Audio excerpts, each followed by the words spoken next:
Well, the Yankees are taking the field. Andy Pettitte just now coming out of the dugout. A little earlier, Don Larson, who appeared in the last Subway Series back in 1956, he threw out the first pitch to Yogi Berra, and that kicked it off. That kicks off the year 2000 World Series, the best of 7 between the New York Yankees and their crosstown rivals, the New York Mets.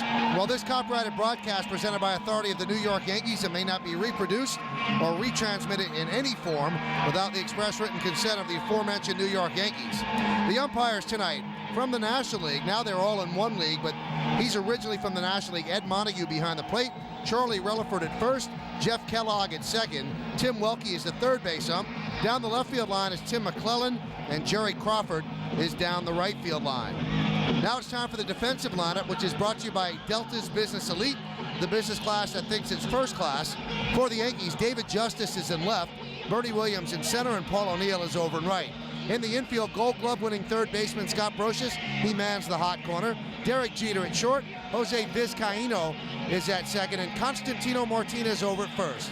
Behind the plate, Jorge Posada, and on the mound, 28-year-old left-hander Andrew Eugene Pettitte, and he certainly has a lot of postseason experience. This is his 18th game. Cookie Rojas is the third base coach for the New York Mets. The first base coach is Mookie Wilson. Now this is the 14th Subway Series, and the Yankees have won 10 of the first 13. The last one was between the Yankees and the Dodgers in 1956. Yankees won that series, and then after the 1957 season, the Dodgers and the Giants, well, they moved to the West Coast, and there wasn't a National League team until the Mets came into existence in 1962.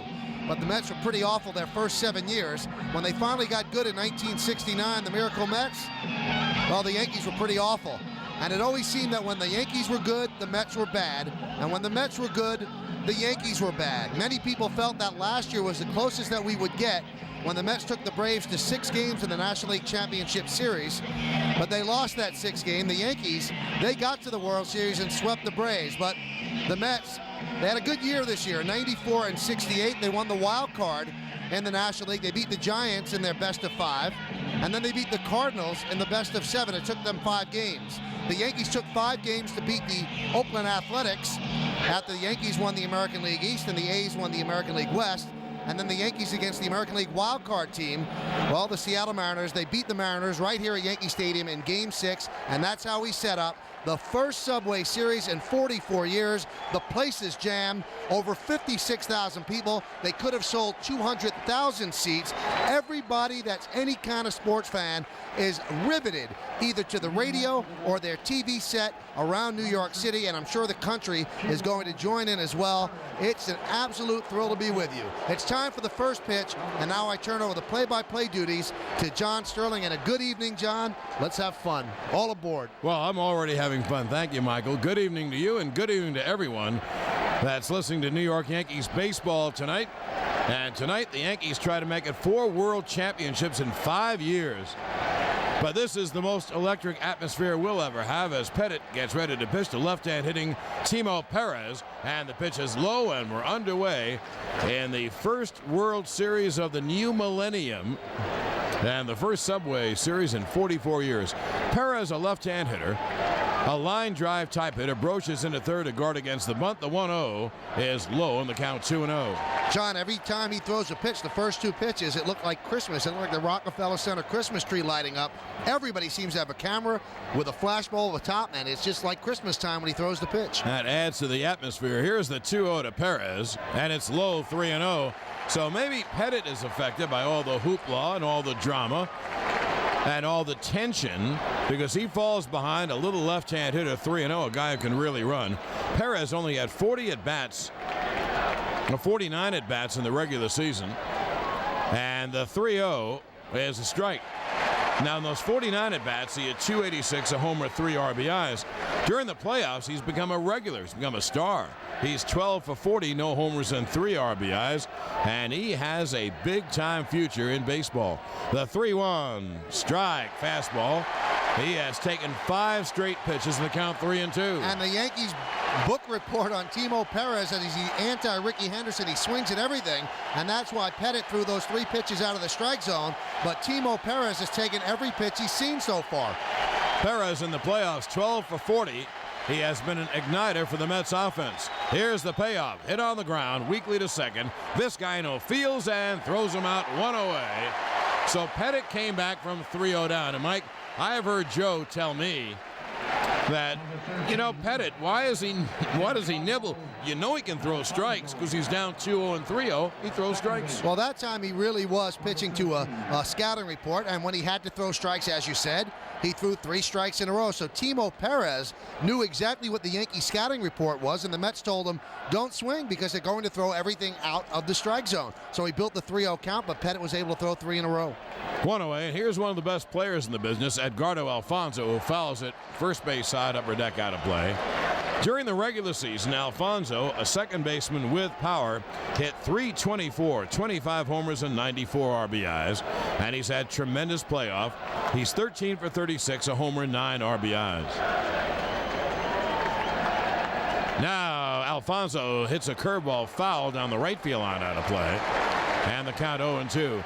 And Mike, a big part of the Yankees' success in the playoffs would be if they keep Perez and Alfonzo off base in front of Piazza. Absolutely. You want to face Piazza without anybody on base. And that was the game plan against Alex Rodriguez and Edgar Martinez. And really, that's the game plan with a lot of 3-4 hitters. But Piazza's so dangerous, you really want him to come up with the bases empty. Well, Pettitte is ahead 0-2. And he deals. Just missed outside as he tried to paint the outside corner. And the count 1-2. Andy was 19-9 in the regular year with an ERA of 4.35. Mike Piazza on deck. Only 2 lefty hitters in the lineup against Andy. The leadoff hitter, Timo Perez, and Robin Ventura, the third baseman, who bats 5th. That'll be a 1-2 to Alfonzo. The pitch, high fastball, overthrew the 4-seamer, and the count 2-2. Pettitte throws the cutter inside, a cut fastball like a slider inside to right-hand hitters, and a 2-seam fastball, a sinking fastball away. He also throws a curveball, slow curveball, and the last pitch, a 4-seam fastball up.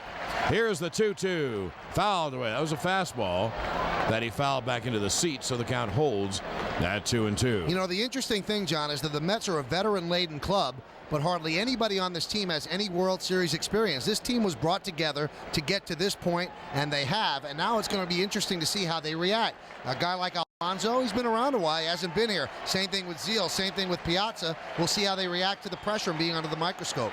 Now, again, the 2-2, fouled away, upper deck, first base side. Well, Mike, I think once the game begins and you're into the second or third inning, I think it's a baseball game, and I think the players will play it that way.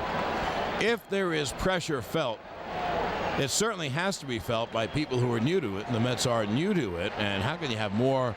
Well, look how the crowd is reacting. Nothing has happened. We're in the top of the first inning, and this crowd is as alive and electric as any crowd. The 2-2 hit on the ground, foul off third. Well, the count holds 2-2. Pettitte, if he has a problem tonight, it's because he hasn't pitched in a while. He last pitched in Seattle, and that was on the Friday game. And this is Saturdays. He hasn't pitched in 8 days. And sometimes that affects him adversely. Some pitchers like rest at this time of the year, but if he's too strong, he loses command and his pitches are up. He wants to get his pitches down and away, and the cutter low and inside. He doesn't want to be too strong.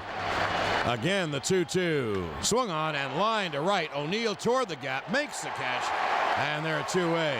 And Alfonzo hit it right on the button. Alfonzo, to me, is a very young Edgar Martinez. Obviously, he can run better and play the field better. He's not as great a hitter as Edgar, but he might get there.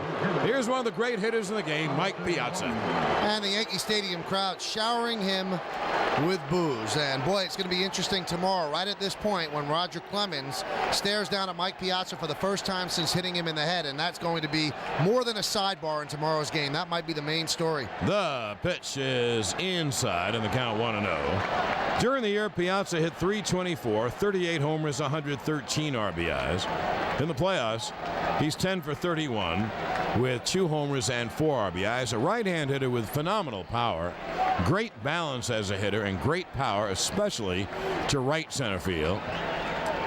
A guy who the 1-0 is a bouncer in the count 2-0. Guy, you have to pitch differently almost every time back. There isn't one way to get Mike Piazza out. He probably is you hate to overstate these things. Probably, Mike, he's the best hitting catcher in baseball history. There have been catchers who've hit for high average. There have been catchers who've hit for power. But there's been no catcher in baseball history to hit both for average and power. He's just simply a great, great hitter. And in 14 games against the Yankees, 14 RBIs and 4 home runs. The 2-0 fouled away late on an inside fastball. He fouled at first base side upper deck, and the count 2-1. You know, everybody tries to knock a great player. Barry Bonds gets knocked because he doesn't have great numbers in the postseason. And coming into this one, Mike Piazza didn't either, but he's finally starting to hit in the postseason. In the NLCS, he was 7 for 17. That's .412. And overall in the postseason, .323. So he's done the job this year. The 2-1 way outside. And, of course, one thing about Piazza, he hurts you when he gets hits because he gets big hits. He gets booming doubles and home runs. The outfield plays him straight away. He hits the ball where it's pitched. He can hit it out to any part of the ballpark. Pettit behind 3-1, a damage pitch, and it swung on, hit in the air to deep right. O'Neill back near the track. He makes the catch on the edge of the track. And Pettit has a 1-2-3. At the end of a half inning in Game 1 of the World Series, the Mets nothing, the Yankees coming to bat. So Max out with great plays.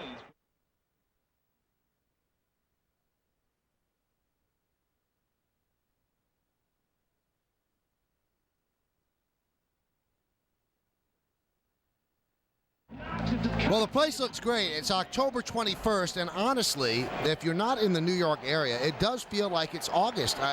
It's hot. It's actually hot. It doesn't feel like a World Series, but we know it is. The place is jammed. The red, white, and blue bunting, a couple of great banners hanging off the facing of the upper deck. One of them said the luckiest fans on the face of the earth, and another one, new century, same team, go Yanks. So the Yankees with 25 world championships in the 20th century, while they try to start out the 21st in proper form, and Chuck Knobloch digs in against Al Leiter. To the bottom of the first, and Leiter deals low outside, and the count 1-0. Leiter and Pettit pitch a lot alike. Leiter throws harder than Pettit. Al had a great year, not just 16-8, a very low ERA, 3.20. That is microscopic in today's baseball. The 1-0 is a strike. Leiter used to try to just pound you to death with fastballs. Now he throws his cutter slash slider down and into the right-hand hitters.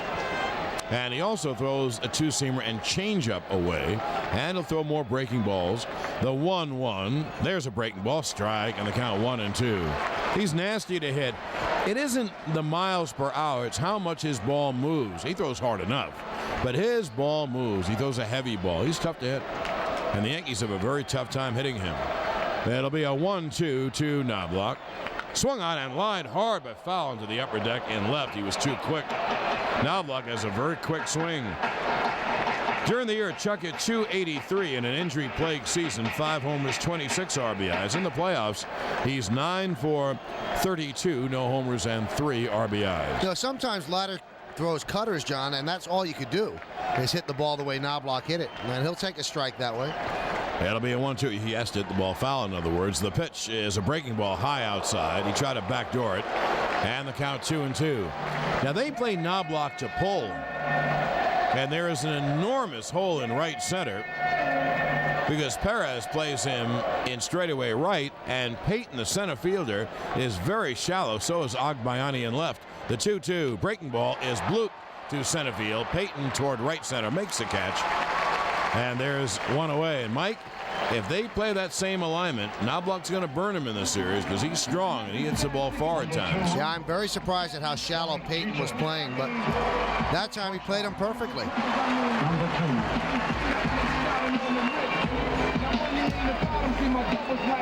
One away. Here's Derek Jeter, who hit .339 during the year, 15 homers, 73 RBIs. In the postseason, 11 for 41, 2 homers, and 7 RBIs.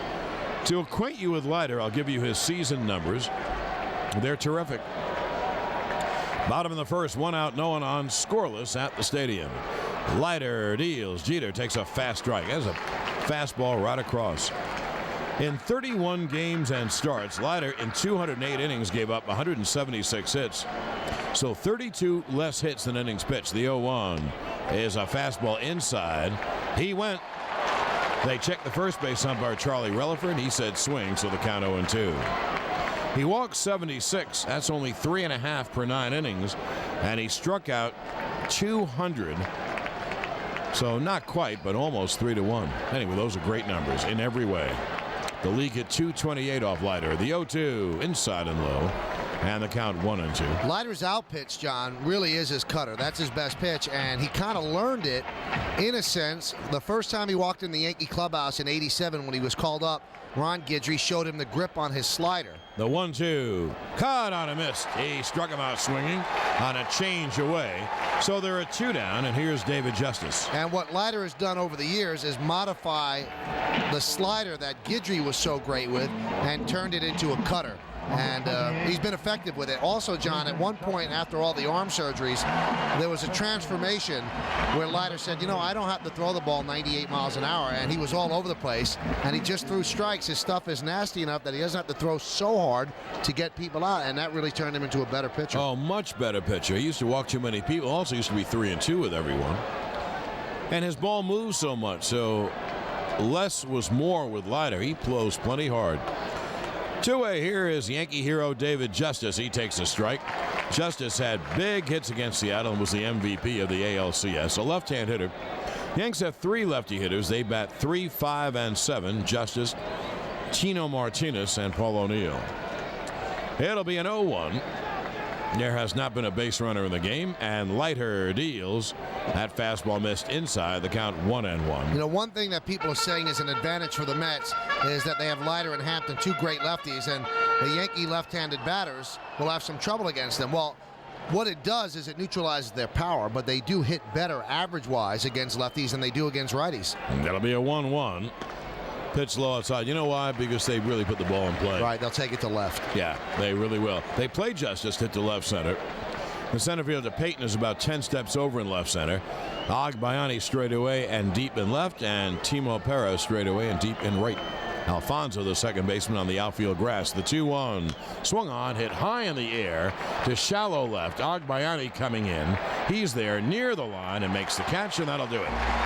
1-2-3 go the Yanks at the end of 1 inning of play in game 1. No score.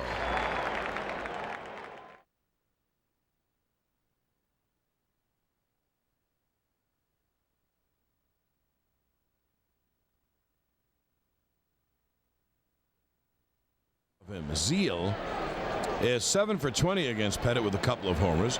During the year, he had 268, 22 homers, 79 RBIs. In the playoffs, 8 for 33, a homer, 8 RBIs. Right-hand hitter with power, and the fastball is outside, and the count 1-0.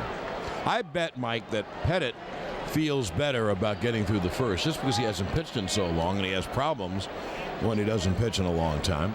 The 1-0 strike. Anyway, I just bet he feels like now I have a better feel. Now I can go after him again. Anytime you get through the first inning of any game, and specifically a World Series game, and you said the things that are working against him, all the rest, he has to feel better. The 1-1, a swung on and line to left center field. It's a base hit. It's cut off by Justice. Zeal, who doesn't run well, holds on. Justice throws the ball over second, and it's cut off by the first baseman, Tino Martinez. So there's the first base hit. And if Justice hadn't cut the ball well in left center, that's to the wall. That ball was really belted by Zeal. Well, that's no shot because Zeal has always hit Pettit well. 7 for 20 with 2 home runs. So now he's 8 for 21. We'll now face Robin Ventura, who also does a good job against him. Ventura, one of those lefties, when Pettit didn't get lefties out, built up some stats. 5 for 19 with 2 home runs. But that was when Pettit was a different pitcher than he is now, and Ventura was with the White Sox. And the pitch to Robin is a breaking ball cut on a miss. That's one pitch that Pettit didn't throw well at all when Ventura was with the White Sox. Now, Ventura's been in the National League for 2 years. This year, Robin didn't hit for a high average, 232, but he had 24 homers, 84 RBIs. And during the playoffs, 5 for 28 with a homer and 7 RBIs. Does not run well. You get the ground ball, you can turn 2. The pitch, another breaking ball strike, and the count 0-2. 2 big breaking balls by Pettit. He gets that over, John. He's really tough because you can't look away like that on those breaking balls, and then he could bust you in with the 4-seamer up or the 2-seamer down. He's got a lot more weapons against lefties than he used to. Zeal leads, no threat to run, and Pettit deals, cut on and struck him out swinging. I think he foul tipped it into Posada's glove. Well, he's still up there for some reason. Maybe he dropped it. I guess he dropped it, and we saw him hold on the bounce. So Ventura gets a life. It's 0-2. He swung and foul tipped, and I guess Posada dropped it and caught it on a bounce. Also, Pettit has a great pickoff move, so base runners don't take advantage, and Zeal, he'll just take a couple-step lead and stay put. The 0-2 swung on and fisted foul over the third base dugout into the crowd, so the count holds at 0-2. Ventura broke the bat. A problem that Pettit had, too, against lefties when Ventura rang up those numbers. Pettit had trouble keeping the fastball in. And now he's able to throw that two-seamer and keep it inside to lefty hitters. His arm motion going left to right would swing the ball over the middle of the plate and he'd get hurt. So those are the weapons against the lefties, the big breaking ball and the two-seamer down and in. The 0-2 breaking ball is outside. The count 1-2. Blocked and boxed by Posada. So the count at 1-2.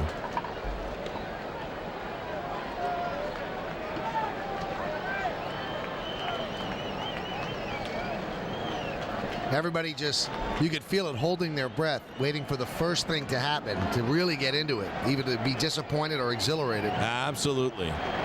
They are ready, ready, ready. And they don't have to worry about the elements. It's the weather should be this way for the whole series. The 1-2 swung on and fouled away. That was a fastball on the outer part of the plate, and Ventura caught up to it and fouled it back. So the count holds at 1-2. Robin really did not have a good year for the Mets. 232, 24 homers, 84 runs batted in, played through some nagging shoulder injuries, and he hasn't really had a great postseason either. 5 for 28, that's 179. Pettit holds the set. Zeal with the lead. Tino holds him on, and the pitch just missed inside. The count 2-2. But you know those kind of numbers, Mike? Those are kind of Greg Nettles numbers. Not a high average, but a lot of homers and a lot of RBIs and very good third base play.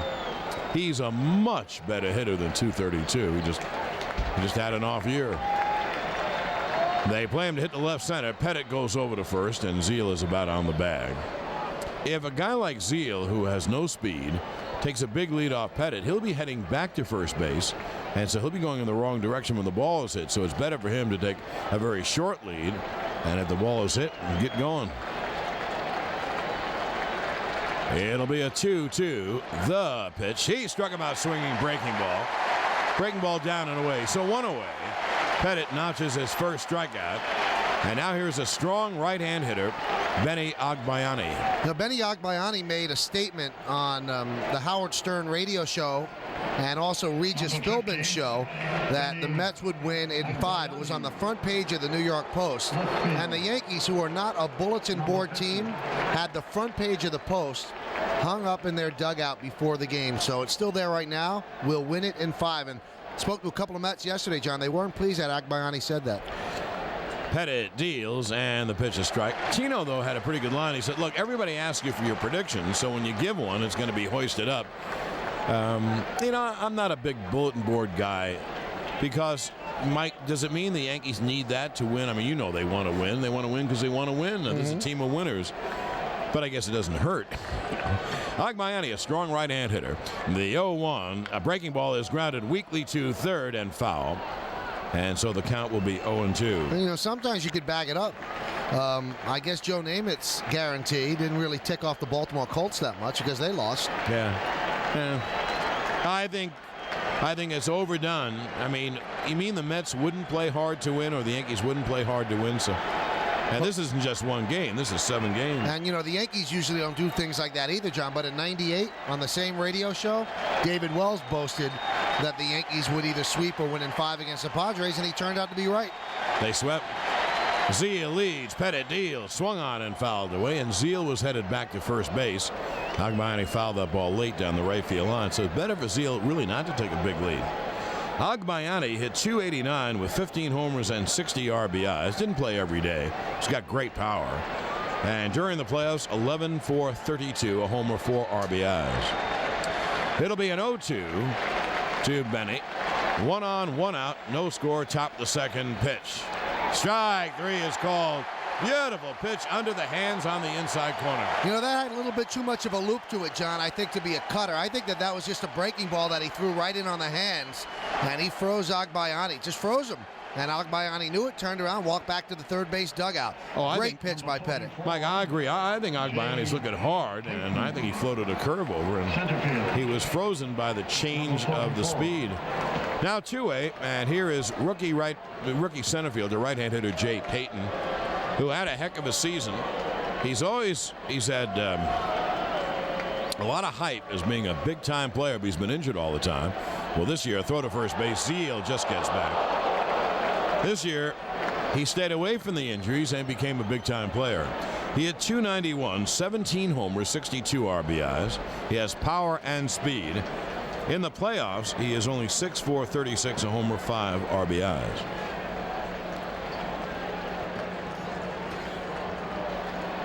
Zeal leads with 2 outs, and the pitch to Payton, a breaking ball is hit in the air to center. Bernie back, away back in deep right center. He makes a one-hand running catch. Bernie, as graceful as a swan, went back, reached up, and plucked it out of the sky. At the end of an inning and a half, no score. Welcome to the subway.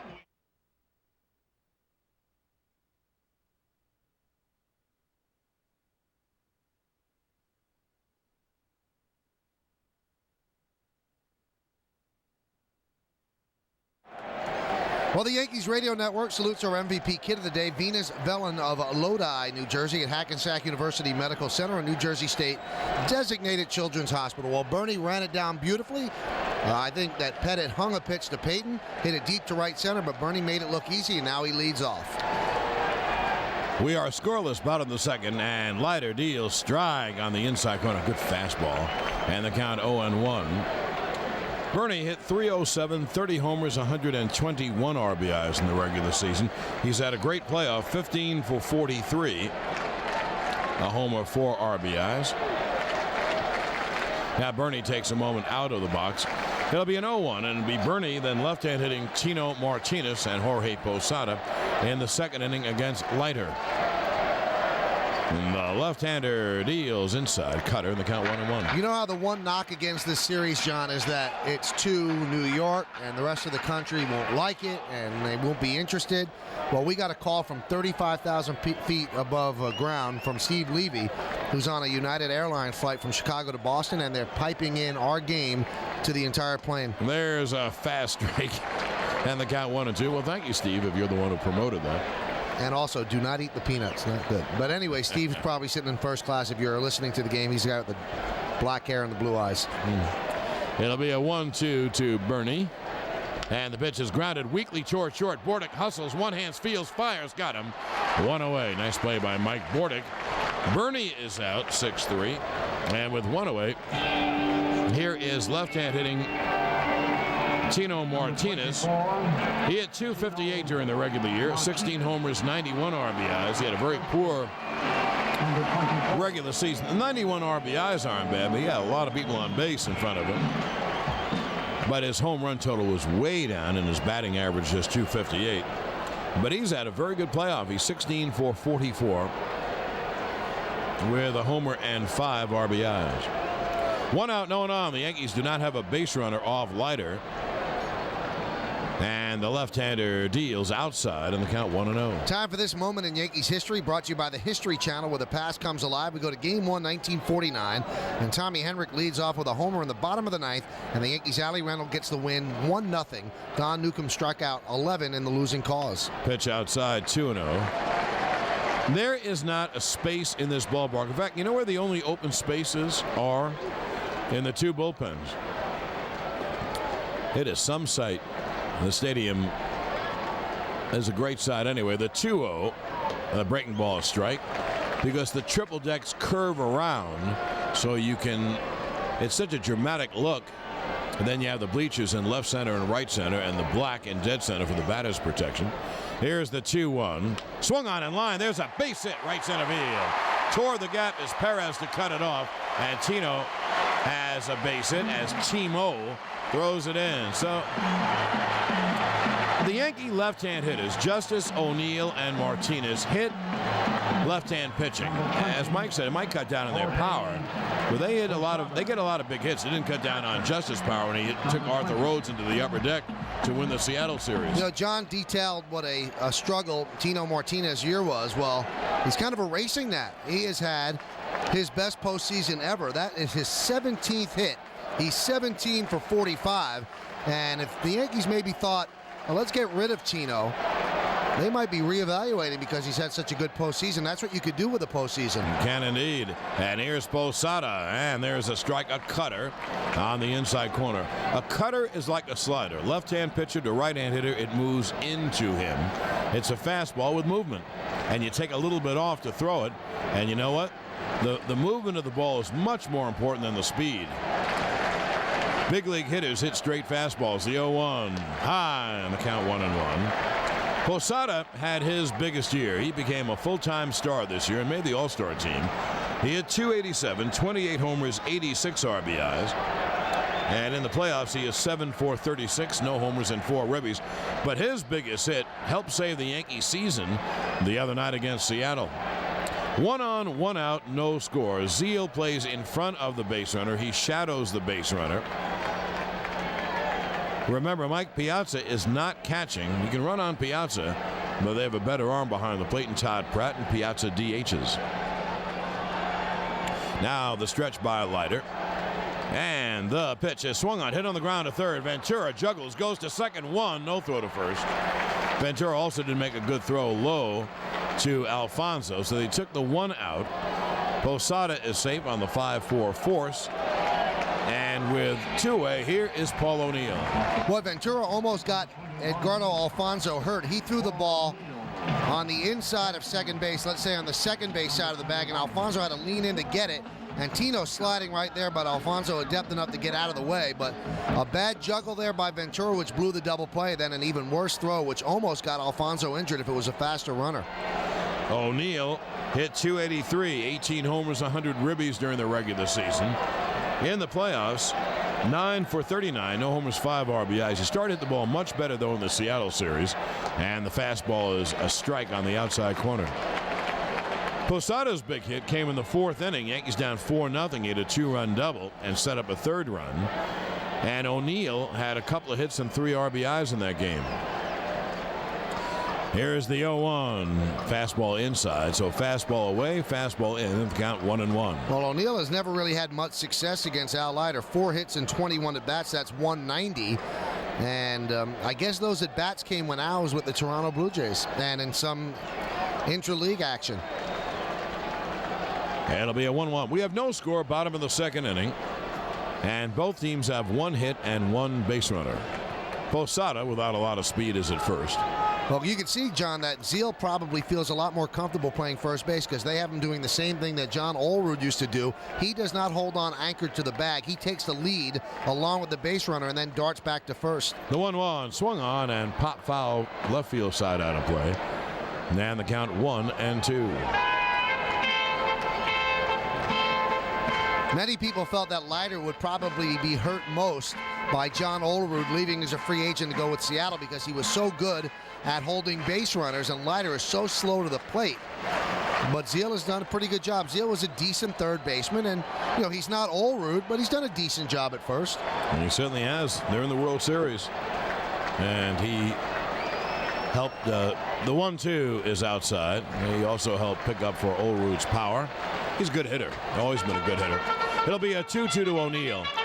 Again, we should mention this, and we'll try to mention it from time to time. The Yankees tonight are trying to establish a record, winning 13 straight World Series games, which is about as mind-boggling as any stat. I mean, you are going up against one of the best teams in baseball.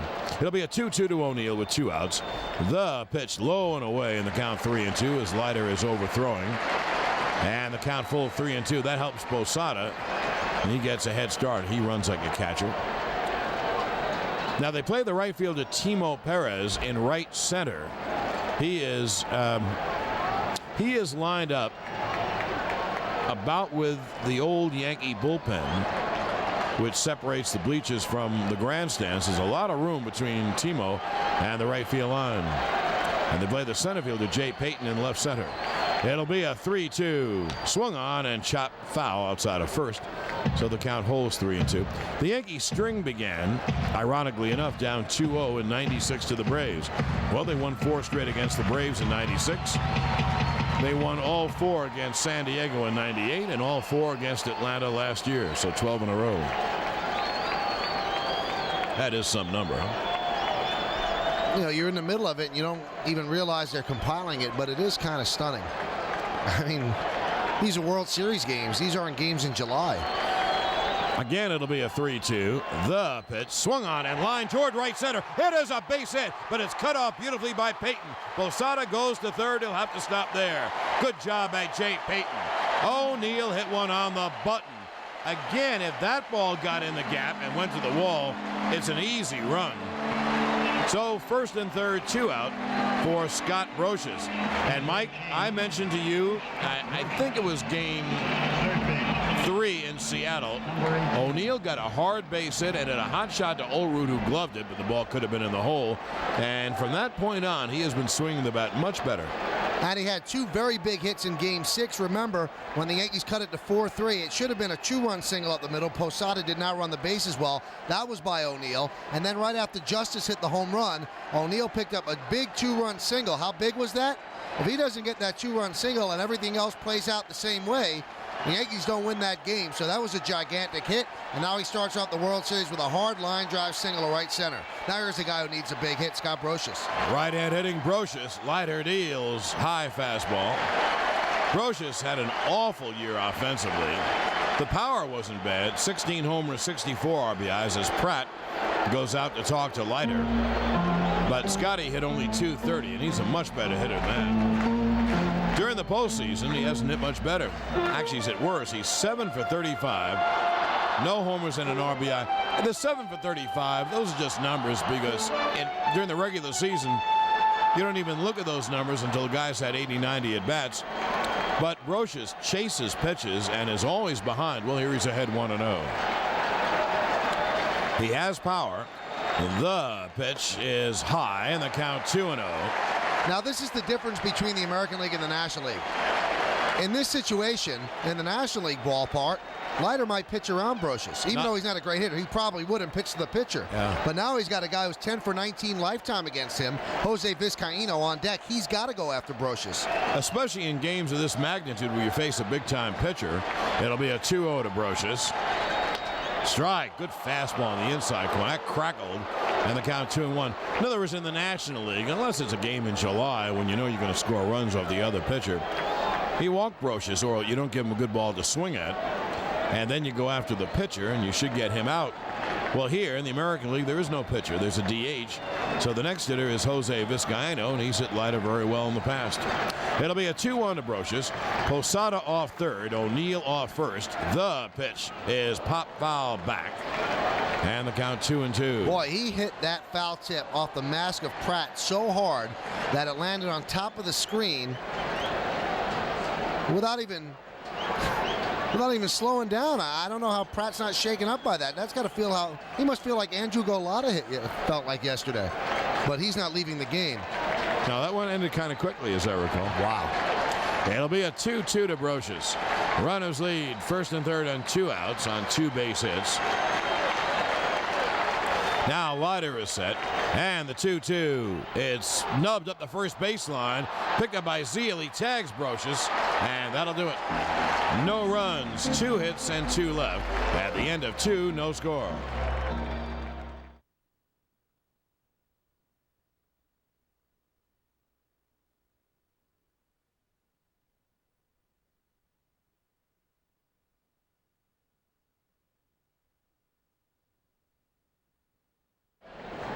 Along with John Sterling, I'm Michael Kay. And John, the place is jammed with celebrities. Jack Nicholson, Billy Joel, Donald Trump, Billy Crystal. The pitch to Pratt is a strike. Tom Cruise. Whoa. Everybody who's anybody calling the Yankees to get in. Everybody wants to be here. Well, yeah, this is an event. Pratt, a big, strong right-hand hitter, catching tonight. And the 0-1 is a strike on the inside corner. During the year, Pratt hit .275, 8 homers, 25 RBIs, but they were great numbers. Only was at bat 160 times. He's 0 for 1 in the postseason. Well, he is obviously a home run hitter. 8 homers and 160 at-bats. That's pretty good. It'll be an 0-2. A high pitch. Did it hit him or hit the bat? I guess it hit the bat. So the count is 0-2. Now Pratt is going to first base. So obviously it hit Todd as Pettit came up and in, and now Bobby Valentine and the Mets trainer go out to assist Pratt. I guess it hit off his arm, and then it hit off the mask of Posada, and then the mask of the umpire. And now Valentine and the trainer go out and take a look. We'll look at a replay now and tell you what happened. He was trying to get out of the way, and it got him just on the left wrist. I think it just grazed him, luckily. And now the trainer goes back, and so does Valentine. And the last thing Pettit wanted to do was hit him because he was 0-2. So the Mets get a leadoff runner on. Bobby Valentine gets booed on the way back. And some camera time. Number 17. Valentine also did something odd as he went back toward the dugout, stopped in the baseline, and then backpedaled back to first base. I think he was Michael Jackson. Well, here's Mike Bordick. The shortstop the Mets obtained at mid-year, or a little more than mid-year, from Baltimore, right-hand hitter, and the pitch a breaking ball strike. Now Bordick's had a lot of appearances against Pettit. He's just 6'4", 37. During the year with the Mets, he had 264 homers, 21 RBIs, and 3 for 25 in the playoffs. Yeah, he hasn't had a good playoff. He was 1 for 13 in the NLCS. It'll be an 0-1 to Bordick. Pratt leads, and Pettit deals, and Bordick bunts toward the mound. First base side. Pettit goes to first in time. Sacrifice works beautifully. Bordick sacrifices. It goes 1-3, and on to second goes Pratt. And now the Mets have 2 shots at the first run of the game with Timo Perez and Edgardo Alfonzo. I hope Pratt isn't hurt. I hope his arm is fine or the wrist is fine. But actually, that was terrible for Pettit. He hit a guy 0-2 when he was about ready to put him away. And also, you give Bordick the opportunity to bunt there by having a guy on first base. Otherwise, Bordick, who's been ice cold for the entire postseason, would have had to swing the bat. Tonight, tune to Fox Sports Net for extensive home team news, local stories, and regional highlights completely dedicated to the New York area teams. It's the Regional Sports Report nightly at 11 live on Fox Sports Net. Well, here is the smallest left-hand hitter, Timo Perez, who is just a call-up. And he played, got a couple of hits, and they played him some more, and now he's a full-time player. Derek Bell, the regular right fielder, got hurt. Pettit deals, breaking balls inside. Bell got hurt in the first game against the Giants in the division series in San Francisco. And kind of in a classic Wally Pipp story, they can't get Timo out of the lineup. And they can't get Derek Bell up from Tampa to watch the games. And the 1-0 swung on and popped up in the infield to Brocious at third. He makes the catch 2-way. But now Pettit has to go through a very tough out with a tougher out to follow. Here's Edgardo Alfonzo. And it's time for the Yankee Injury Report, and that's brought to you by Group Health Incorporated, GHI, and their network of over 56,000 providers and hospitals. Everybody's fairly healthy on the Yankees. You know, your typical bumps and bruises in October. O'Neill's right hip probably still bothering him, but he will not admit it. Alan Watson, who has had elbow and shoulder surgery, he is actually with the team. I saw him coming into the stadium today. Roberto Kelly is on the DL, so is Shane Spencer, and so is Ramiro Mendoza. Pratt off at second, 2 out, pitch, strike. Well, you know, Derek Bell is a free agent, and I would say he has no chance to go back with the Mets. He's got a big financial ticket, and he didn't have a great year, so maybe he knows that. If I was Derek Bell, I would be here. Well, any chance he had. I mean, his excuse supposedly is he doesn't want to retwist the ankle. He's on crutches. It'll be an 0-1 to Alfonzo. Pratt at second, 2 out. The pitch, breaking ball, hit on the ground. Jeter catches in the hole. The long throw in time. Oh, what a throw by Jeter. Jeter didn't waste a moment. Backhanding in the hole, turned and fired a strike. No runs, no hits, and 1 left. At the end of 2.5, no score.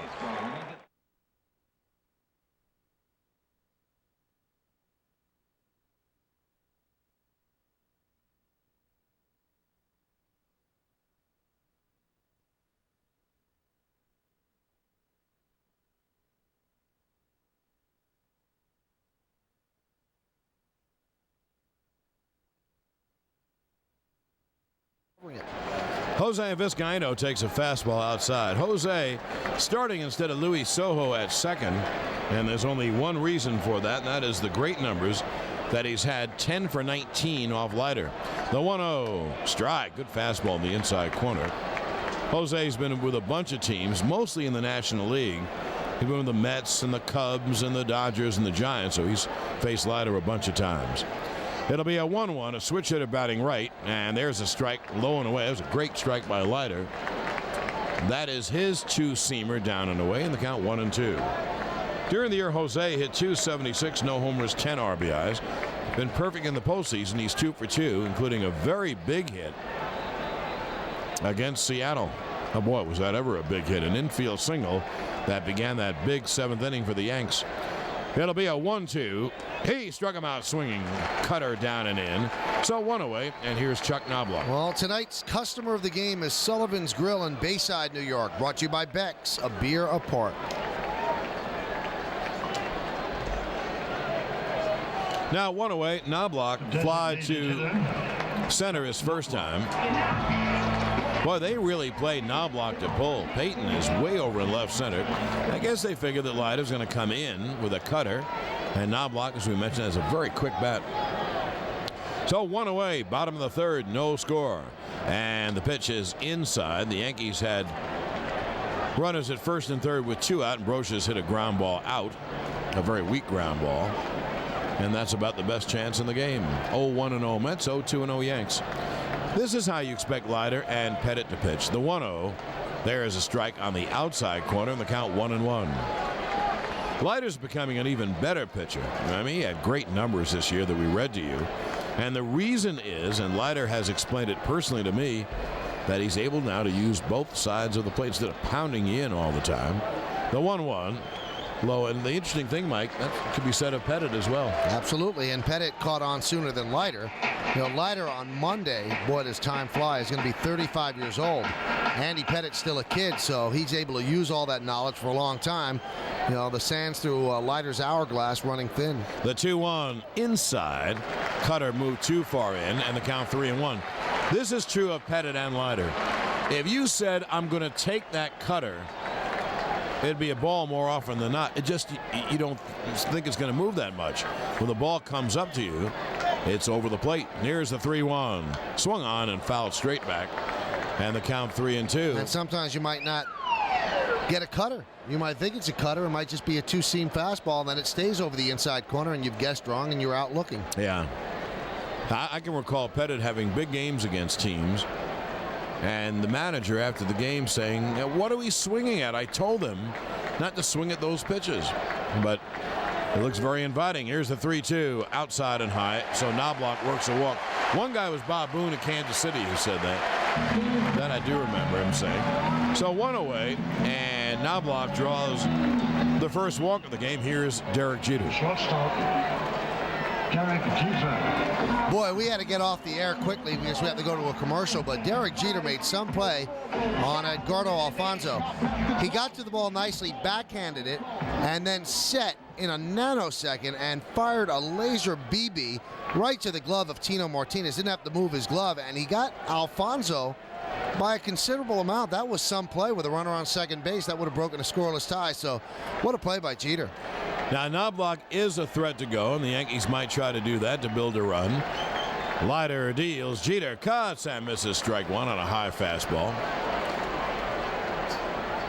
And that pitch was probably ball one. Jeter struck out his first time.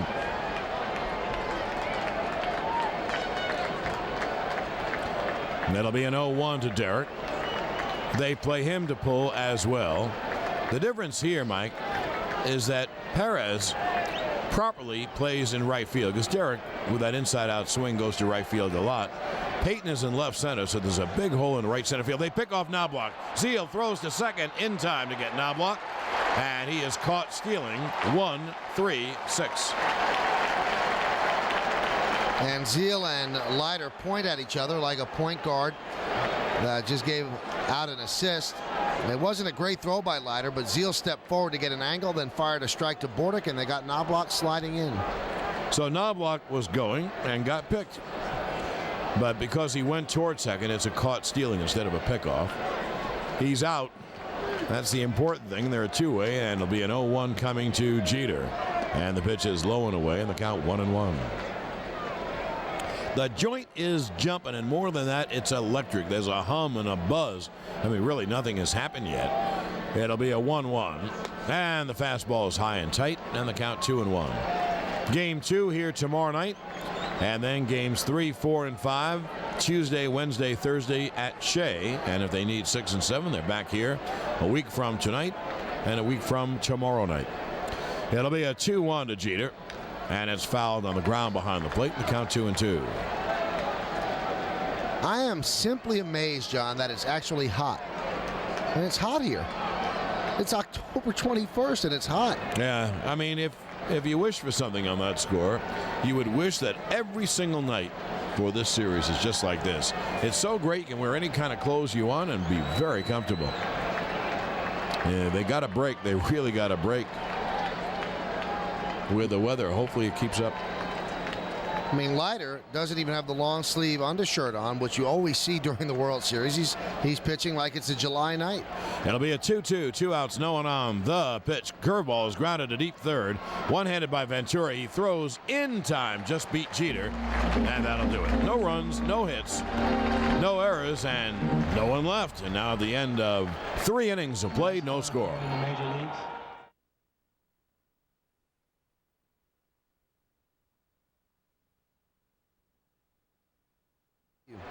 Here we go to the 4th. Scoreless. Both pitches have been terrific. 0-1-0 Mets, 0-2-0 Yanks. It'll be the middle of the order. Piazza, Zeile, and Ventura. Zeile has the hit. Piazza flied out to deep right and swings. It's a ground ball toward short and through to center field. A base hit. Bernie Williams cuts it off in left center and fires in. So Piazza bounces a single to the glove side of Jeter and just away from his dive. And a good start for the Mets with a leadoff Piazza single. As he so often does during Yankee games and playoff games especially, here is the mayor of New York, a very happy guy named Rudy Giuliani. The ballpark, the city is putting on its best clothes for this. World Series fever. Subway Series fever. It's unbelievable. It's just great. I came up on a subway train. Yeah, you were Dash and Dan. You were strap hanger, huh? I was there on a subway train that had pinstripes all over it. Oh, really? Yeah. Now, were regular people on it? Or really? Well, regular people like Governor Pataki and me. And There's a strike to Todd Zeile on the inside corner. about 10 cameras, but there were some regular people. A couple of Met fans, mostly Yankee fans. I tried to cause a little trouble.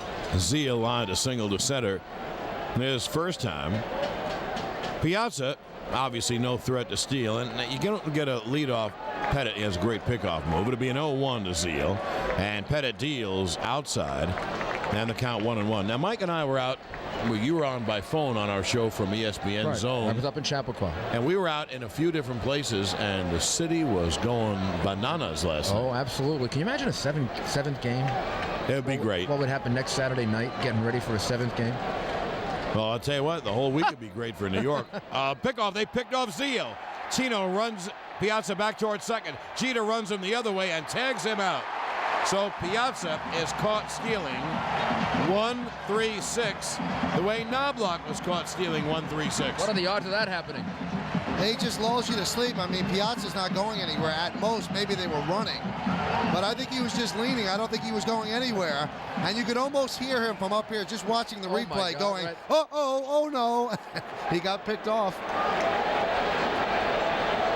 So, yeah, Piazza's not going to steal the base. They might have played hit and run, but I doubt it. It'd be a 1-1 to Zeile. I think he was leaning. I think he just got caught leaning. Pitch is nubbed foul down the third baseline. The count 1-2.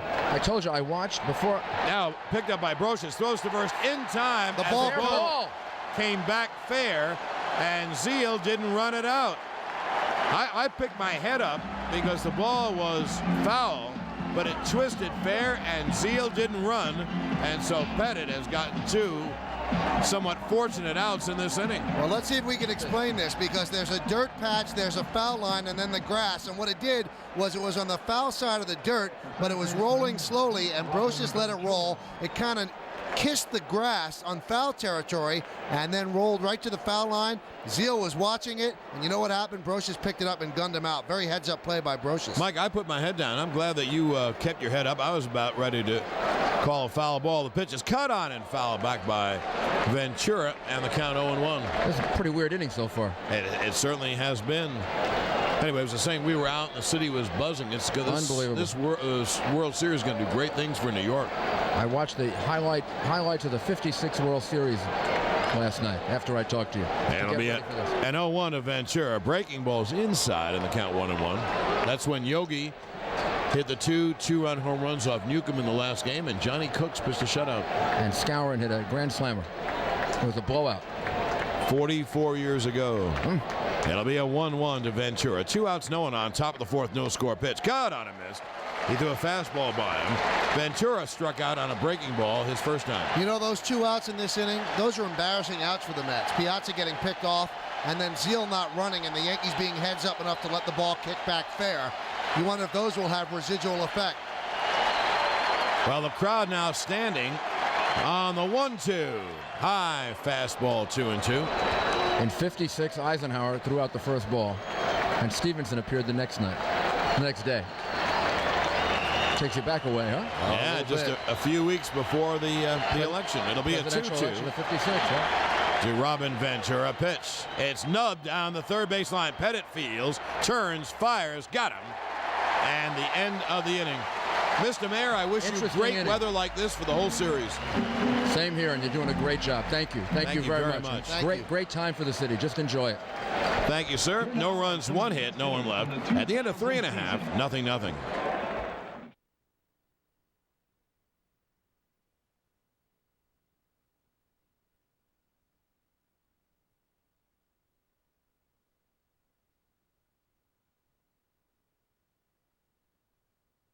Well, here's Justice. Leiter deals inside in the count 1-0. More faces in the crowd. They're picked up by Fox TV. Mark Messier is here. Mike Wallace is here. Our buddy Billy Crystal's here. But Billy Crystal's here against the Twins in June. The 1-0 way outside the count 2-0. Justice hit a fly ball to left his first time. The crowd is making tremendous noise, so if anything really happens, you will really hear it. It's an electric buzz in the crowd. Here's the 2-0 to Justice. Outside 3-0. As Leiter overthrowing a bit. So he's behind David 3-0. Bernie Williams on deck. Both teams have 2 hits. And this is the way you figure Leiter and Pettit would pitch, and they're both pitching very well. The 3-0 is a breaking ball strike in the count 3-1. He threw a high breaking ball. I think it's probably even better for Leiter and Pettit because they hadn't pitched in so long. So the fact they got through the first 3 innings unscathed, they might be very tough the rest of the way. Here's the 3-1 to Justice. Swung on and hit in the air to deep right. It is high. It is far. It is a foul ball as it just twisted foul down the line. Actually, Justice didn't hit it on the sweet part. When it left the bat, if it was fair, it would be a home run. But it really wasn't hit very well, and the ball twisted, hooked foul, and went foul just on the foul side of the pole, missed by a few feet. So the count 3-2. Justice leading off the bottom of the fourth. Here's the payoff. Swung on and launched to deep right. That ball is high. Perez back on the track, makes the catch. I think Justice again didn't get the ball in the sweet part. He hit that ball fairly well, and the ball sailed, but Perez caught it, I guess, about the edge of the track, and there's one away.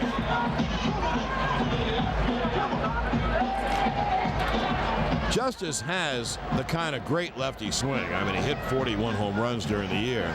And with the short porch and right, he's able to launch the ball when he gets a swing to right field. And obviously, he doesn't have to hit it great to hit it out, because that's a very big homer territory in Yankee Stadium. But Justice probably hit that more on the handle. So 1 away, and here's Bernie. And Leiter deals strike on the inside, the count 0-1. The Justice gave the crowd a thrill. or a couple of thrills. Bernie Williams grounded to short his first time in the 0-1 strike. Another cutter on the inside corner. The last two pitches by Leiter have been perfect pitches. Fast, moved, and ended up right in on the hand. So the count 0-2. Bernie just doesn't have success against Leiter. I wonder if he ever considers going up there left-handed. The 0-2, low outside. Mike, I think Leiter then would throw breaking balls. Right. He's never seen breaking balls as a left-hand hitter going away from him. He'd have a very tough time. He probably hates, though, having that ball come in on the hands. All hitters hate being jammed, and that's obviously what Leiter does to Bernie Williams. That's why Williams doesn't hit him. Leiter has to make a mistake with a cutter for Williams to get a hit. If it's right in on the hands, it'll be a ground ball. And that's why it's so important for Al Leiter to throw a change away or two-seamer. It has to be low because Bernie Williams is looking in. The 1-2 swung on and grounded foul outside of third. Tonight's four dealers of the day are Dan Bucky of Dan Bucky Ford Incorporated. That's in Chestnut Ridge, New Jersey. And Ed Carney of Ed Carney Ford in East Hanover, New Jersey. They invite you to visit their locations and check out a Ford vehicle. So it's very strange that Ed Carney would own Ed Carney Ford and Dan Bucky would own Dan Bucky Ford. Perfect buying. I thought that Art Carney might own. I guess not. The 1-2 swung on and missed. Struck him out swing on a good cutter in. And there at 2-A, Leiter picks up his third strikeout. So 2 down, and here is Tino. New York Yankees baseball is brought to you by the Claridge Casino Hotel. If you want to be a part of the action, come to the place where the excitement is all around you. The Claridge, smaller, friendlier, and so much more.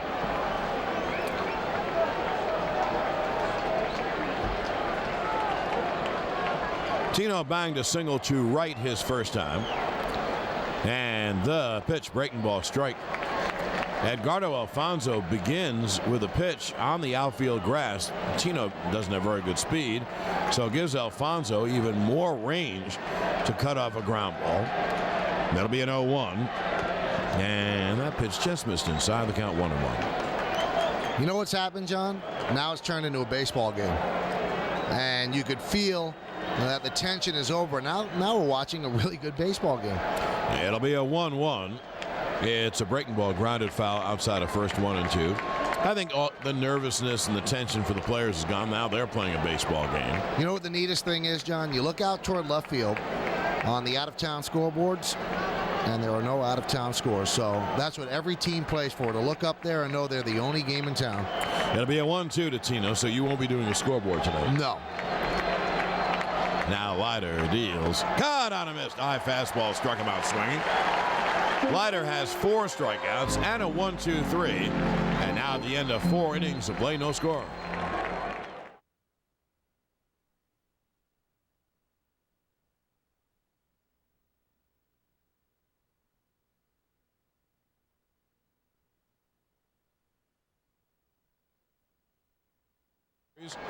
Top of the 5th, Mets nothing, Yankees nothing, and here with the play-by-play is Michael Kay. Thank you, John. Benny Agbayani starts it off, and the pitch is swung on and rocketed past a lunging Brocious down the left field line. Playing it in the corner is Justice, hustling into second with a double is Benny Agbayani, ahead of the tag by Jose Vizcaino. So a proper start to the 5th inning for the Mets. A hot shot right down the third base line. Now Brocious normally makes that play. It would be a terrific play, but he's a terrific player. It was a one-hopper, and it just got by his glove. He had the glove there, and the ball kind of whistled by it, and once it went by into the corner, an easy double. Let's see how the Mets play it. Again, 1 run, and pretty important right now. Do they have Peyton bunt? It's possible. You have 2 pretty good hitters up in Pratt and Bordick. So you get a run at a third, you have to bring the infield in. So let's see how the Mets play it. Peyton is flied out to center. That was in the second. Creeping in on the grass is Brocious. And the pitch to Peyton. He's swinging, and the pitch is low. 1-0, a check swing by Peyton, who steps out, looks down at third base coach Cookie Rojas. Looking at a replay, John, Brocious should have made that play, and I think Brocious thinks he should have made that play. You can see the look on his face. Well, you know he normally makes that play. It was whistled on 1 hop. He got his glove there, but obviously he got his glove there a fraction too late. Peyton is 6 for 37 in the postseason. led all National League rookies with 146 hits. He had 39 multi-hit games. He's had a lot of surgeries on his right elbow and his shoulder, and been a long time coming. He was a can't-miss prospect who looked like he was going to miss. But here he is, the 1-0. Fastball high, 2-0. Don't miss the return of undefeated welterweight champion Sugar Shane Mosley when he defends his title against top-ranked contender Antonio Diaz. It's live Saturday, November 4th at 9:45 p.m. on HBO, the heart and soul of boxing. Pettit works from the stretch, staring into Posada for the sign. There's no score, top of the fifth inning, game one of the year 2000 World Series. And the 2-0 is Nub first base side, but it kicks foul, fielded in foul territory by Martinez. And the count now 2-1. So that ball stays fair. Why, that's better than a bunt. Give him a chance to get a base hit. That certainly sends Agbayani to third.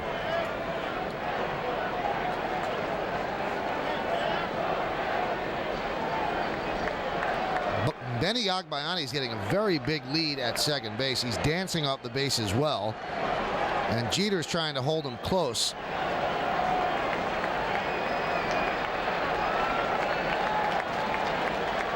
Now Brosius is backed up. He's convinced there is no bunt. And the 2-1. Swung on and nubbed in front of the plate. Picked up there by Posada. And he tags Payton, who's out. And Agbayani stays put at second. The Mets have not exactly been running the bases well. Piazza got picked off. Zeal didn't run out of the box. Neither did Payton. And it's cost them. It really has. And Agbayani stays put at second base. Well, that ball didn't roll 2 feet in front of home plate. It did roll a little bit toward the first base line. It was a fair ball. And Posada was helped because Payton didn't run. He would have made the play anyway. And Agbayani had to hold it second. So that is almost the duplicate, almost, of the ball that Bernie hit, which turned into a double play when the Yanks had bases loaded, no one out in the Seattle series. Here's Todd Pratt. He was hit by a pitch in the third inning. Agbayani leads off second with 1 out now on the pitch. Swung on and grounded foul right in front of the Met dugout, third base side, 0-1. You know, Mike, you talked about Jeter trying to hold Agbayani close to second. That was not working out very well for the Yankees. He was playing behind him, leaving the shortstop hole almost uncovered. He tried to get back there when the pitch would come, but Payton didn't hit the ball, luckily for the Yanks. No score, top of the fifth. Agbayani is on second with 1 out. First game of the best-of-7 World Series, Subway Series, Yankees in the ends to the Mets. The 0-1 to Pratt is grounded off the foot of Pratt all the way to Brosius deep at third, and Pratt goes down to his backside. Now he is up and limping around home plate. So the count 0-2. And you're seeing what happens with that cutter, and he has a dandy. That ball going down and in. The Baseball Hall of Fame is filled with New York Yankees. Now, if there was a Hall of Fame for SUVs, it'd be filled with Jeep vehicles. Jeep, the most award-winning brand of 4x4s on earth. Pratt is doing deep knee bends as he tries to shake off the pain in his left foot. This is Pratt's second World Series. Now, his first World Series was as a backup catcher with the Phillies in '93. But Darren Dalton was the everyday catcher, and Pratt did not see 1 inning of action against the Blue Jays. That's a series the Blue Jays won. So this is his first appearance in the big World Series show. The 0-2. Strike 3 right down the middle. Pratt down looking. 2 away. Well, Pettit picks up his third strikeout. I guess, Mike, Pratt is looking in because of the cutter, and he took a pitch. It might have been mid-out, but, I mean, basically it was more mid than anything else. So Pratt, for whatever reason, just simply took the pitch. Or maybe he thought it was going to be a cutter and it didn't cut. Here's Mike Bordick. Bordick's the type of guy that can get you a big hit. He has not had a good postseason. He laid down a sac bunt in the third. He was 1 for 13 in the NLCS, 3 for 25 overall in the postseason. That's 120. And the pitch is a strike on the inside corner, 0-1. Mets picked him up near the trade deadline from the Orioles, essentially for Melvin Mora. Ray Ordonez, a much better defensive shortstop, but Bordick is steady. And many people believe that Bordick will end up back with the Orioles. He's a free agent at the end of the year, and Ordonez will be healthy next year, and he's got 3 years left on his deal. And also the Mets will go after A-Rod. The 0-1 to Bordick is punch foul. First base side behind the plate, and the count quickly 0-2 as Pettit getting tough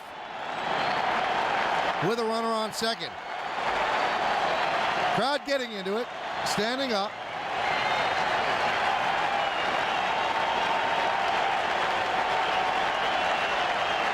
No score, top of the fifth. Agbayani led off with a double. Now he's at second with 2 outs.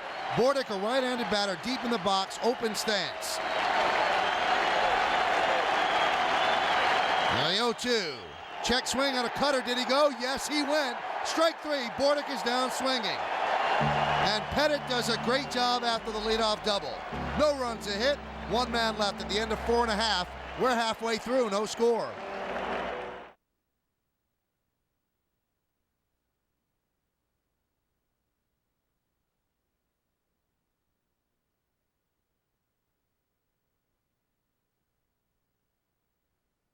So Al Leiter goes to his 5th inning of work. Andy Pettit certainly looks sharp. It'll be Posada, O'Neill, and Brocious, 6, 7, and 8 against Leiter. And the pitch to Posada is a cutter strike inside corner, 0-1. Remember, we tell you Posada had such a big hit against Seattle. He ripped a 2-run double up the alley in right center. Boy, he has a chance to hit one in the alley here because of the way the Mets are playing him. The 0-1 is up and in, 1-1. Posada reached on a 5-4 force in the second. Payton is way over in left center. Perez straightaway right. And, you know, if you pitch him like you play him, you would think that Leiter would stay with the cutter all the way into Posada. Leiter winds, kicks, and deals the 1-1. Swung and a missed. Fastball up and away. The count 1-2. Posada in the postseason is 7 for 37. He has picked up 4 ribbies, 2 big ribbies in Game 6 against Seattle. Regular season, 287, 28 homers, 86 ribbies. And the 1-2 way outside, and the count levels at 2-2. Now that was a breaking ball, backdoor breaking ball, but it wasn't close. And I think he's just showing that. Leiter is living inside, and he has great velocity and movement on his pitches. No score, bottom of the 5th. And the 2-2. Swung and a miss. He got him. Cutter diving down and in.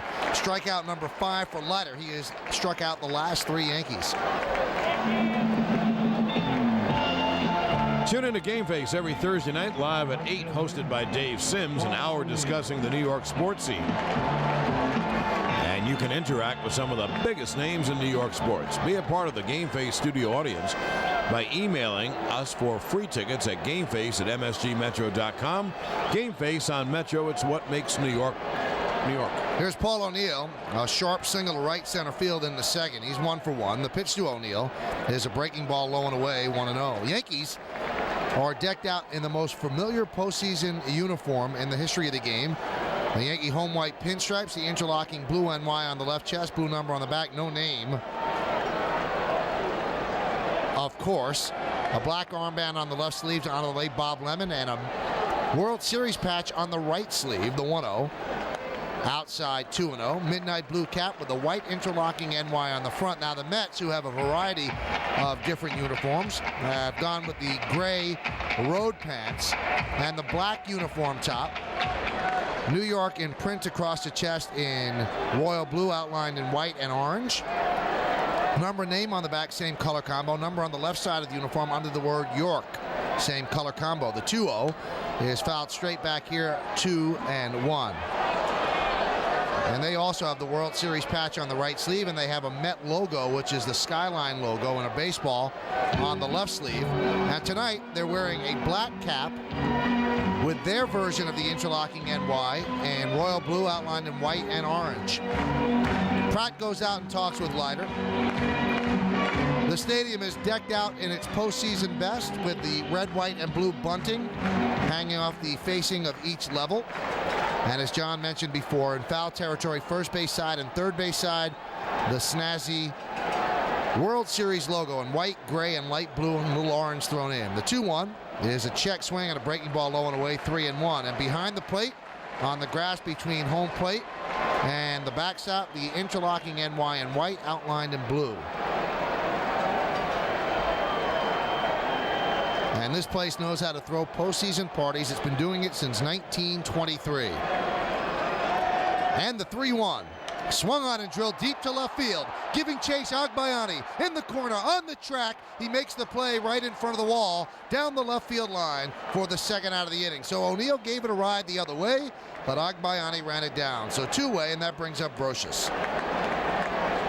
And Mike O'Neill's had two very good at-bats, a hot single to right, and that drive, which he hit toward that little well area where the fence curves around to the foul pole, a little more toward the foul pole, it might have been out. Here's Brocious with runners on first and third for the Yankees in the second. He had a weak ground ball down the first baseline.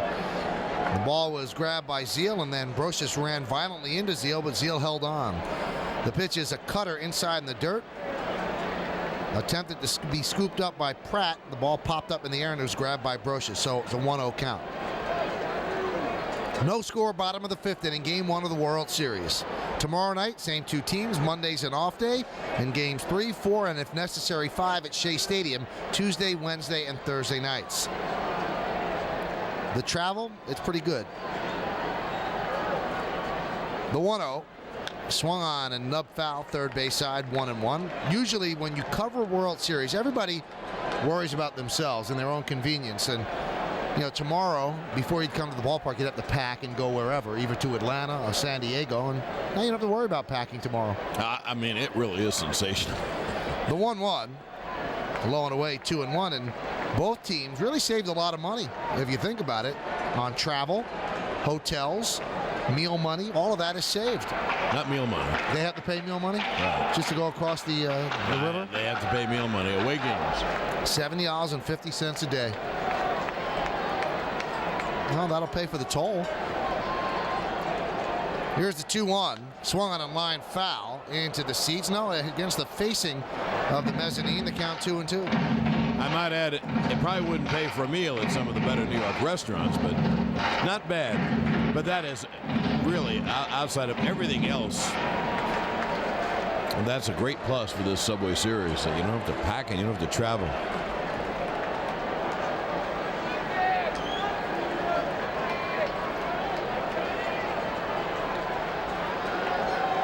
Leiter deals the 2-2. Swung on and blooped over the head of Leiter. Charging is Bordick. He fields in front of second. Fires to first in the dirt, scooped up by Zeile. And that'll do it for the Yankees in the fifth. A 1-2-3 inning. 7 Yankees down in a row at the end of 5. No score.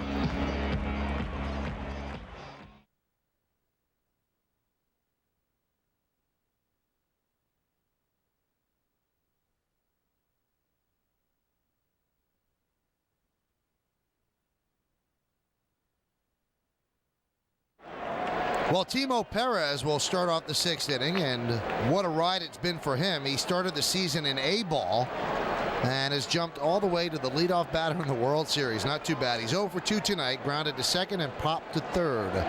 And then the pitch. He runs the hands up the bunt, takes a breaking ball away.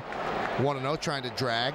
And Mike, in a scoreless ball game, he becomes a very important batter.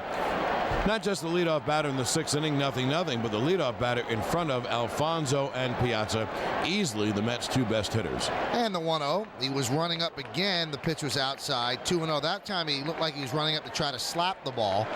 So the count 2-0. He scored 8 runs in the NLCS, so the Cardinals couldn't do anything with him. He was 7 for 23 in the National League Championship Series. That's 304. And the 2-0. There's a pitch right down the middle, 2-1. So Perez has actually changed his modus operandi tonight. He usually cuts and slashes at everything, but he's taking a lot of pitches.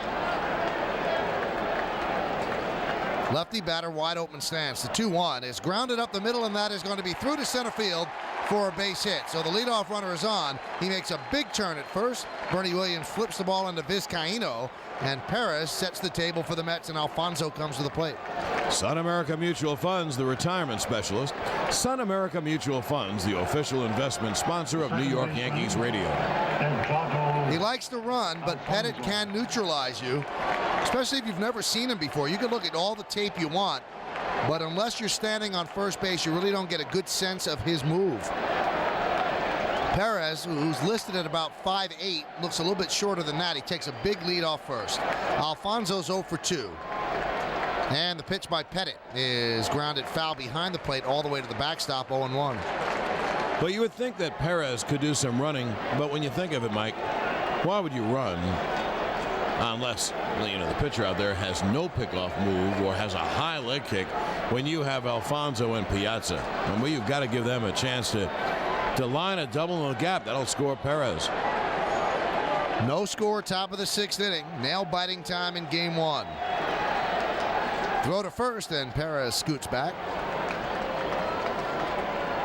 John and I were around the city last night, and during the World Series, they give the players new caps, and on the caps, the left side of the cap is the World Series logo.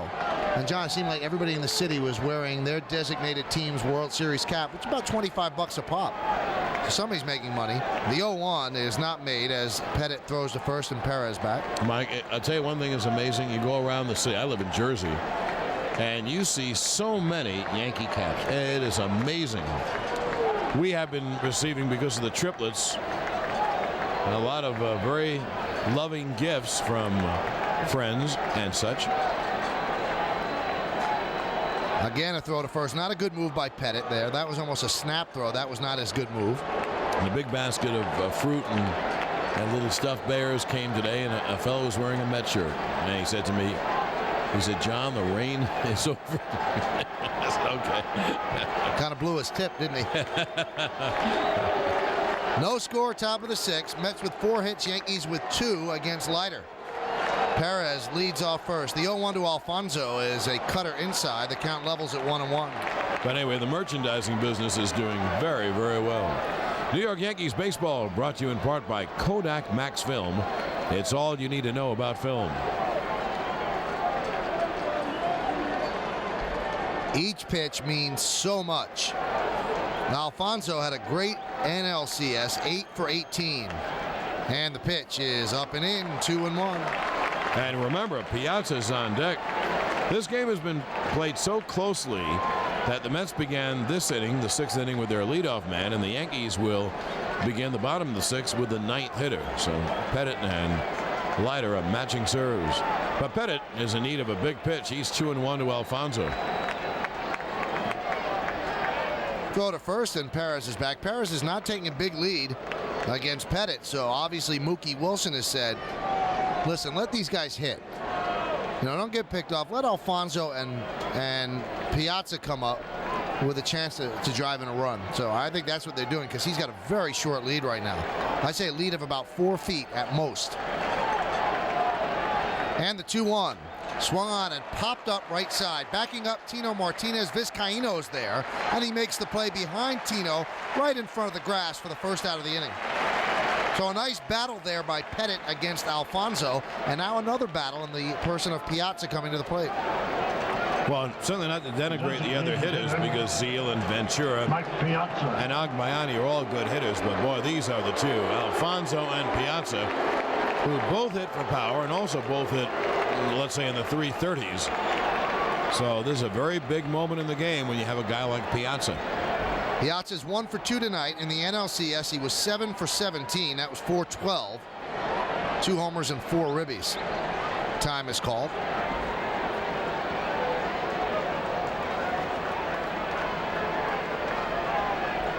The place is absolutely jammed. And the throw to first. Perez is back. Perez has almost assumed the role that Melvin Mora had last year. And you wonder, does he have staying power? Will he be here next year? But the Met outfield that started tonight, boy, was that not the outfield they thought that they were going to have coming into the season. I mean, Ricky was their left fielder at the beginning of the season. The pitch to Piazza is fouled straight back 0-1. It was Ricky, supposed to be Darrell Hamilton in center. Now he's on the bench. He's back from his toe injury. And Derek Bell in right. Well, look who started today. Agbayani, Payton, and Timo Perez. And until Ricky kind of forced himself to be dealt, you figure Agbayani might have been sent down the minor leagues, but he certainly became the left fielder. And Timo, late in the year, became the right fielder, and Peyton earned the job. He's been a terrific player all year long, and Hamilton was injured most of the year. And the 0-1. Fastball up and away. 1-1. And it's strange, before Bell got hurt, Agbayani did a lot of the leading off, and he's not your prototypical leadoff man. Boy, the Mets could have really used Ricky, a real Ricky, all season, but they did a good job. 94 and 68, that's not too bad. Finishing second in the NL East to the Braves and getting the wild card by a good margin. 1-1. Swung on a miss. Breaking ball, diving down and in. The count 1-2. Piazza's the DH tonight, and what that does for Bobby Valentine is it gives him a better catcher. Piazza's a great hitter.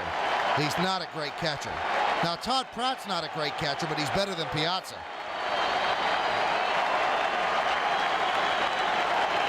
And the throw to first is not in time as Perez back standing. He has the smallest lead you could possibly imagine. Now, if Piazza makes an out, then I think you might see Perez try to go. No score, top of the 6th inning. Yankees against the Mets. The Subway Series has finally happened. First one since 1956.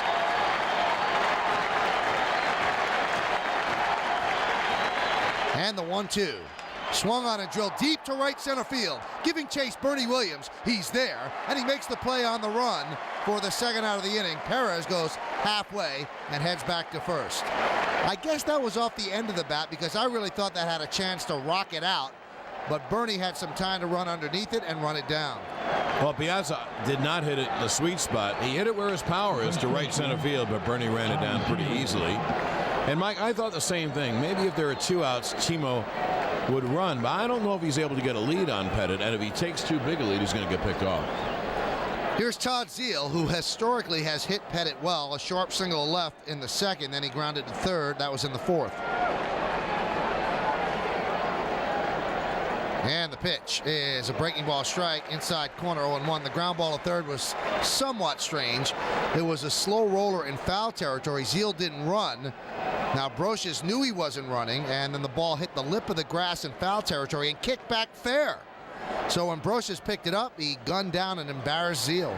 Now Brosius is very deep at third and close to the line, trying to cut down on the extra base hit. Mets have made 3 separate bad base running maneuvers. One by Zeile. Piazza was picked off, and then Jay Payton didn't run on a slow roller in front of the plate with Agbayani at second. Throw to first, and Perez is back. 2 outs now with Perez on first. No score, top of the 6th inning.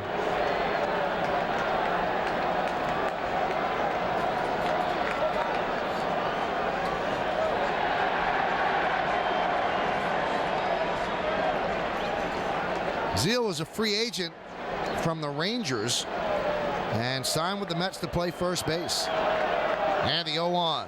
Swung on a missed high fastball, chased that pitch, and the count 0-2. Zeile, his whole career changed because of Joe Torre.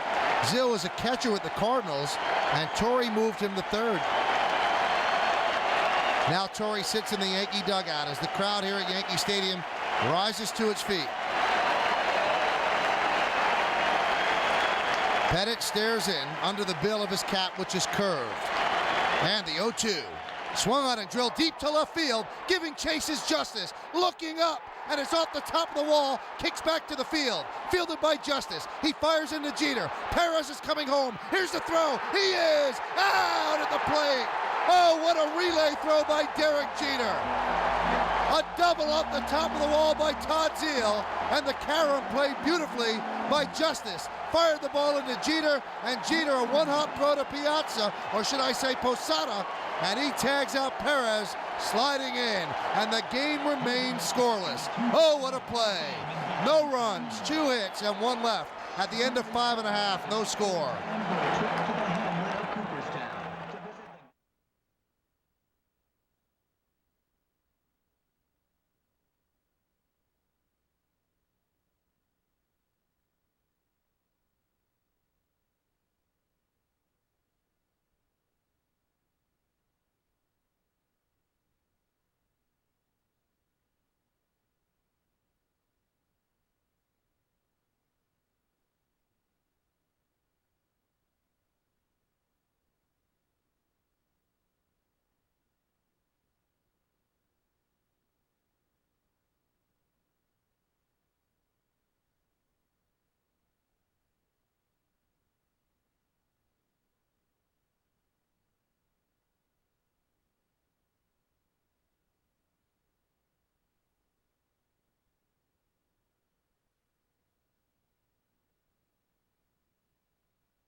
Here's Jose Vizcaino. He hits a hot shot past the lunging Ventura and off the glove of Bordick. It rolls into short left. So a leadoff single for Vizcaino, and the Yankees start off the 6th in proper order. 15-second station ID. This is New York Yankees baseball.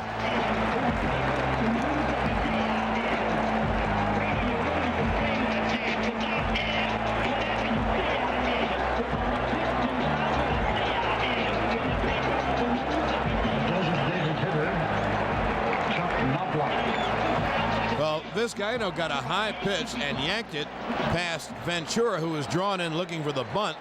And, you know, we're seeing a replay now of Timo Perez, and indeed he did not run hard, and that's why he was just thrown out at home. And you know what? Tim McClellan, the left field umpire, called the play exactly right. Here's Knobloch, and he bunts right back to Leiter. Leiter will fire to second. They get the force there, and Knobloch will reach it first on the fielder's choice. He bunted the ball too hard, and a good play by Leiter off the mound quickly fired a strike to Bordick. And you know, John, watching Timo Perez style, and he was moving his right hand in a circular motion as if to say home run. That's disgraceful. I mean, he should have scored without a throw. Easily. He cost him a run. And when Justice threw the ball in, Jeter fielded it and had to throw off balance. As he caught it, he was kind of heading toward the foul line, and he threw off balance the way he throws off balance at shortstop on slow hit balls. Don Zimmer told me he does it better than anyone he's ever seen, and he made a great throw home. But the ball indeed hit the very top of the wall, and it was not touched by a fan. And the odd thing is that McClellan made a perfect call. And Timo Perez should have scored easily, and he was out 7-6-2. Knobloch bunted the ball also, Mike, not just too hard, but also right back at Leiter. Here's Jeter with Knobloch at first, and the first pitch is outside 1-0. John, a perfect reason why they have those umpires on the foul lines in the World Series, because those are big calls, and McClellan was closer to the wall than he would have been if he was a third base umpire. Much closer. He made an absolute perfect call, and with the naked eye, I thought it was a 2-run home run. Jeter's 0 for 2 tonight. Throw to first by Leiter, and back is Knobloch, holding his right hand up to his right ear, as he always does. When you saw it at first blush, what did you think? I thought it was bobbled by a fan and dropped, or actually inadvertently hit off a fan's hand. But the fans behaved beautifully there. They leaned back and let the ball hit the top of the wall. The 1-0 is way inside 2-0. So the Mets have an opportunity to go up 1-0, and they are Mike, that's felled. That's the fourth base running mistake by the Mets in this game. That was a run. Timo Perez can run with anyone, and Zeal hit the ball off the wall. And forget about the relay. They were good relays, but they weren't good enough to stop Timo Perez from scoring. Yeah, he went into a jog right around second and between second and third, and then picked it up. Too late. Throw to first, and back is Knobloch. That's, you know, we get on umpires and they don't make the call. That's a heck of a call by Tim McClellan. Also, why would a guy at second style? He didn't hit the ball. Just put your head down and run. Or at first, he was styling from first to the middle of second and third. That was a tremendous mistake, and it cost the Mets the first run of the game. Throw to first, and Knobloch scampers back. And Zeal continues to hit petted hard. That was his second hit of the night. And that ball, if it's an inch or two higher, and I mean an inch or two, it's a home run. He hit the absolute top of the wall. Couldn't go any higher without it being a home run. Damage pitch for Jeter. Again, a throw to first by Leiter, and Knobloch is back. Wrap up a Rolex for someone you love. Your friends at William Barthman Jewelers, your official Rolex jeweler, remind you that an elegant Rolex timepiece makes a perfect gift for that special someone. So the first bit of controversy, but the umpires were upheld on that play. Knobloch was caught stealing in the third after walking 1-3-6, essentially picked off. And the 2-0 is high, 3-0. That time, Leiter delivered to the plate, and Knobloch was darting back to first, so he's not getting any kind of read on Leiter's move. Mike, that's even worse than not getting a lead.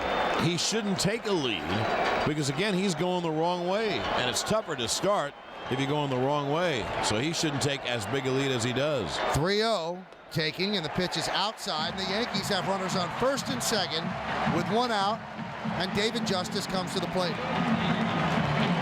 Well, the Yankees, in effect, had their best chance. They had two men on, but they had two outs. That was in the second inning on two hard singles. And And then Brocious rolled out down the first baseline. Here they have first and second, one out.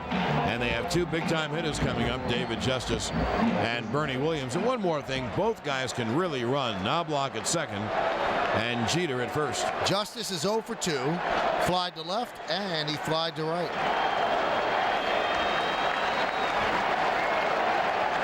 Everyone knows he went down in Yankee lore with that home run in Game 6 of the ALCS. Got the Subway on track. First and second, one out. And the pitch to Justice. Breaking ball strike, 0-1. Last time up, Justice had not one but two good swings. He had a foul home run down the right field line and then sent Perez back to the warning track, and he had two great swings. So Leiter decided to change, and he threw him a breaking ball, and that had Justice frozen, that first pitch breaking ball. And the 0-1. Way inside. Justice jackknifes out of the way of a fastball to count 1-1. No score, bottom of the sixth inning. Yankees threatening. Knobloch's at second, and Jeter is at first. Both runners looking at third base coach Willie Randolph. Lee Mazzilli just had a word in the ear of Derek Jeter.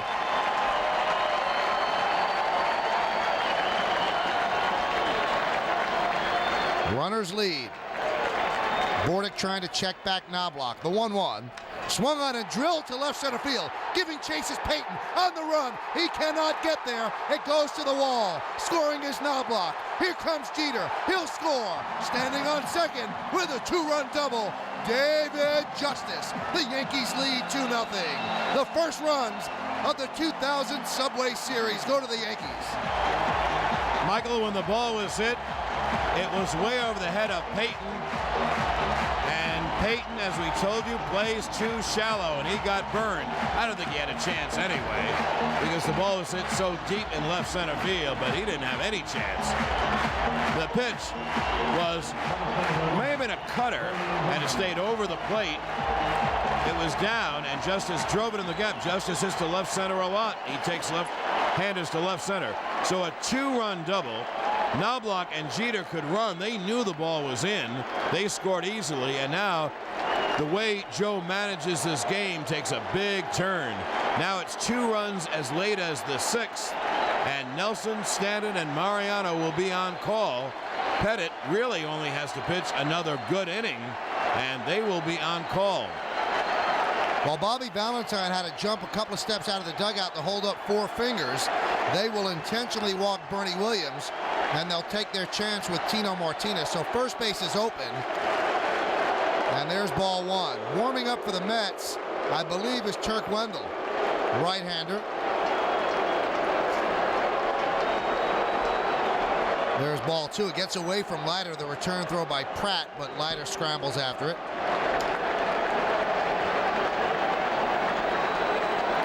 There's ball three. It is the right-hander Turk Wendell. So Tino Martinez, there's ball four, first and second, who's had a great postseason, now comes up with runners on first and second. Tonight, Tino's 1 for 2. And in the postseason, he is 17 for 46. New York Yankees baseball is brought to you by DMR Consulting, the results people. They make IT investments pay off. Well, Tino has Justice at second and Bernie at first. Bernie on the intentional walk, and another big hit for David Justice. He gets big damage hits. Martinez singled to right center field and struck out. Good speed on the bases for the Yanks, and the pitch. Strike right down the middle with a fastball, 0-1. One thing, Mike, and we have seen this all year long, Justice really hangs in against left-handers. He's had a lot of good swings against Leiter tonight. Seems to have a flair for the dramatic as well. The 0-1. Swung on and fouled straight back. Just missed the pitch. That was his pitch to drive. It's 0-2.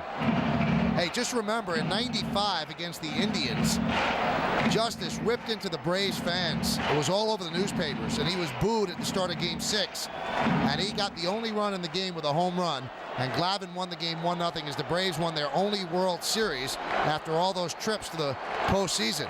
So he came up big then, came up big in the ALCS. The 0-2 is outside 1-2. The intentional walk by Leiter was his third. One walk went to Knobloch, but he promptly picked him off. And that was back in the third inning. But in this inning, the walk to Jeter set up the 2 runs. And the 1-2. Fouled away, upper deck on the third base side, still 1-2. So the Yankees lead 2-0. And the Mets have made several blunders on the base paths. It's just amazing. Because they're a pretty fundamentally sound team, and they've made 4 base running mistakes. And the 1-2. High fastball up and away, 2-2.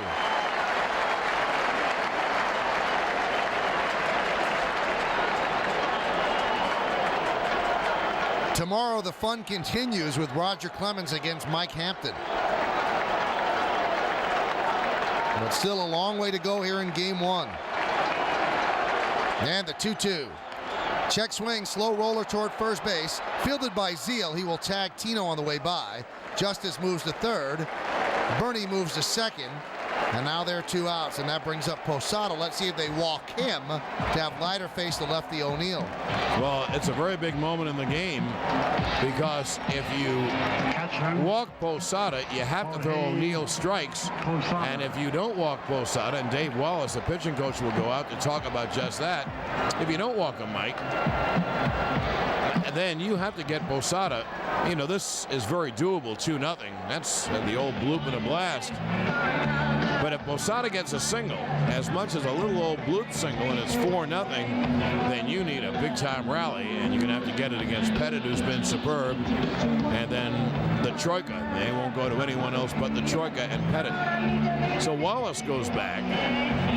Well, by going through 6, John, Pettit kind of negotiated the area where the Yankees really don't have anybody to go to. No question. Oh, no question about it. Absolutely. I mean, you almost could say that if Pettit is able to get an out or 2 in the 7th that doesn't run into trouble, you can go to Nelly and Stanton for an inning and bring in Rivera for the final 4 outs. Well, here's Posada. They'll crouch behind the plate and try to make good pitches against Jorge. Big moment in the game. 2nd and 3rd, 2 outs. Yankees up 2-0, looking for more.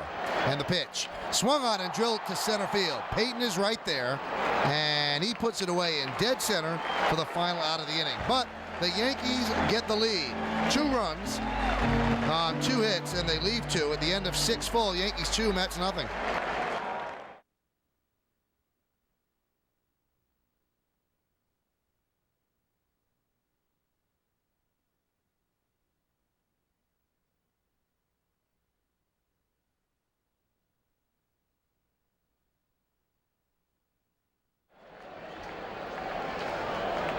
Well, Andy Pettit starts off Robin Ventura with a breaking ball, 1-0, catching everybody in commercial, including Fox. The umpire simply did not hold up the game long enough. And here's the 1-0. There's a strike, fastball inside corner, 1-1. Ventura's 0 for 2 against Pettit.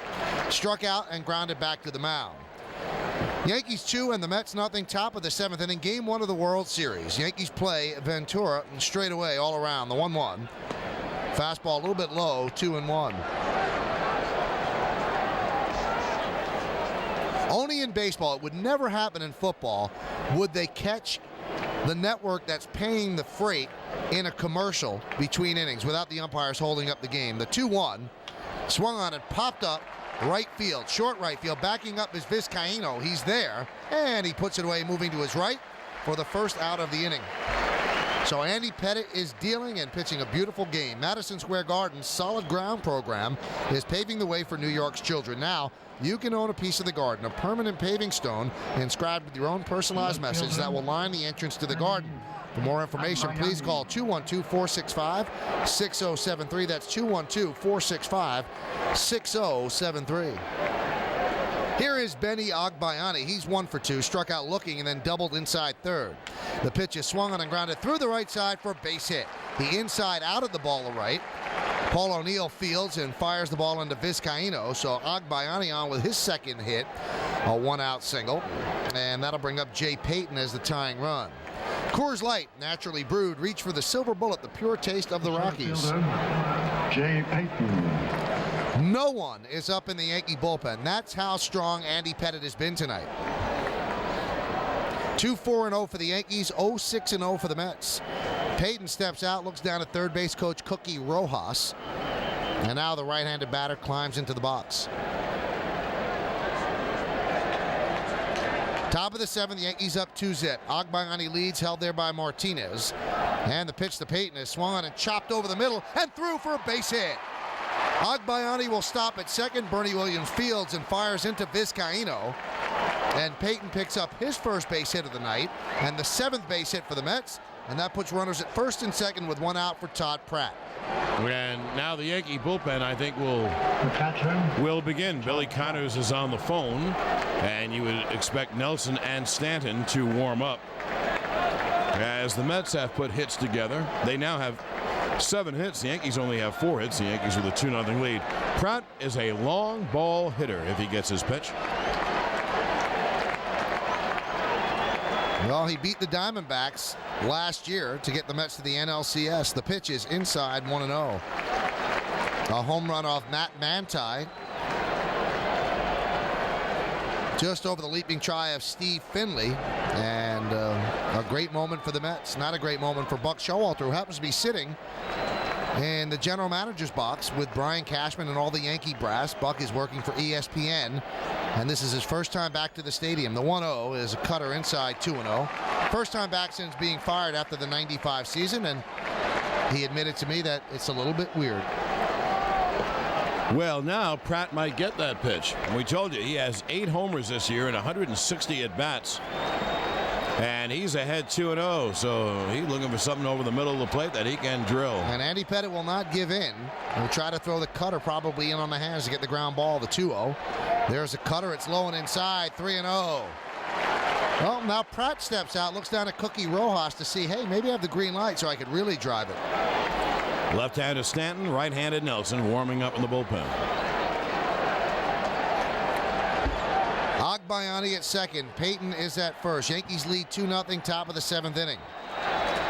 Yankees scored their 2 in the bottom of the 6th. The right-handed Pratt is ready. Spread stance in the box. The 3-0 right down the middle, taking all the way. 3-1. On deck is Mike Bordick. The Mets do have a propensity to come back. They are cardiac kid types. But the Yankee bullpen is a tough bullpen, especially in this part of the ball game, the last third.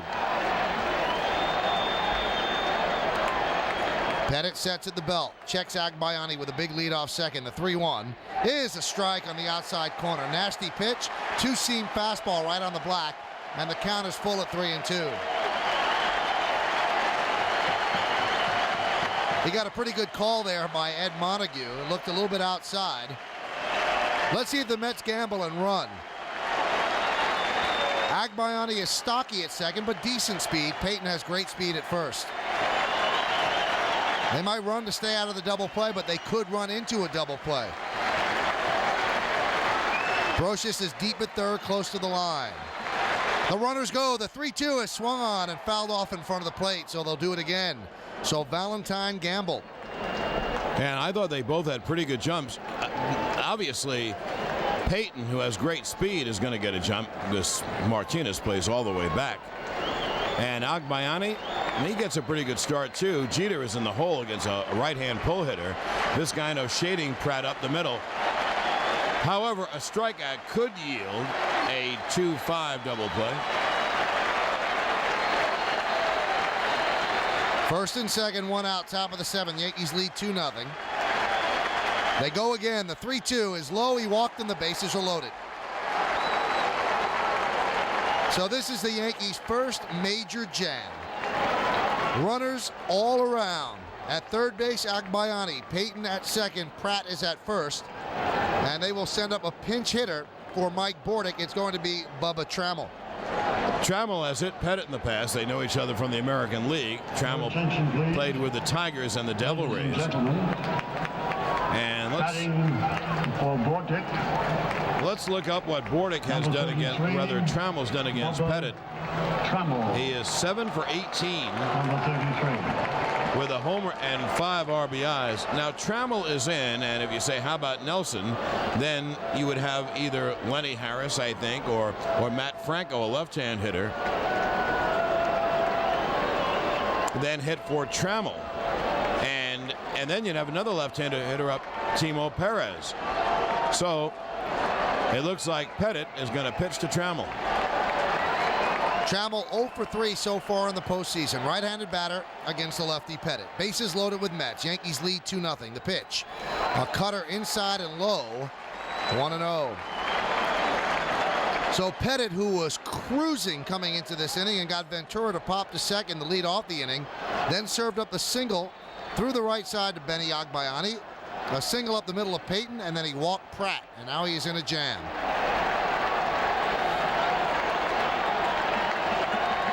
Works from the stretch, the 1-0. Check swing on a cutter. Did he go? Did he go? They checked with the first base umpire. Said, yes, he did.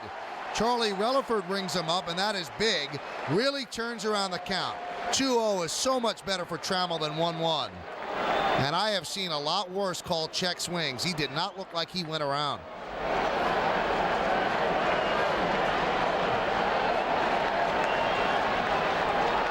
They got Trammell from the Tampa Bay Devil Rays. And the deal that sent Jason Tyner to the Devil Rays. Now Pettit steps off. Pettit could elect to go from the full windup, but obviously he's feeling fairly comfortable working out of the stretch. With the bases loaded, they're not going anywhere. They're not going to get a great jump, so you might as well go from the full wind. A lot of starters elect to do that, but Pettit is eschewing that option. And the 1-1 to Trammell. Swung on line drive, base hit to left field. That should tie it up. Agbayani scores. Here comes Payton. He'll score. And the game is tied at 2. A 2-run pinch hit single for Bubba Trammell. And the Mets have tied the game at 2. Well, Trammell got a 1-1 pitch, and he hit it hard. That was a bullet single to left.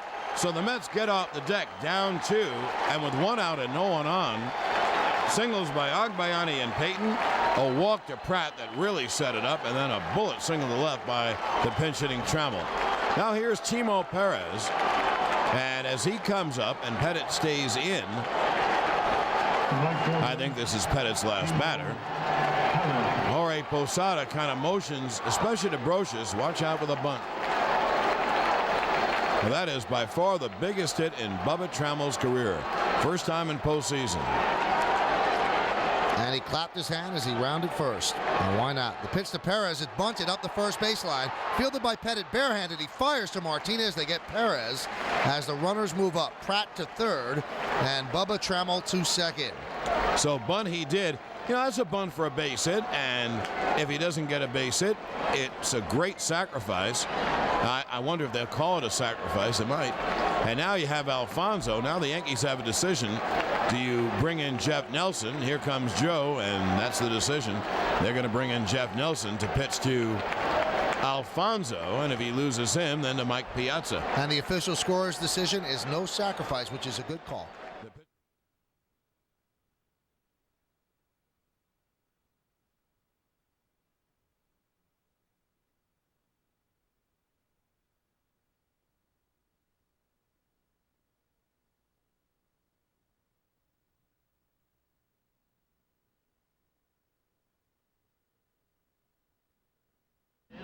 Well, Jeff Nelson figures to see a lot of action in the 7-game series. His specialty is getting right-hand hitters out. And he has 3 right-hand hitters in a row. The best the Mets have to offer, Alfonso, Piazza, and Zeal.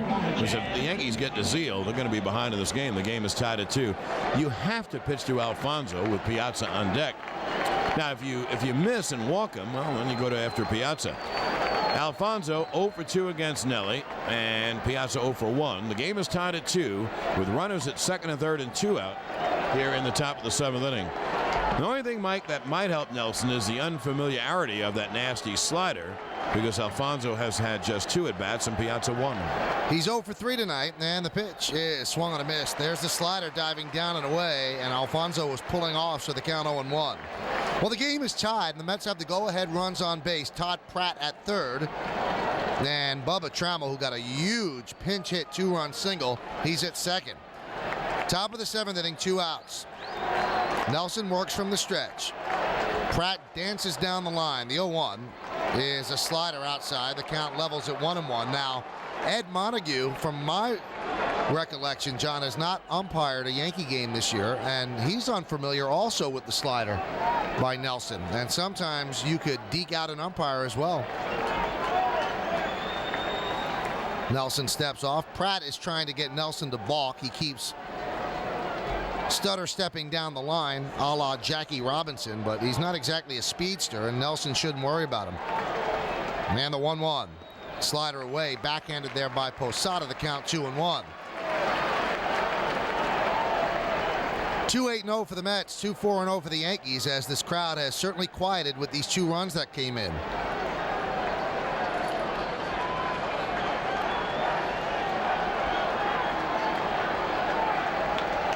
Nelson deals the 2-1 to Alfonso. Is a slider strike on the outside corner. Just whispered across the black, and the count is level at 2-2 as this sellout crowd gets to its feet.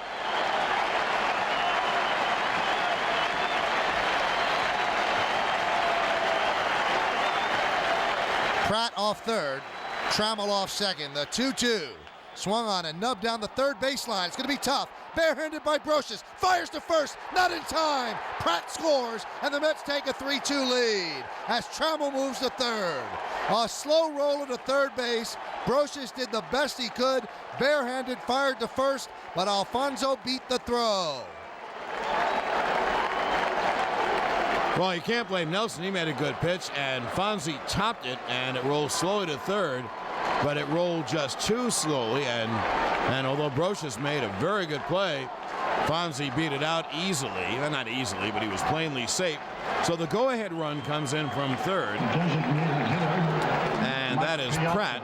On to third goes Trammell, and the Yankees still aren't out of the woods because here is Piazza. So the Mets rally for 3 and take a 3-2 lead.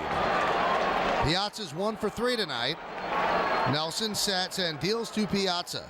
It's a fastball strike on the outside corner, 0-1, a 93-mile-an-hour fastball. Usually, he will throw his fastball in, but that time he went away with it. So the Mets lead the Yankees 3-2 with 3 runs in the 7th inning. They come off the deck, and that is their modus operandi. Nelson fakes to third and fakes to first.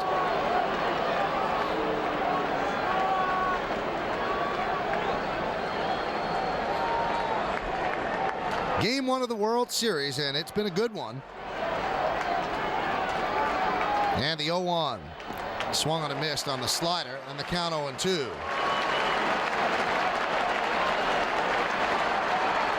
Trammell also darting off third, trying to distract Nelson. And Alfonso leads off first, held there by Martinez. Alfonso's slow roller, the 9th base hit for the Mets. And the 0-2. Swung on and blooped to short center field. Coming on Bernie Williams. On the run, he makes the play for the final out of the inning. But not before the Mets get 3 runs on 4 hits, and they leave 2. At the end of 6.5. Get up and stretch. Mets 3, the Yankees 2.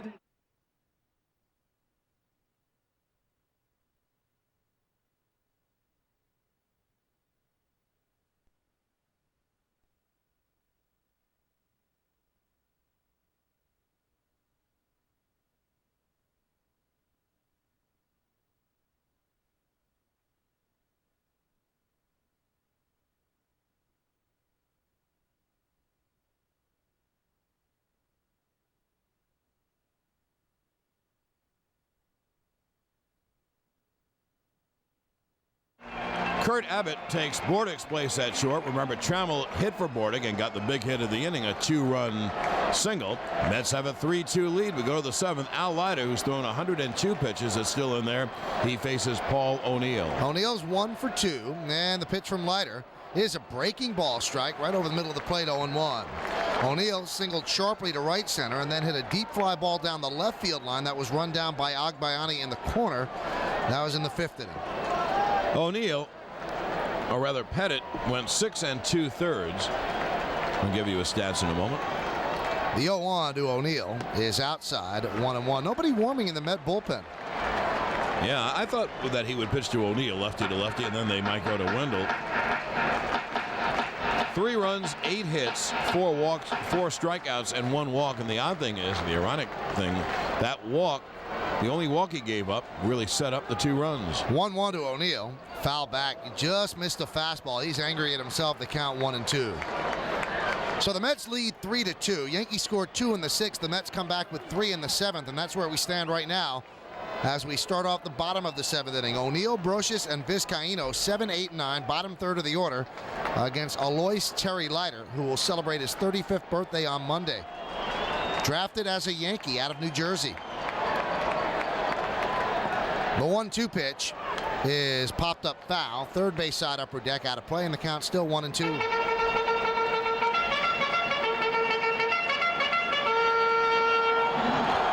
The Yankees have lefty hitters and the Mets have lefty pitchers, so Bobby Valentine can match up with no fewer than 3 lefties in the bullpen, John Franco and Dennis Cook, and also Glendon Rush. Leiter working quickly, deals the 1-2 to O'Neill. Slice foul, third base side into the seats, still 1-2. O'Neill a little bit late. O'Neill so far in the postseason, 10 hits and 41 at-bats. And he has 5 runs batted in. All 5 of the RBIs came in the ALCS. Mets 3, Yankees 2, bottom of the 7th, game 1 of the Subway World Series.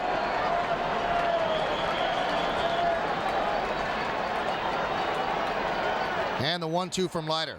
Breaking ball, strike 3, O'Neill down looking. He expected something hard, and he got a slow curveball, which danced across the inside corner for a strikeout. Strikeout number 6 for Leiter, and that'll bring up Brocious. Brocious is 0 for 2. Brocious grounded out down the first baseline, then grounded to short. 3-9-0 for the Mets, 2-4-0 for the Yankees. And Leiter deals. Strike on the outside corner, 0-1. So Leiter pitching now with confidence as he has the lead. He gave up 2 runs. His team came right back and got him the lead. And the 0-1. Slice foul into the mezzanine, the count 0-2. Now Jose Canseco has a bat in the Yankee dugout. Now Vizcaino is in the lineup because he has hit Leiter so well. And he actually started off the 2-run 6th inning with a single. But maybe Joe sends up Canseco for 1 swing against Leiter. And the 0-2 to Brocious. Swung on ground ball up the middle, a base hit to center field. Just missed Leiter and goes into center field for Brocious. Peyton Fields flips it into Abbott. And the Yankees have a runner on with 1 out in the 7th. But they will send up Vizcaino. It will not be Canseco. Well, you know, the Yankees really did have a choice. If there's 2 outs, no one on, I agree with you. He sends up Jose and tries to get the big blast. Now there's 1 on and 1 out. You still could send up Canseco, but he's looking for a base hit to move the lineup around with 2 men on base to Knobloch. And this guy, you know, is 1 for 2 and has had 11 hits and 21 at-bats against Leiter. However, the last time up, Mike, Leiter made a mistake, got a pitch up, and Vizcaino clubbed it. And also, Ventura was playing way in at third, and that's why the ball got by him. Now Ventura is back even with the bag. So Vizcaino probably doesn't bunt, and Ventura has a much better chance to field a ground ball. Vizcaino is 1 for 2, and the pitch. Swung on a miss. Good cutter. Diving down and in, and the count 0-1. New York Yankees baseball brought to you in part by the History Channel, where the past comes alive. In the postseason, not too bad for Vizcaino. He's 3 for 4. Against Leiter lifetime now, he is 11 for 21. And the 0-1. Fastball away, the count 1-1. Turk Wendell, who warmed up before, will get ready quickly in the bullpen. Leiter has given the Mets what they needed, a quality start here in the first game of the World Series, which is what Bobby Valentine expected from him. Throw to first, and walking back is Brocious. So Brocious' base hit makes him 1 for 3 tonight. The Yankees trail 3-2, bottom of the 7th. The Yankees looking to tie. Runner on first with 1 out. Leiter takes his time, now steps in front of the rubber, leans in for the sign, brings the hands together, sets at the belt. And the 1-1. Cutter is inside as Vizcaino shrugs out of the way, and the count 2-1. And Jose looks down at Willie Randolph. 2-1, especially with a weak hitter like Vizcaino, is a very good pitch to hit and run, because Leiter certainly doesn't want to fall behind Vizcaino. 3-1, so you figure they don't pitch out. Payton extremely shallow in center field. Vizcaino has some power.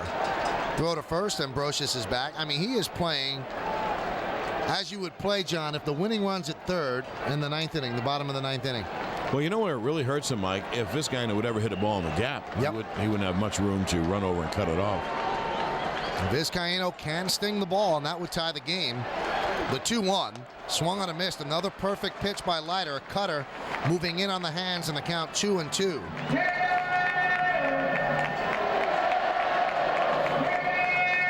On deck is Chuck Knobloch. Mets 3, Yankees 2, bottom of the 7th inning. Brocious leads off first with 1 out. And the 2-2. Swung on a nubbed in front of the plate, fielded by Pratt, but foul at the third base side. The count's still 2-2. On those little bouncers, you really have to wait for the ball to go on the fair side of either foul line. Now, the foul lines only stop at the batter's box, and that ball was in back of the batter's box, so it was a foul ball.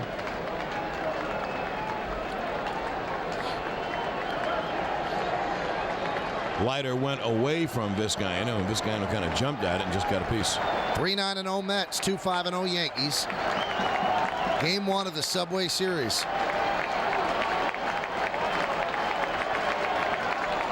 And the 2-2. Just missed outside with a backdoor breaking ball. Leiter wanted that and had both hands on both knees, staring into Montague. Now let's see, John. Do you send Brocious? Well, I think they will. Again, Vizcaino could be blown away, and Brocious then would be probably thrown out at second. He doesn't have great speed, but I think they put Brocious in motion. Oh, what a gamble. Let's see. He goes. The 3-2 is fouled off in front of the plate, then rolls behind near the Met on deck circle. Still 3-2. He got a cutter in, up, and I think if Vizcaino lays off it, it's ball 4. Tell you one thing that I noticed on that, John. He better make contact because Brocious is not getting a jump.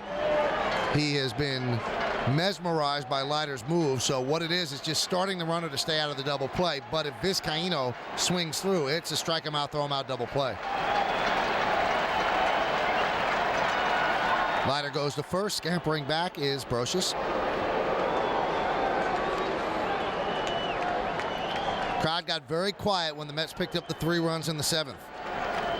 Slight breeze blowing, the flags flipping from left to right, but not anything that's going to do anything to any baseball in the air. Runner goes. The 3-2 is swung on, grounded sharply to third, fielded by Ventura, and he fires across the diamond, pulling Zeal out the bag, but Zeal tags Vizcaino on the way by as Brocious moves to second. The Mets were playing close to the line and saved themselves an extra base hit right there. A nice play by Ventura. You know, when the ball was hit, Mike, I thought that ball was going to be down the line, but Ventura was there. He was playing down the line. Chuck Knobloch. He was giving up a lot to the glove side, and obviously starting Brocious advanced the runner. That's why you start runners. Now, by starting the runner, not that it would have been a double play, but they would have had the force at second, and now Knobloch has a chance to tie the game with a base hit. And if Knobloch hits one, it's going to do damage because Payton and Agbayani are unbelievably shallow in center and left, especially Payton in center. Now Leiter calls out Pratt, wants to talk to him. Mike, I didn't mean if he hits a home run. He hits a home run, it doesn't matter where they're playing, unless they're playing in the stands.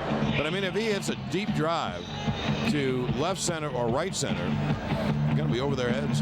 Chuck Knobloch has a flair for the dramatic in the postseason. Against San Diego, right here at Game 1, 7th inning, he hit a huge home run, which preceded Tino Martinez's grand slam.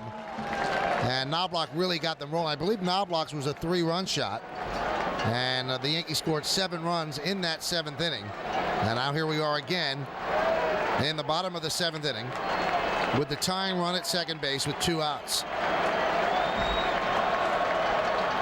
And the pitch to Knobloch is way inside. He jumps out of the way. The count 1-0. It was headed right to his ankles. He kind of skipped rope.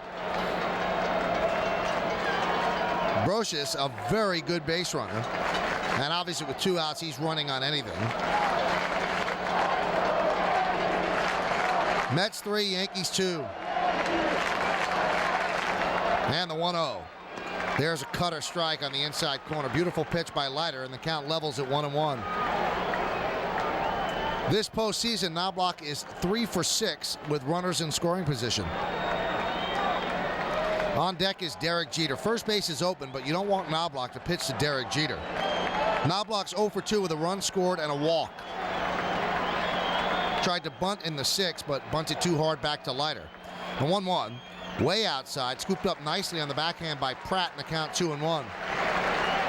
Knobloch flied to center to open up the first inning for the Yankees. He walked and then was picked off / caught stealing by Leiter, 1-3-6. That was in the 3rd. And then with Vizcaino leading off the 6th inning with a single, he tried to sacrifice him the 2nd, but bunted back to Leiter, and Leiter got the force with the throw to Bordick.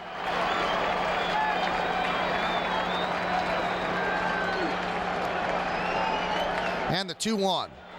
There's a strike, breaking ball outside corner, and the count levels at 2-2. Knobloch steps out, readjusts the pants, moves them back down toward the spikes, readjusts the batting gloves. All the idiosyncrasies that he goes through after each pitch. Right-handed batter against the lefty Leiter. Brocious leads off second with 2 outs. Yankees trail 3-2, bottom of the 7th. The 2-2 pitch. Swung on and popped up. Left side, giving chase is Ventura. Near the Met dugout, he leans in, but it's on the roof of the dugout on the third base side, so Knobloch gets another hack.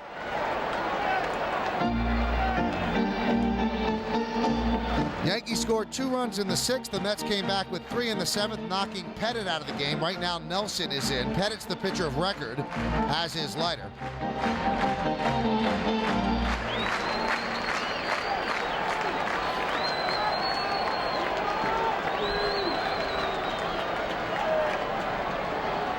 Pratt goes halfway to Leiter and says something, now back behind the plate. Yeah, he was looking in the dugout. I can't imagine what they were telling him to tell Leiter. Turk Wendell continues to throw in the bullpen, a right-hander. Knobloch just needs a single. Ventura very close to the line again at third. Edgardo Alfonso shades up the middle. Zeal pulled off the line at first. And the 2-2. Check swing, foul back to the screen. Still 2-2, so Knobloch stays alive.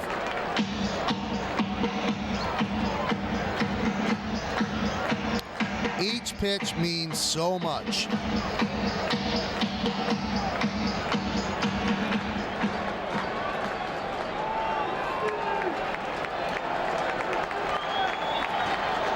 Leiter takes a deep breath and then in front of the rubber. His glove on his right knee as he leans in for the sign. Now he steps off the rubber as Knobloch calls time, says too much. And again, adjust the batting gloves and the Velcro and all that deal.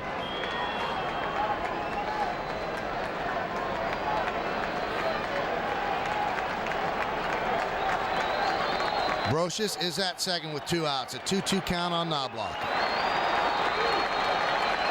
And the pitch. Swung on a miss, he struck him out. So Knobloch leaves a runner at second base. No runs, a hit, and 1 man left at the end of 7. We've got a good one. Mets 3, Yankees 2. Well, we go to the 8th inning. Jeff Nelson will face Zeal, Ventura, and Agbayani. With the Mets leading 3-2, Yankees had a 2-0 lead through 6. And then the Mets got 3 in the 7th, and now it's a 2-inning game for the Yankees. They need to come back probably against the Met bullpen. John Franco, I believe, is warming up for the Mets, and now our left-hander, John Sterling, steps in for the play-by-play here in the 8th. Well, here's Zeal. He takes a strike. Nelson pitched very well. He faced the 2 best Mets hitters. Alfonso hit a dribbler to third, beat it out for a hit. That's how the go-ahead run scored, and then Piazza hit a fly ball to center. So Nelly pitched as well as he could. The 0-1. A high pop by Zeal toward shallow right. Vizcaino is out calling, and Jose makes the catch, and there's 1 away. I just saw Fox got a shot of Al Leiter shaking hands in the dugout, so Leiter's night undoubtedly is through. With Justice leading off, you'll probably see Franco in the 8th inning. Panasonic leading the way in digital technology for the latest in HD TV, DVD, digital imaging, and networking products. Look to Panasonic, just slightly ahead of our time. 3-2 Mets, top of the 8th. 1 out, no one on. Here's the only lefty hitter that Nelly will face, and it's Robin Ventura. Ventura 0 for 3, and that's against Pettit, of course. Sliders inside, the count 1-0. Zeal was 2 for 3 against Andy and was unlucky. Hit the top of the left field wall and just missed a 2-run home run back in the 6th. Oh, the Mets have a 1-run lead. The 1-0 is another slider inside, the count 2-0. On deck, the right-hand hitting Benny Agbayani. If Franco does come in, and I imagine he will, he's the only one warming up, the first 3 hitters, here's Nelson's 2-0, a high pop foul, but to make the seats on the third base side over the Mets dugout, and the count 2-1. That was a fastball. Franco would face the lefty Justice, the switch hitter Bernie Williams, and the lefty hitter Tino Martinez. And Mike, it could be that Franco will pitch until he's in trouble, and then if there's 1 or 2 outs, then you might have the closer Benitez come on. You know, since 1966, John, or 1996, the Yankees are 27-1. The 2-1 cut on him, miss. When leading after 6 innings in the postseason. So what has happened at this point, and they haven't lost a game, obviously, but if it holds up, very rare. It'll be a 2-2. The pitch just missed. I was wrong. Now, I saw Franco warming up, and I should have known that Knobloch struck out. So obviously Jeter leads off, so he'd have to face a right-hand hitter, and then Justice and Bernie Williams. It'll be a 3-2 on Ventura, and Nelson Deal swung on and popped foul third base side, out of play. And the count holds 3-2. When you look over the inning, Pettit got Ventura, and then gave up singles to Agbayani and Payton, and then really the turning point of the inning came when he walked Todd Pratt. Right. And the odd thing is that's the only walk Andy gave up tonight. And he really made just one bad pitch because Agbayani was a ground ball through the right side. Payton was a chopper up the middle. Yeah, he walked Pratt, which is a mistake, but he left the pitch out over the plate to Bubba Trammell. He was trying to get the cutter in. That was his mistake. Here's the 3-2. A high pop behind the plate.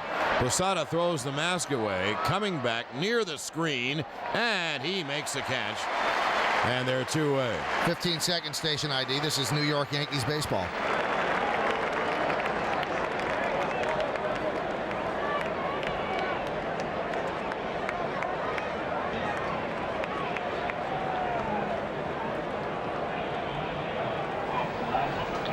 Along with John Sterling, I'm Michael Kay. You're listening to Game 1 of the World Series on this Saturday evening. We thank you for that. And Monday at 8, the debate is on, the Subway Series debate.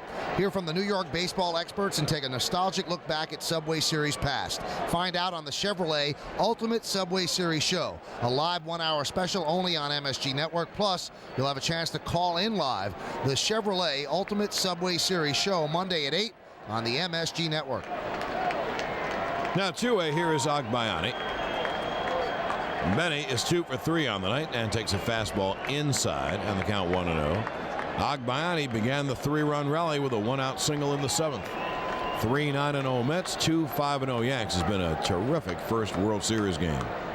If you get 7 of them like this, you're going to have an unforgettable series. The 1-0 is hit in the air to right center. O'Neill going back toward right center, and he's there to make the catch in fairly deep right center. And Nelson has a 1-2-3, so Nelson's pitched very well. We go to the bottom of the 8th. The Mets have a 3-2 lead. Now Joe McEwing, for defensive purposes, goes to left to replace Agbayani. And Brooklyn's John Franco comes on to pitch for the Mets here in the 8th. Franco 5-4 this year with an ERA of 3.40. So McEwing is in left, and Payton and Timo Perez remain in center and right. Ventura at third, Kurt Abbott replacing Mike Bordick is at short, Alfonso at second, Zeal at first, and Pratt behind the plate to catch Franco. Well, it's been a very long wait for John Franco, John. 17 years to get to the World Series, and here he finally is. And boy, he breaks in with a World Series. That's a classic. A Subway Series. He's a 29th player, 40 or over, to appear in a World Series. And you know his heart must be thumping right now. And he lost his dad early in his career, who really paid a lot of attention to his baseball skills when he was young. And he said, I know that when I take the mound for the first time, my dad's going to be watching from overhead. Well, here's Johnny Franco against Jeter. Jeter, Justice, Bernie Williams in the 8th. And the pitch is inside. Jeter squared a bunt, bluff bunt really, and took a fastball in. Right-hander Rick White is warming up in the Mets bullpen. And Mariano is warming up in the Yankees bullpen. It's 3-2 Mets, bottom of the 8th. Jeter leads off. Jeter is 0 for 2 with a walk. The 1-0 is low on the count, 2-0. Franco will pitch off the plate, and if you don't swing, well, then he'll come over. He throws kind of a Scroogey change and a fastball and a breaking ball. He's behind Jeter, 2-0. Now the left-hander deals strike, came in with a fastball. Good pitch on the inside part of the plate. The count 2-1. Jay Payton plays about a step over in right center. The left fielder, the new left fielder, Joe McEwing, is in straightaway left. And Perez in straightaway right. John Franco has faced one batter in his career at Yankee Stadium. That's it. That's the only time he's even pitched there in the Subway Series. The 2-1 grounded foul off third. So now the count even on Jeter, 2-2. Justice on deck, then Bernie Williams. No, the prevailing thought when you watch John Franco pitch, John, is take pitches. Because John Franco doesn't like to throw strikes. He wants you to chase. He wants you to take that little changeup, that kind of like on the outside corner. He wants you to swing at that. And a lot of people do, and they pull it or they swing and miss. But if you take it, it's out of the strike zone. That's why he went behind 2-0. He can throw strikes when he wants to. He's a guy who pitches off the plate. Doesn't have overpowering speed. Well, he's even with Jeter, 2-2, leading off the bottom of the 8th. And the left-hander deals way inside in the count, 3-2. Franco didn't want to throw that pitch there. He wanted to come down and in, and he came too far in. He doesn't want to walk Jeter, who's such a great base runner. Also, that's walking the tying run to lead off the inning. So the crowd rises to get in back of Jeter and try to disconcert Franco. And Derek will see a 3-2. Does he throw a 3-2 change? The pitch is swung on in line. There's a base hit center field. Payton fields and throws in. I think it was a fastball. It was in the middle part of the plate, and Jeter smacked it to center. You know what he did? He did a good move, I thought. I'm not walking Derek Jeter. I'll throw a pitch over the plate, and I'll let my fielders do the job. Because we always say this, even in batting practice, people make outs. They hit the ball to people. So that's what he was hoping for, and Jeter lined the ball up the middle. But Franco said to himself, I am not putting the leadoff runner on with a walk. He's going to have to earn it, and he did. Well, you know what was a bad pitch on that sequence, Mike, was the 2-2. You know he's going to pitch off the plate, but the 2-2 missed so badly that Jeter, who's a very aggressive hitter, was able to have a fastball probably in the middle part of the plate, and he smacked it to center field. Well, Jeter's the tying run, and now here's the go-ahead run, David Justice, and Justice the reason the Yankees have two. He had a long 2-run double to left center field, and Payton goes to left center. They leave right center open. The pitch, strike, fastball. Let's see what Justice is against Franco. Just 4 at-bats. He's 1 for 4. And the Yankee batter that has the best numbers against him, want to guess? Well, it had to be a National League. Glenn Allen Hill, 6 for 12. 3 home runs. It'll be an 0-1 to David. Franco holds the set now, throws to first, and Jeter hustles back. So the count 0-1.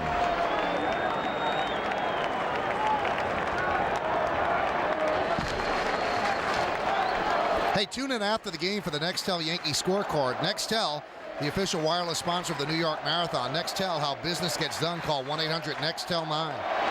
It'll be an 0-1. Jeter leads, and Franco deals strike. Another fastball in the outside corner. Now Justice, behind 0-2, is going to have to look at pitches off the plate. And you know, Justice, I'm just guessing, of course, but I think Justice was guessing because he saw 2 pitches that he should swing at. 2 fastballs that were mid-out. He likes the ball away. You can extend the arms and hit the ball to left and left center, and Justice does just that. That's where his 2-run double went. Justice 1 for 3 on the night. Jeter leads. It'll be an 0-2. The pitch is outside. Great pitch by Franco. You want to miss on that, and he just missed, and Justice took it.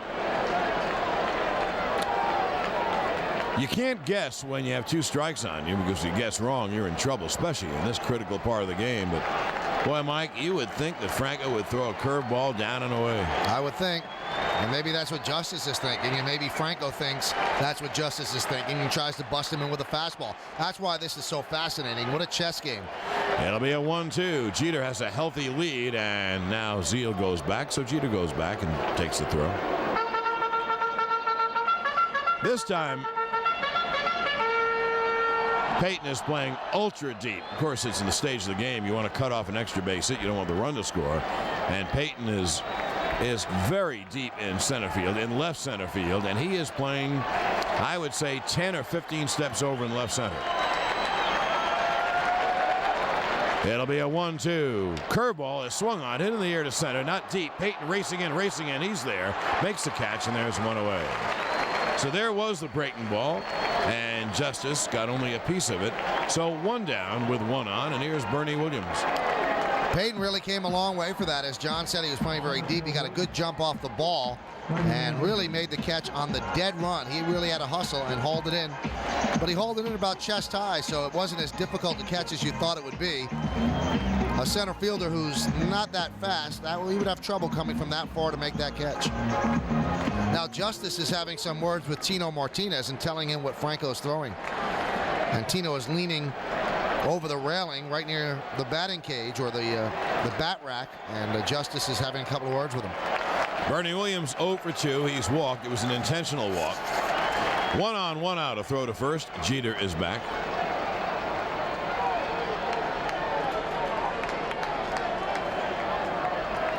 It is 3-2 Mets, and we are in the bottom of the 8th inning. 1 on and 1 out.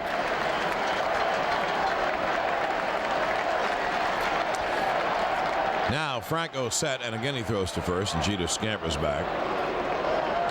And if you're wondering the history, Bernie Williams has had 1 at-bat against Johnny.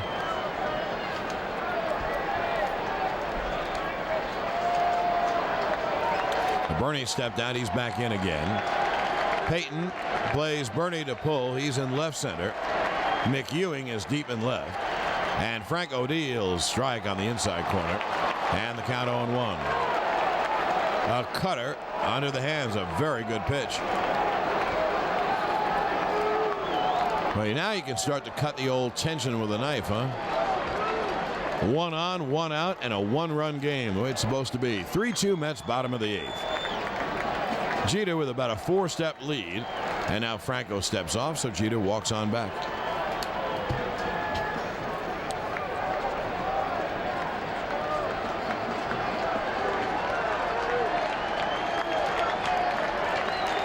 Franco just staring in. Now he's ready.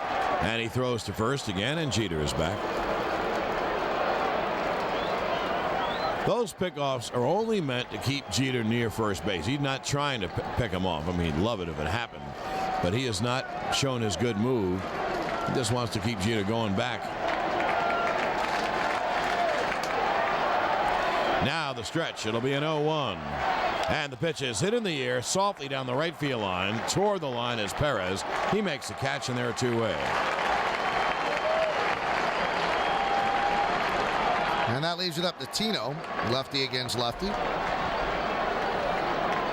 First baseman. Now a meeting at the mound Tino as Martinez. Pratt and Abbott and Alfonso all meet with Franco behind the mound as the lefty Tino Martinez comes up.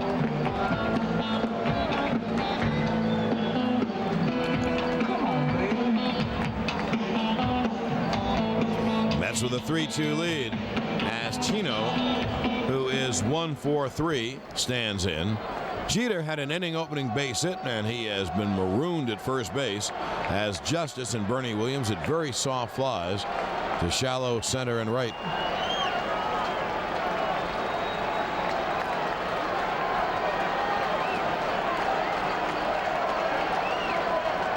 Now the stretch by Franco.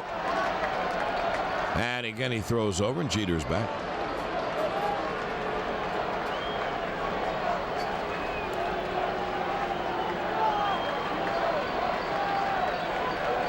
Martinez has had one at bat against Franco. He had one hit, but not much history there.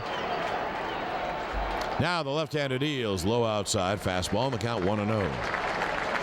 A switch hitters on deck, Jorge Posada. There's no one warming up in the Mets bullpen, so until further notice, the 8th inning is Franco's. As he did against Justice, Payton, the center fielder, plays Chino to hit toward left center.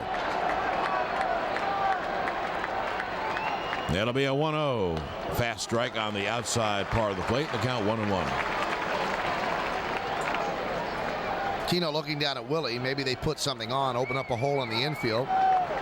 Derek Jeter staring across at Randolph as well.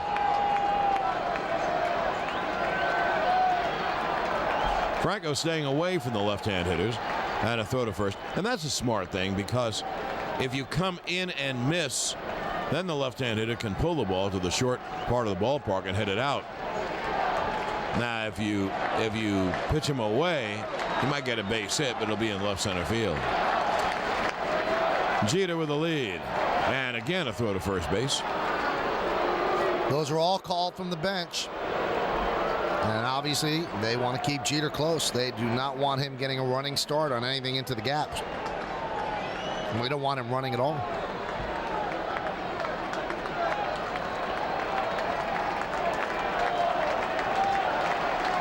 That'll be a 1-1 to Chino. Again, a throw over. And the way they call it from the bench is Pratt looks over. So does Zeal. Pratt signals to Franco because Franco's back is to the Mets bench. And it's a signal for a throw over to first. It's not a signal for a pitch. And that's why Zeal knows when to dart back to first base. It's not a guessing game. It's called. That'll be a 1-1. And Franco deals, swung on and hit in the air to center field. Payton back, away back. He's there in center field. Makes the catch, end of inning. No runs, one hit, and one left. And now at the end of 8 innings of play, it's 3-2 Mets.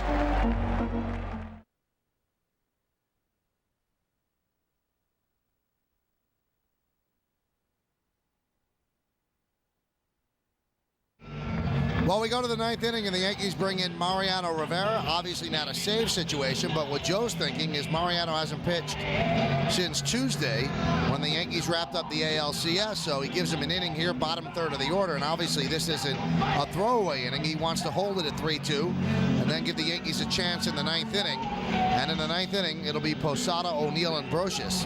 But in the top of the 9th inning, it'll be Payton, Pratt, and Kurt Abbott.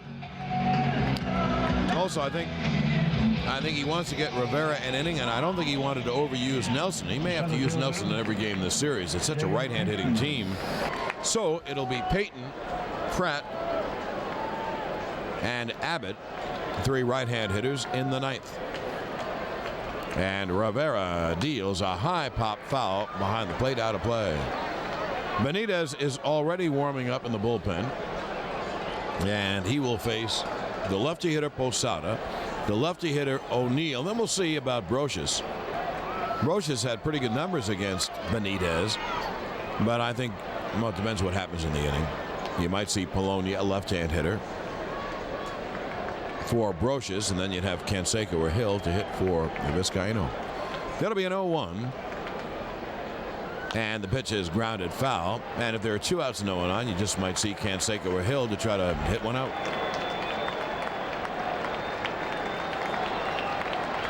Payton is 1 for 3. He had a base hit. The Yankees had a 2-0 lead top of the 7th, and Ventura made out. He popped out. And then Agbayani singled. Payton singled, and in the big play of the inning, a walk to Todd Pratt. That loaded the bases. And Bubba Trammell pinched it and hit a 2-run single to left field to tie the game. And after Timo Perez bunted and was thrown out, the runners moved to second and third. Nelson came on, and Alfonso hit the dribbler down the third base line. He just beat Broch's throw, and that's how the go-ahead run scored. 3-2 Mets here in the ninth.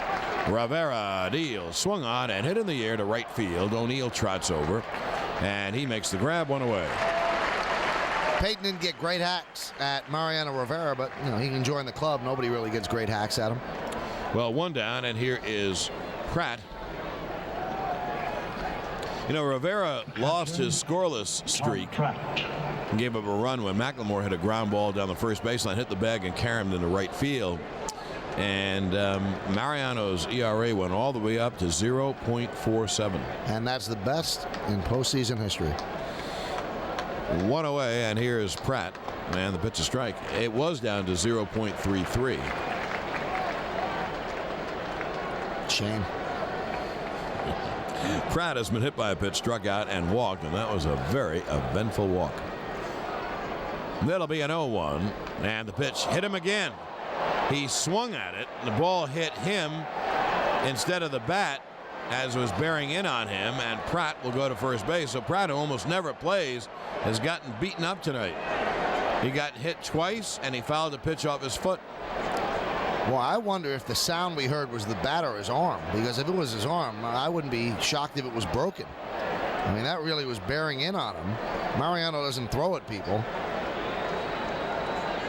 And he tries to get in on the hands of right-handed batters because he learned early this season the cutter just doesn't do the trick. We're looking at a replay right now. And that got him square on the right forearm, and that sounded like the bat from up here. Yeah, that was ball on bone. The ball went past the bat. He started to swing, went past the bat, and hit him on the elbow. He's kind of got a smile on his face at first, so I guess there's no broken bones. Well, he's gotten so beaten up in just one game. Shortstop, Here's Kurt Abbott, Kurt Abbott. who as a part-timer hit .217 with 6 home runs, got some pop. A right-hand hitter. Yankees have faced him before in the American League. Rivera deals, strike, and the count 0-1. Pratt was ready to swing at that. As he came around with the bat, the ball was bearing in on him, and he held the bat up, and the ball went past the bat and banged him right on the back elbow. It'll be an 0-1. And Rivera deals, swung on and line to right. O'Neill going back near the wall, leaps, and it's off the wall, bounding back toward the infield. O'Neill fields and fires in. They hold Pratt at third. So Abbott lines a drive over O'Neill's head and off the wall. And Pratt, who doesn't run well, can only get to third. And the Yankees got fortunate again. First of all, the ball could have been out. And secondly, if Pratt was running, well, he would have scored easily. Well, O'Neill turned the wrong way. First he turned and his body was facing the foul line. Then he had to turn and his body faced center field. And all those twists and turns didn't get him back in time. So he did not go back on the ball very well. It was hit very hard. It's a legitimate double, but one that O'Neill would catch, I'd say 7 out of 10 times. That was one of the 3 times he didn't catch it. Well, the infield is in. Obviously, the Yankees, to have a much better chance, have to cut off the run at third. Pratt is at third. Abbott's at second. And the infield is all the way up. Well, here's Timo Perez. Now, the Mets, with Timo, could run a squeeze, whether safety or suicide. Rivera is set, and he steps off. Broch has started to go back to third to try to hold Pratt on the bag. You can, if you think you're going to squeeze, you can pitch out and try to get that runner. Even if it's safety, he might take a lead to get ready to come home. And then you pitch out, and Brochus goes to third base immediately. So Pratt off third, and the pitch swinging. He takes high 1-0. The chance you take on a suicide squeeze like this is that Rivera is hard to bunt. But Timo Perez is a bunter. So this is a guy who knows how to bunt. And his bunt tonight for a base hit moved the runners to second and third, so the run could score on Alfonso's dribbler. Second and third, 1 out of the ninth. Here's the 1-0 strike, and the count 1-1. The Fox gun had that at 95 miles an hour. I think if I was going to put the bunt on, I would put it on now. And now the Yankees might think like that and pitch out. Then you could put it on again. And they could pitch out again. It'll be a 1-1 to Timo. And the pitch swinging, and he pops a foul out of play. That takes care of the bunt. Although in the earlier in the playoff, he bunted with two strikes. He is that good of a bunter. Someone bunted against the Yankees with 2 strikes, too, and it was successful. McLemore. It'll be a 1-2. Runners lead second and third, 1 out. Rivera is set at the belt, and the pitch. He fouled it back to the screen on a high fastball, and the count 1-2. Timo Perez is hoping the Mets hold on because they bailed out him. He made a terrible base running maneuver on Todd Zeal's double off the wall in left field. If he's running hard from first base, crack of the bat, he scores easily. But he thought it was a home run and slowed down. Now Rivera set. It'll be a 1-2. Is fouled away. I think it's got the home plate umpire, Ed Montague. The reason you don't bunt, too, you bunt it foul, Perez is out, and he's a pretty good hitter. He's a lefty hitter. And with the infield up, boy, if you hit a ball that's not at the infielder, it's a base hit. It's automatic, and you get 2 runs in, and then you're home free with Benitez firing his bullets in the bullpen. Boy, these runs here, what they do, as John said, is they take an immense amount of pressure off Benitez. The Mets are a little concerned about Benitez in these games. They don't know how he's going to respond. He has not pitched that much in the postseason, but when he did, he gave up a big home run. It'll be a 1-2.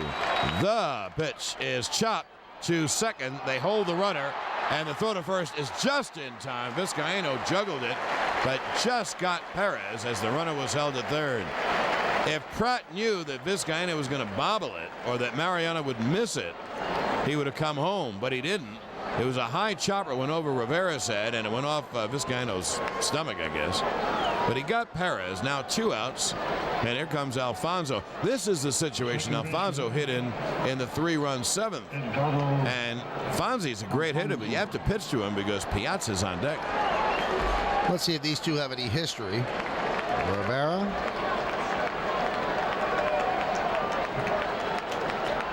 Alfonso's 2 for 5 against him.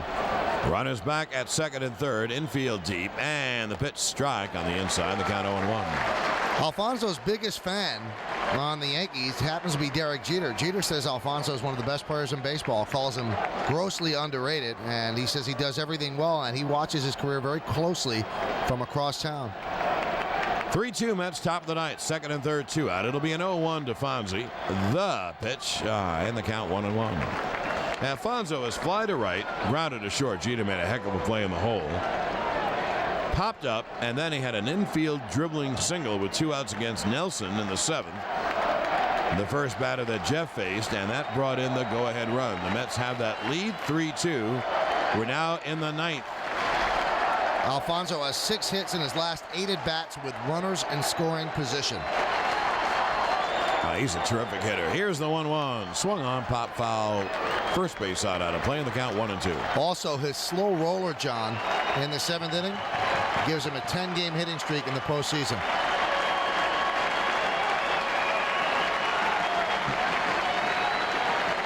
Benitez standing and watching in the Mets bullpen. He's ready, and he will pitch the bottom of the 9th against Posada, O'Neill, and Brocious, the first 3 scheduled.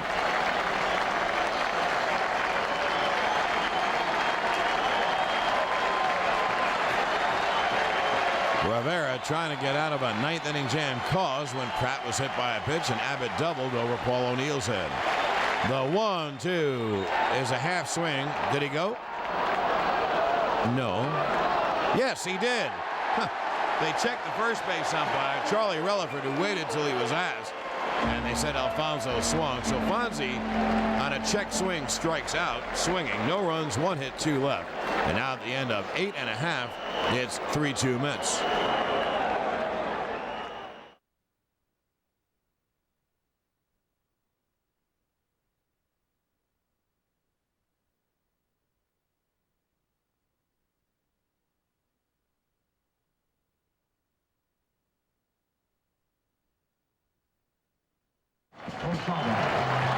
Well, Armando Benitez has been in 5 games in the postseason, 1-0, 3.00, 6 innings, 7 hits, 4 runs, 2 of them earned. He gave up the big 3-run home run to JT Snow. The Mets survived that, though. He's walked 3, 1 of them intentionally, struck out 5, opponents hitting .269 against him. How does he respond to the pressure? 3-2 Mets lead, bottom of the 9th. Posada, O'Neill, Ambrosius against hard-throwing Armando Benitez.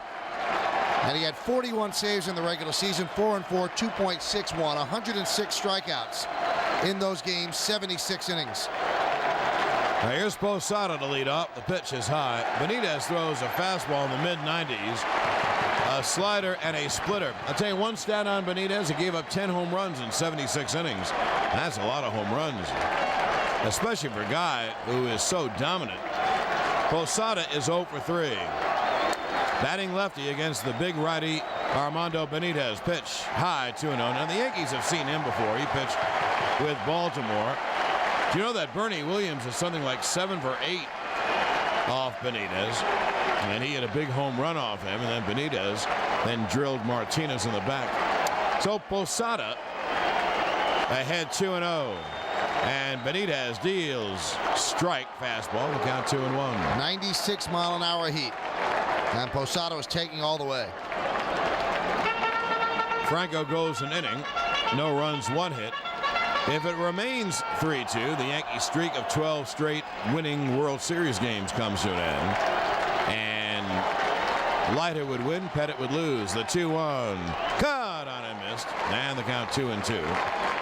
And that was 97-mile-an-hour cheese.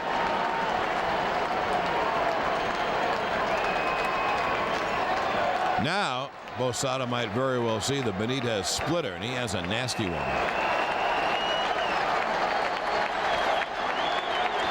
It'll be a 2-2.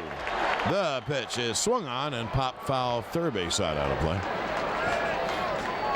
McEwing in left, Payton in center, Perez in right. Ventura at third, Abbott at short, Alfonso at second, Zeal at first, and Pratt catching Benitez. Paul O'Neill awaits on deck. Posada, lifetime 1 for 4. We'll just give you incidental information. I don't think it has much bearing on this at bat. It'll be a 2-2. Swung on, foul back. Wow, that was a fastball. Did he throw it? Whoa.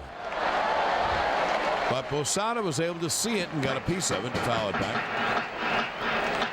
Posada's a good fastball hitter. We've seen him get through fastballs and drive them to center field. That's what he does well. But with Benitez, as John said, that hidden weapon is the splitter. You start your bat because you have to start it quickly for the 96, 97-mile-an-hour fastball. All of a sudden, the bottom drops out. The center fielder Payton plays way over in left center. The 2-2 swung on and drilled to deep left center. Payton back, away back, near the track. He makes the catch on the edge of the track. 1 away. So Posada drove it, and you know what? The Mets had him played perfectly. You're not going to get around on Benitez. And he caught that ball in left center field. And Posada did a very good job. He had a very good swing and sent Payton back to the track in deep left center. Now, it'll be interesting to see what O'Neill does against Benitez, because since he hurt his hip, he's been very slow through the strike zone, very slow at the bat. And I don't think he could pull Benitez, but what he could do is take the ball the other way, just go with it, swing a little late, which I think he's going to be prone to do against Benitez.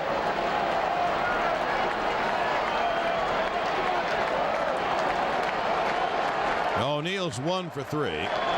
The pitch is low. On deck is Brocious. In the hole with a bat is Canseco. So Canseco would face Benitez, pinch hitting for Vizcaíno if someone gets on. I just saw Louis Polonia get a helmet. It'll be a 1-0. Caught on it. Missed in the count, 1-1. Well, O'Neill gets on. Polonia runs. One more thing. If the Yankees lose this game, they would have lost the first game of every series this year. To Oakland, to Seattle, now to the Mets. It'll be a 1-1 to O'Neill. And the pitch strike at the knees, and the count 1-2 fastball. You know, there's an old line about throwing fastballs. If you got the juice, and Benitez has the juice, you can't hang a fastball. You either throw it or you can't. But maybe that's why he is not throwing his slider, and that's why he probably is not throwing the splitter. It'll be a 1-2. Swung on and fouled down the left field line. I think that was a splitter. Well, all the scoring came within a half inning of each other. 2 runs for the Yankees in the 6th, and the Yankees watched as the Mets came back with 3 in the 7th. And that's where we stand, 3-2, bottom of the 9th inning, game 1 of the World Series.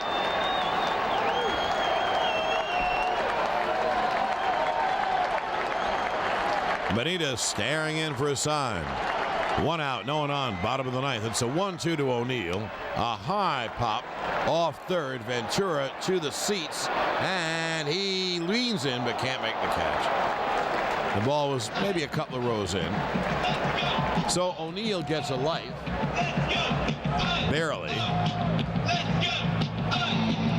You know, the last Yankee World Series loss, John, was exactly 5 years ago. October 21st, 1996, right here at Yankee Stadium. Game 2. I guess that would be 5 seasons ago, 4 years ago.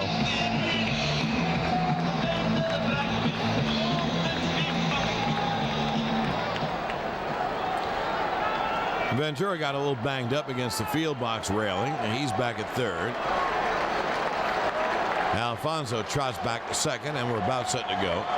1 out, no one on. 3-2 Mets, bottom of the 9th. O'Neill. Brocious on deck.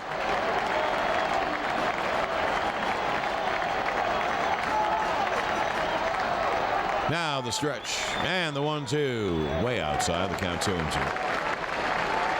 You know, if you want to miss 1 and 2, you really want it to be just off the plate to make the hitter guess and maybe swing on him. That ball was low and away, so O'Neill didn't have to think about it. And the count 2-2.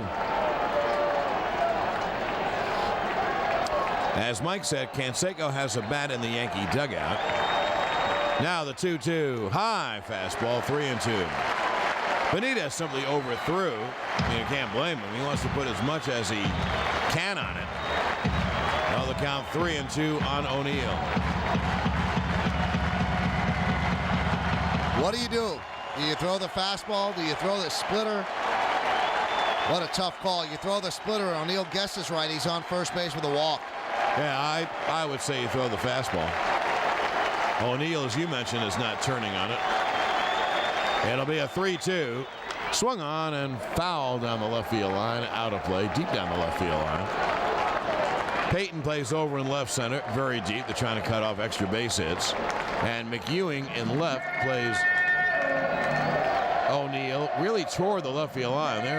They figure O'Neill is certainly not going to pull Benitez.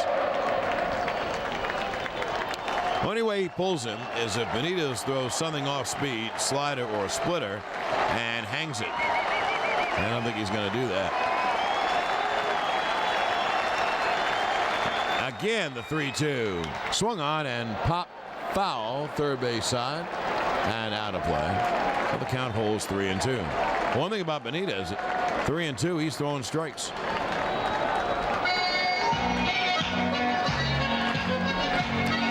It could be that if O'Neill would draw a walk, that Polonia would run for him. And then you might take Brocious back and take 2 cracks at it with Canseco and Hill. But first of all, O'Neill has to draw that walk. And the other school of thought would be let him hit the double.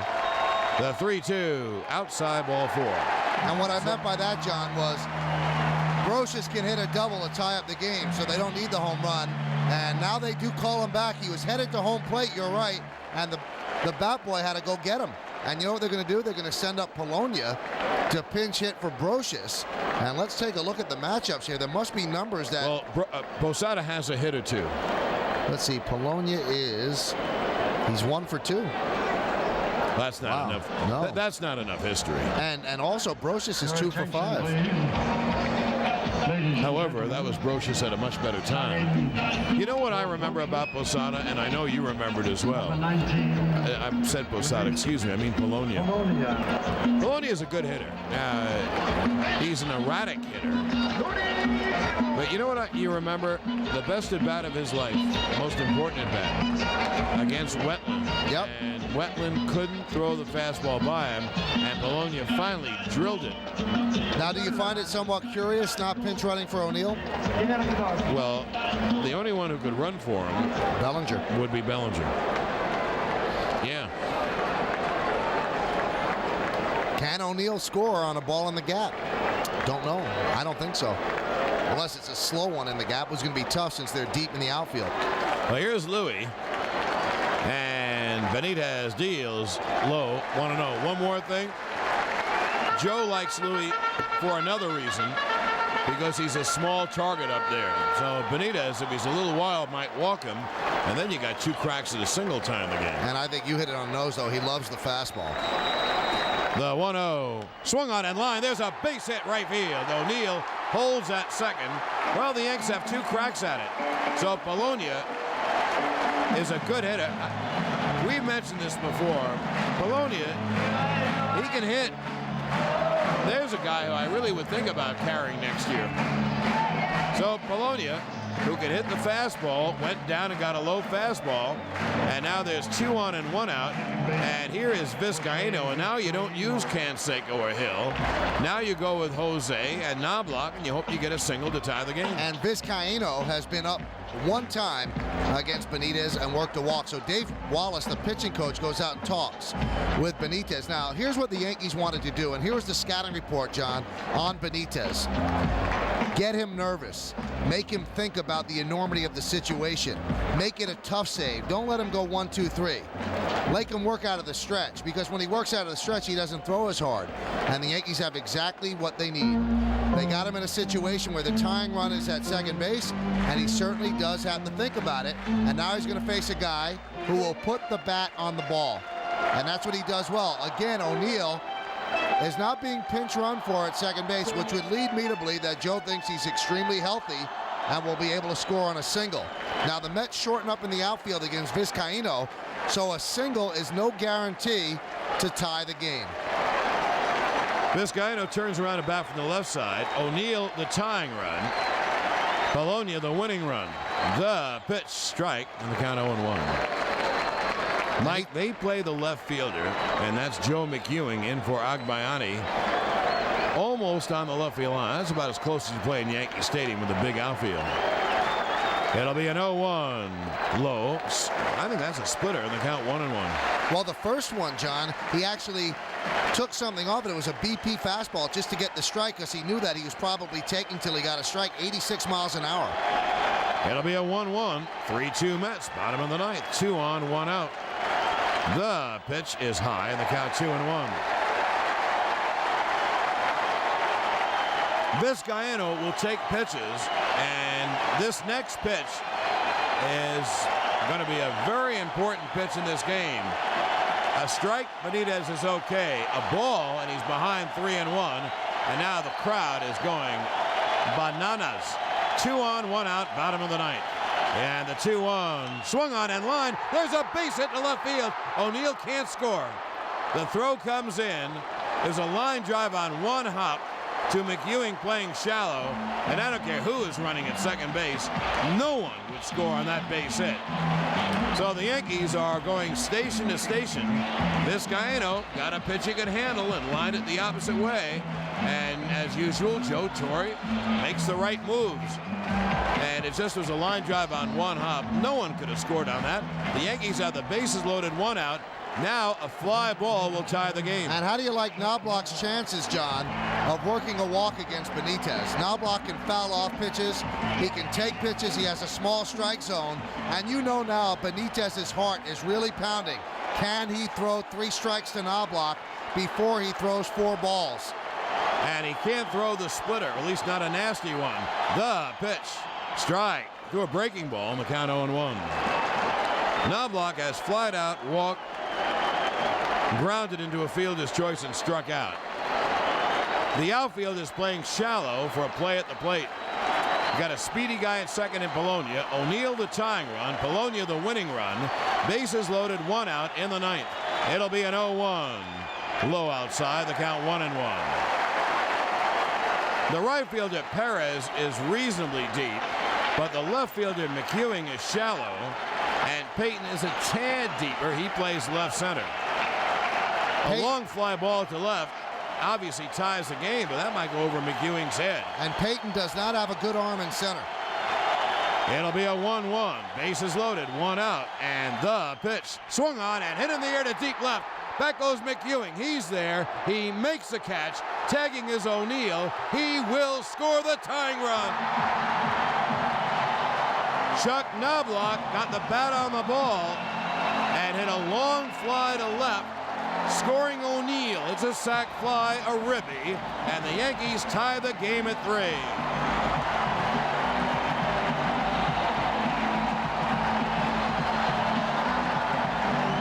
And this was the Mets' worst nightmare, is having Benitez come in and blow a save. Because now what do you have out of Benitez the rest of the series? And now it's up to Derek Jeter. Luis Polonia has great speed at second. Any base hit will win the game for the Yankees. Chuck Knobloch comes up big, puts the ball in play, scores O'Neill easily, and it's a new ball game. Now Polonia the winning run. Vizcaino is at first, and here's Jeter. 2 on, 2 out, tied at 3, bottom of the ninth.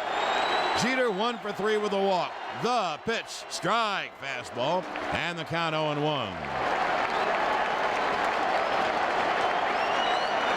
No one warming in the Yankee bullpen. If there's a 10th inning, it will be Rivera.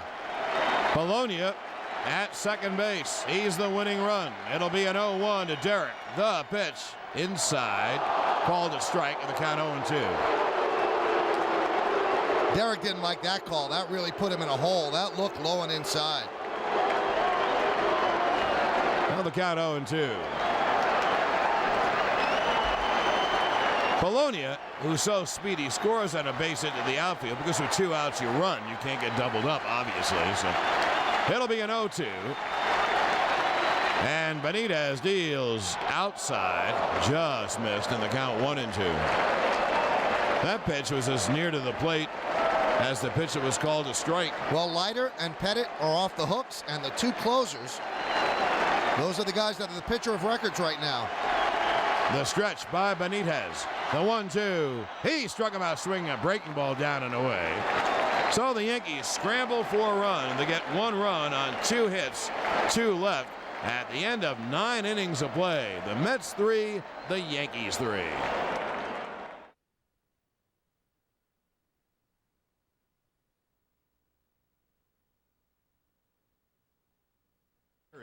Well, here we go to the 10th. You think this is a pretty much of an all-star matchup? Rivera on the hill, Piazza at the plate, and Michael Kay at the mic. Thanks, John. Piazza's 1 for 4 today. He's single in the 4th. Rivera from the stretch deals. Fastball up and in, 1-0. Piazza 38 home runs in the regular season, 2 home runs in the postseason. The Mets are warming up Dennis Cook to pitch the bottom of the 10th inning. This is the 51st extra inning game in World Series history. And the 1-0.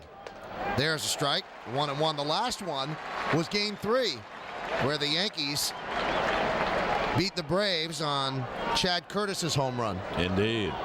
Not much history here. Piazza is 0 for 1 against Mo.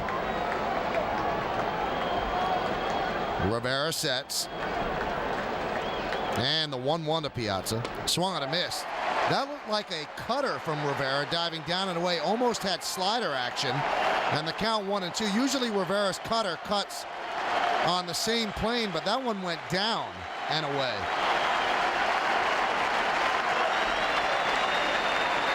Piazza, the number 3 hitter for the Mets.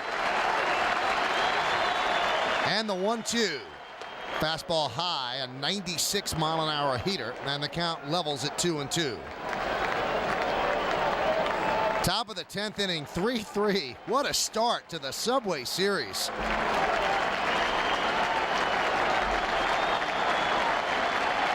And the 2-2.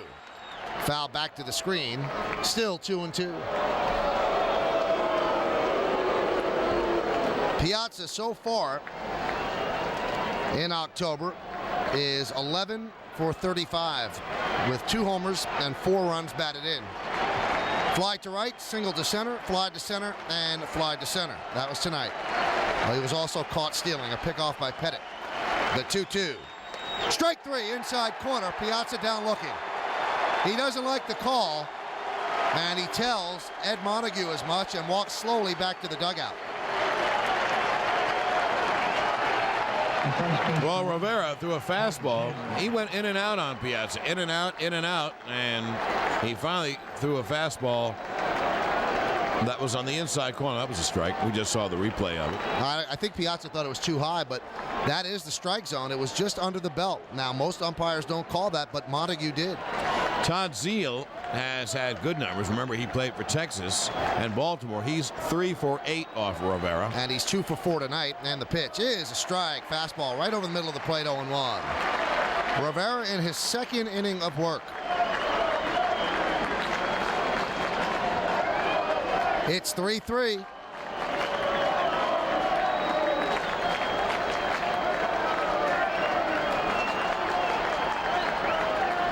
The 0-1. Inside, 1-1. In the old days, John, all subway rides were this nerve-wracking. Not anymore. No. This is an unbelievable story. I guess you can believe the hype. Yankees guarding the line at first and third. The 1-1 is popped up. First base foul territory. Behind the plate is Posada, drifting near the seats, leans in, but it hits the roof of the Yankee dugout. Out of play in the count 1-2. You know, I never mentioned it before, Mike. I'm sure you agree with me. One part of the game that's never talked about with Posada, he is death on pop-ups. He tracks them very well and hangs on under the most difficult circumstances. Well, he started as a second baseman, John, so he still has those sensibilities.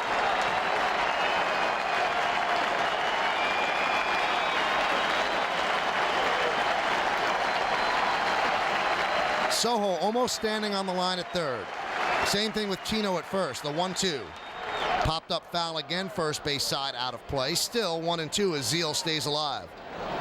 Ventura on deck, and if, in fact, Rivera gets out of the 10th inning with the game tied at 3, you'll see lefty Dennis Cook. The Yankees have Justice, Bernie Williams, and Tino, 2 lefty hitters coming up in the 10th inning. And the 1-2. Just missed outside with a cutter. And the count levels at 2-2. It was a check swing by Zeile.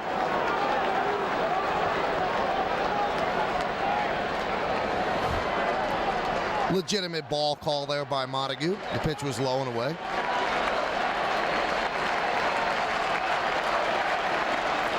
And the 2-2. Fouled away. Into the mezzanine, first base side. Still 2-2. Zeile's very tough to fool. He's not as good a hitter, but he's very Paul Molitor-like. His bat is completely quiet. He has great hands. So he waits to the last minute. So therefore, with a very short stroke, he's not fooled too often. He's a good hitter. And the 2-2. Swung on and drilled deep to left field, but foul into the upper deck. Just a long strike. And the scoreboard clock in left center field reads the witching hour. It is 12 o'clock here in New York City and up and down the East Coast. And the Yankees and the Mets are tied at 3 in the top of the 10th inning, putting on a show for baseball fans around the world. And the 2-2. Strike 3 right down the middle. Zeile down looking, and that pitch was at the belt too, and Zeile doesn't like the call, and he tells Ed Montague as much. So the Mets better adjust and know that the pitch at the belt is being called a strike. 15-second station ID. This is New York Yankees baseball.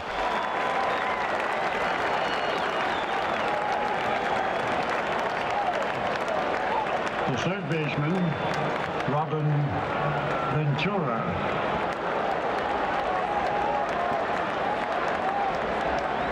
Here's Robin Ventura, and the pitch, a strike right down the middle, 0-1. Along with John Sterling, I'm Michael Kay.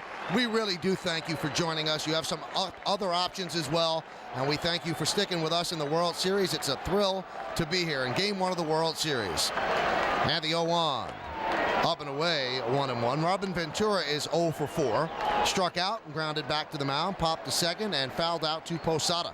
left-handed batter. Years in the American League with the White Sox, he's 4 for 12 of Mariano. No home runs, 2 RBIs. Rivera gets the sign from Posada, sets below the belt, the 1-1 pitch. Swung on and drilled deep to center field, giving chase Bernie Williams on the run. He's there, makes the catch for the final out of the inning. A 1-2-3 inning from Mariano Rivera and the Yankees. And at the end of 9.5, Yankees 3 and the Mets 3.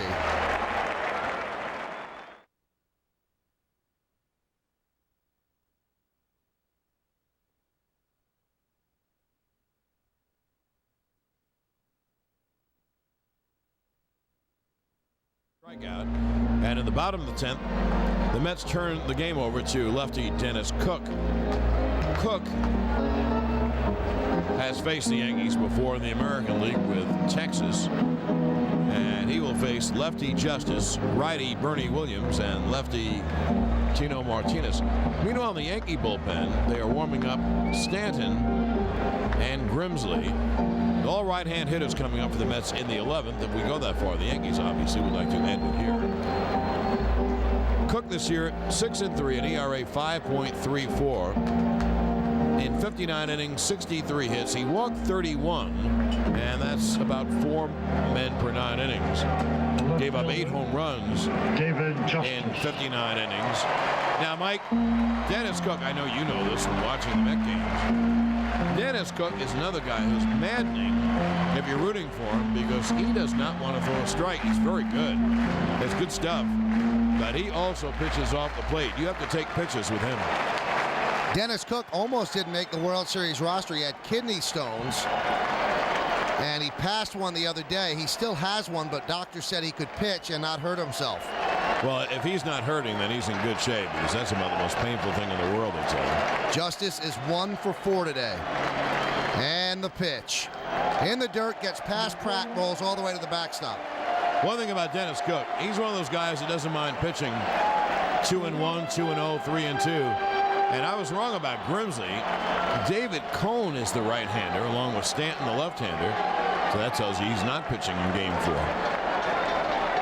Justice had a big 2-run double to left center field. That was in the 6th inning.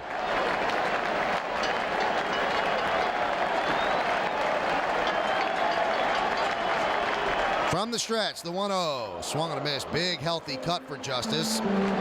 Going for the downs, and the count levels at 1-1. Justice flied to left, flied to right, double to left center field to drive in the 2 runs, and then flied to center. Yankees had a 2-0 lead. Mets took it back 3-2 in the 7th. The Yankees tied it up in the bottom of the 9th against Armando Benitez. Benitez now 3 for 9 in postseason save opportunities. Mariano Rivera 17 for 18. Cook makes a circular motion with his arm for Pratt to go through. The signs again. The veteran left-hander sets, and the 1-1. Up and in, 2-1. Now, this is not the first rodeo for Dennis Cook. He was on the 1997 Florida Marlins World Series team, so he has a World Series ring. But this is his first appearance, obviously, for the Mets. Mets making their first World Series show since 1986. And the 2-1. Just missed inside. 3-1. Boy, that did just miss. That puts Cook at a tremendous disadvantage. I mean, he and the Mets get detailed scouting reports.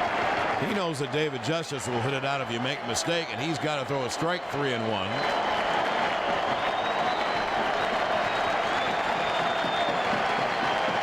He sets, and the 3-1. Low, David Justice starts off the bottom of the 10th inning with a walk. And that brings up Bernie Williams. Joe Torre does not believe in bunting, and I can understand why. Here's his best right-hand hitter, so you don't bunt and bring up a lefty against a lefty. So throw the bunt out of your mind. You know what he wants Bernie to do. That went over the wall. Now, Bernie, here's the bad news for Yankee fans. He's only 3 for 15. But the good news. Off Cook. But the good news, 2 of the 3 hits are home runs and 4 RBIs. Well, tonight, Bernie's 0 for 3 and was intentionally walked.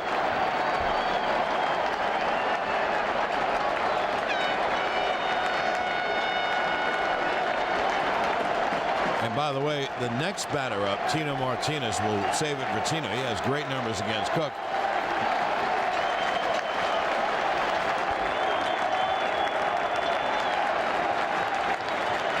And the pitch to Bernie is not made. Throw to first, and back is Justice. Left-handed Glendon Rush is up in the Mets bullpen. The Mets have a lot of lefties. Leiter and Hampton as starters.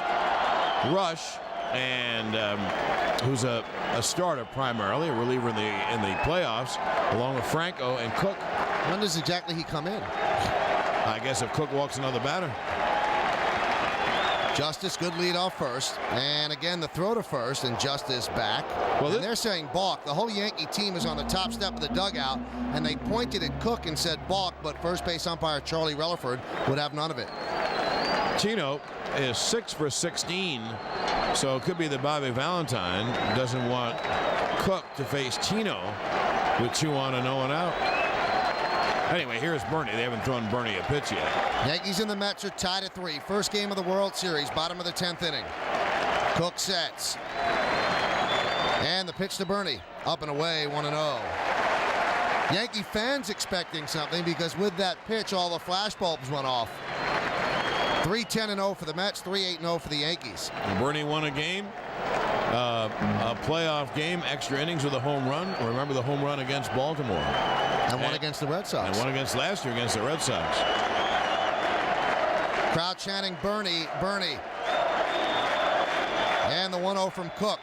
Outside, 2-0. But I mentioned before, Mike, Dennis Cook is not going to throw the ball over the plate. He is a guy who lives inside corner, outside corner. Now he's behind 2-0. Now, Mike, he almost has to throw a strike. And this is the kind of pitch that Bernie could tee off on. Really sit on one pitch and try to drive it. Now, Cook knows that, and maybe he doesn't throw one over the plate. He wants Bernie to try to hit a ball out of the strike zone. Justice leads off first. Nobody out. And the 2-0. Just missed outside, 3-0. I'll tell you what, Montague is not giving him anything off the plate. Those are close pitches.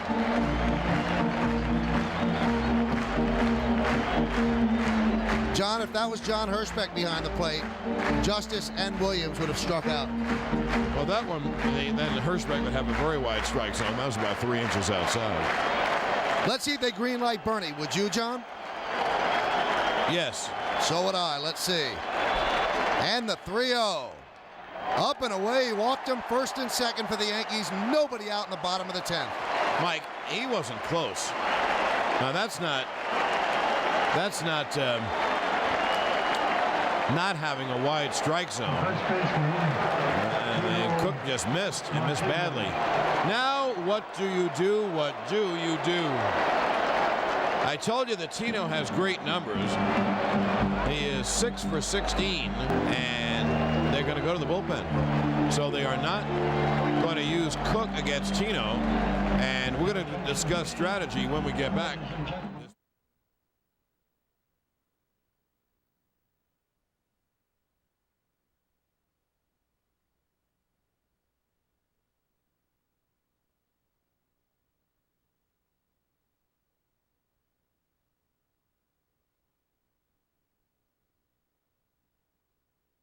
First baseman. Well, Clay Bellinger's gone in to run for David Justice. Here's Tino, who is 6 for 19 off Glendon Rush. Glendon used to pitch for Kansas City. I doubt they bunt. The winning run is Bellinger at second. Bernie Williams is at first. No one out. Bottom of the 10th, tied at 3. Michael. Tino digs in. He's 1 for 4.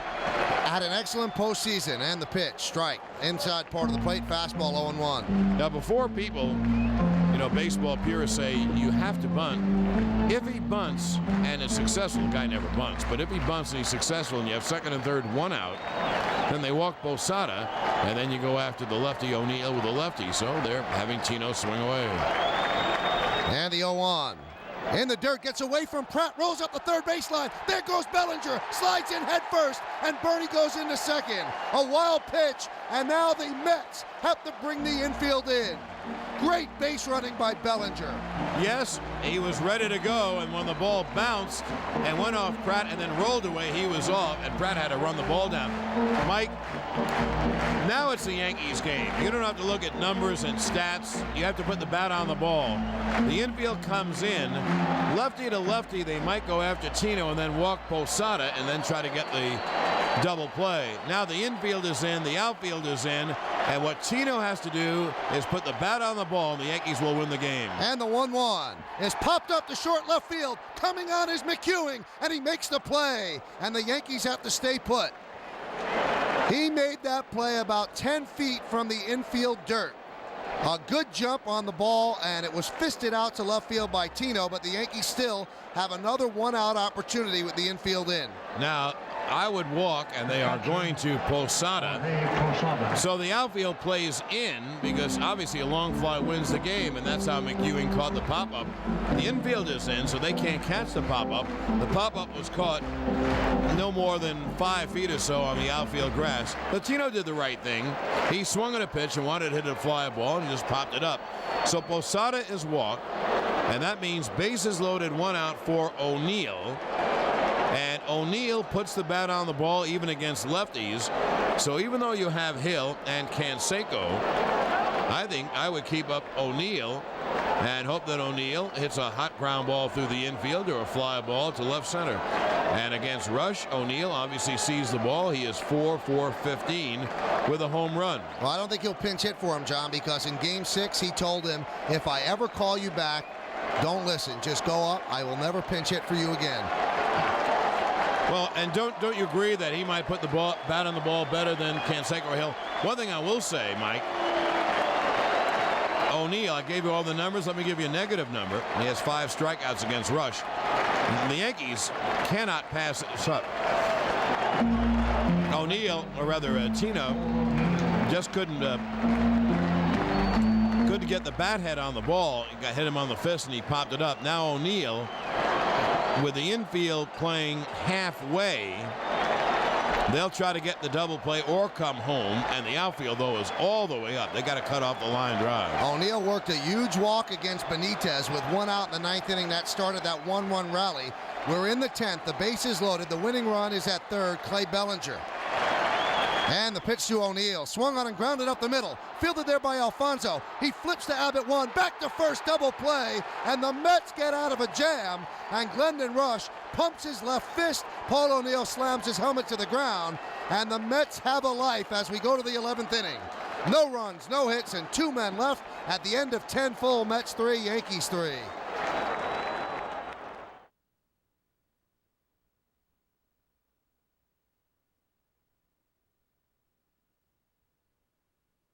And talk about demoralizing and the ebb and flow of this game. The Mets blow the lead in the 9th inning, and the Yankees blow a chance to win it in the 10th. Now, does the enthusiasm and the momentum and the confidence swing in favor of the visiting Mets? Well, the Yankees will bring in Mike Stanton, and Stanton can give you 2 innings. He's going to face McEwing, Payton, and Pratt here in the 11th inning. 3-10-0 for the Mets, 3-8-0 for the Yankees. Bellinger takes over in left field for Justice, so that's important for the Yankees because they lose Justice's bat, and Bellinger is in for defense. He had come in to pinch run,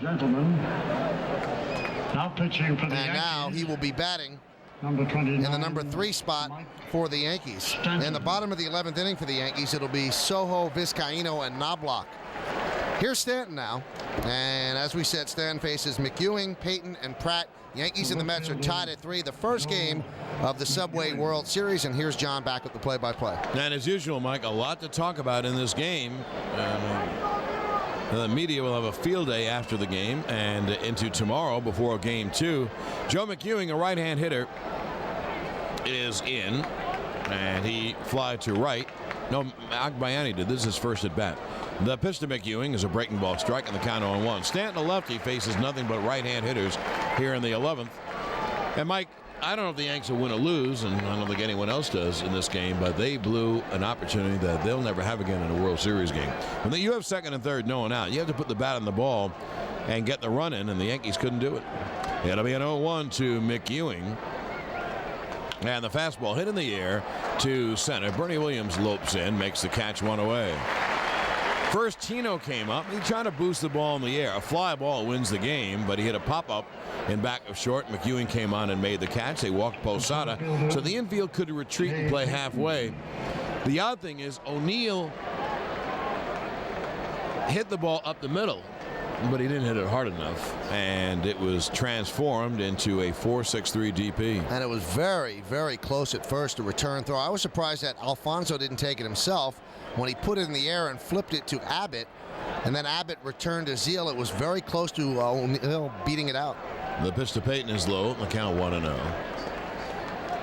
Payton tonight is 1 for 4, but that one hit was in the big 3-run rally by the Mets, who scored all their runs in the 7th. Yankees scored 2 in the 6th and 1 in the 9th to tie, and let's face it, the Mets handed the Yankees the game on 2 walks and a wild pitch. There's a strike, a fastball in the inside corner. Stanton can pitch a long time. He's very strong, and you know, Mike said he can give you 2 innings. If you had to, you could pitch him more than that.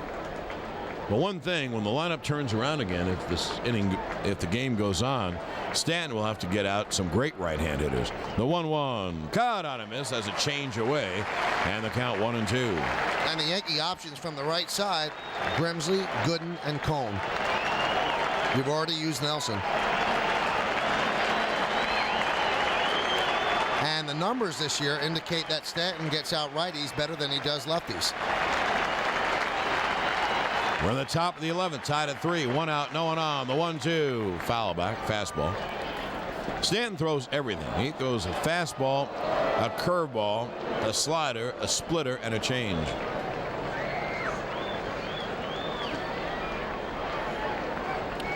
Boy, you got to tip your cap to Glendon Rush. He got 2 big soft outs on left-hand hitters Tino Martinez and Paul O'Neill, both of whom had success against Rush in the past when he pitched with Kansas City. Here's the 1-2. It's hit on the ground to third. Soho fields and throws to first in time to get the speedy Payton 2 away. What a way to break into the World Series for Glendon Rush. He will never forget that. And the way he was pumping his fist as he walked off the mound, Johnny had to feel like $10 million. I mean, what a feeling for him. Indeed. Now here's Todd Pratt. And the one thing about Pratt, and after all, that was the big walk by Andy, walking Pratt in that 3-run 7th. Pratt can hit the ball out. He is a home run hitter. Remember the division series he won against Arizona with a home run to dead center last year at Shea. Now he faces the left-hander Stanton. And the pitch, caught on a miss. He threw it by him in the count 0-1. 93-mile-an-hour fastball for Stanton. Stanton throws hard. Pratt's had a painful night. 2 hit by pitches and a walk. And I think on another at bat he hit one right off his foot. You're right. Foul ball. It's been a doozy, and this is just the first of the World Series. We're in the 11th inning, tied at 3. That'll be an 0-1. Fastball crackles high and outside. The count 1-1. In the rally, quote unquote, the Yankees had, they didn't do anything for that rally, but Dennis Cook walked Justice, and then he walked Bernie, and he didn't come too close. And then he left, and a wild pitch moved the runners up, but Rush was more than equal to the occasion. It'll be a 1-1 to Pratt. Caught on a miss. He chased a high fastball in the count 1-2. Great spot for a fastball up and in. Not many people can hit that, and Pratt couldn't hit it. You're seduced by it. You know you should lay off. It's hard to get through the high fastball, but it's right there. You can see it so well. You just can't get around on it.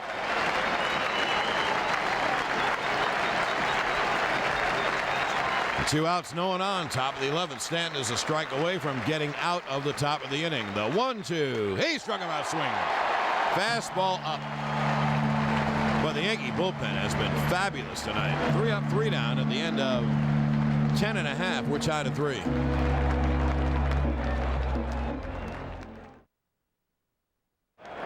Along with with John Sterling, I'm Michael Kay. We go to the bottom of the 11th inning. First game of the World Series. Yankees and the Mets are tied at 3. It'll be Soho, Vizcaino, and Knobloch against Glendon Rush. And here's John again. Soho, a right-hand hitter. Rush deals, strike fastball. Yankees have seen Rush quite a bit with Kansas City a couple years ago. Had his best year with the Mets, the 0-1, has grounded toward the middle, fielded by Alfonso. He throws off balance in time. 1 away. So 1 down, and here is Vizcaino, who had a very big hit in this game. He has 2 hits, but he had a very big hit in the 9th to continue the rally, move the runner to third base. That was O'Neill, and then Knobloch tied the game with a sac fly.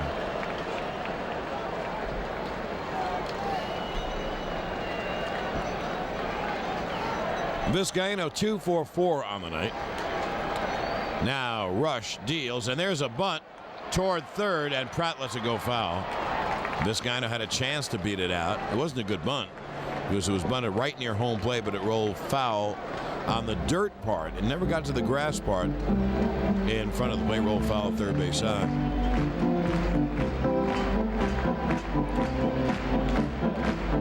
This game is approximate. I don't know the first pitch. What was the first pitch time? 8:13. Now this game is 4 hours and 18 minutes old.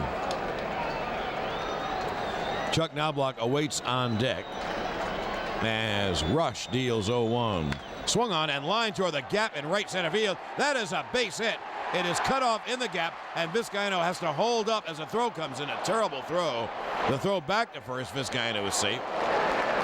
A terrible throw by Perez, who yanked the throw way away from second toward the shortstop side, but it was backed up by Ventura.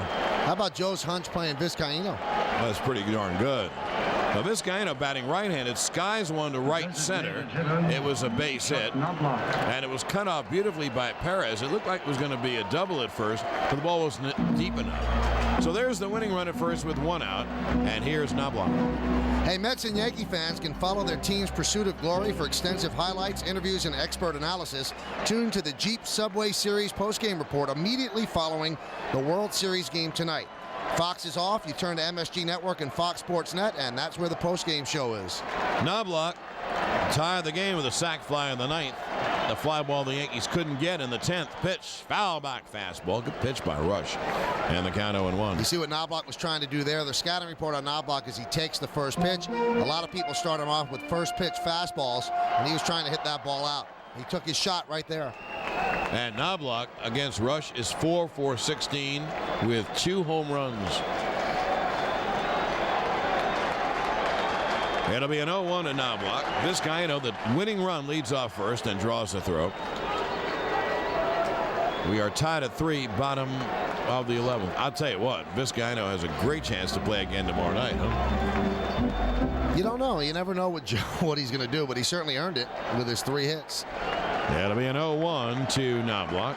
The pitch is outside, the count 1-1. Well, just for kicks. You're going to look at Vizcaino against Hampton. I know what you're going to do. Well, they're both National Leaguers. Not bad, 4 for 18. Hampton's a very good pitcher. It'll be a 1-1 to Knobloch. And again, a throw to first base, and Vizcaino is back. You know, I'm sure the Mets will long lament that Benitez couldn't close the door in the 9th. A 1-out walk began it. And the Yankees will certainly lament 2nd and 3rd and no one out in the 11th. They couldn't get a fly ball or ground ball through the infield.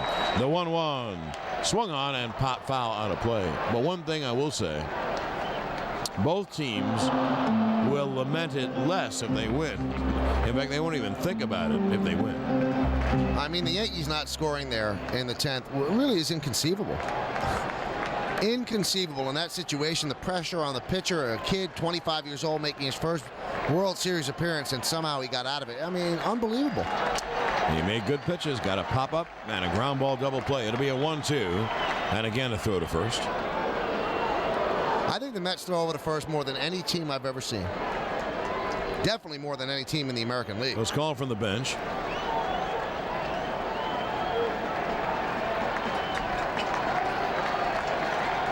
That'll be a 1-2 to Knobloch. High outside, overthrew the fastball, and Pratt straightened up quickly and made the grab, so the count 2-2.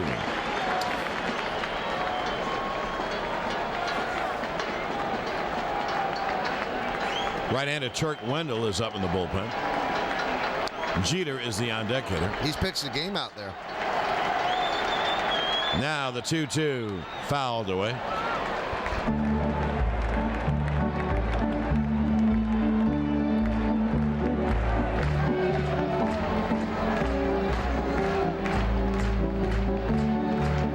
It's been Leiter, Franco, Benitez, Cook, and now Rush. And so Wendell and Turk and Rick White, two right-handers, the throw over, have not been used. They have no lefties left. But they got two very good right-handers, Wendell and Rick White. There'll be a 2-2 to Knobloch. Vizcaino, the winning run, leads off first with one out. The pitch, foul back. Got a piece of a fastball. Now, the reason why they can use Wendell right away is you have Jeter, a right-hand hitter, and then you have Clay Bellinger, a right-hand hitter, and the Yankees have really no one to bat for Bellinger. Because you can't risk sending up Canseco or Hill and having them in the outfield. It'll be a 2-2. Pitch is pop foul behind the plate. Pratt gives it a look. Coming back to the stands, and he makes the catch right near the Yankee dugout. And there's the second out of the inning. So now 2 away. And that'll bring up Jeter. Well, Jeter had a chance to win it in the 9th inning. First and second, 2 outs, but he struck out Derek Jeter. against Armando Benitez. If I'm the Mets,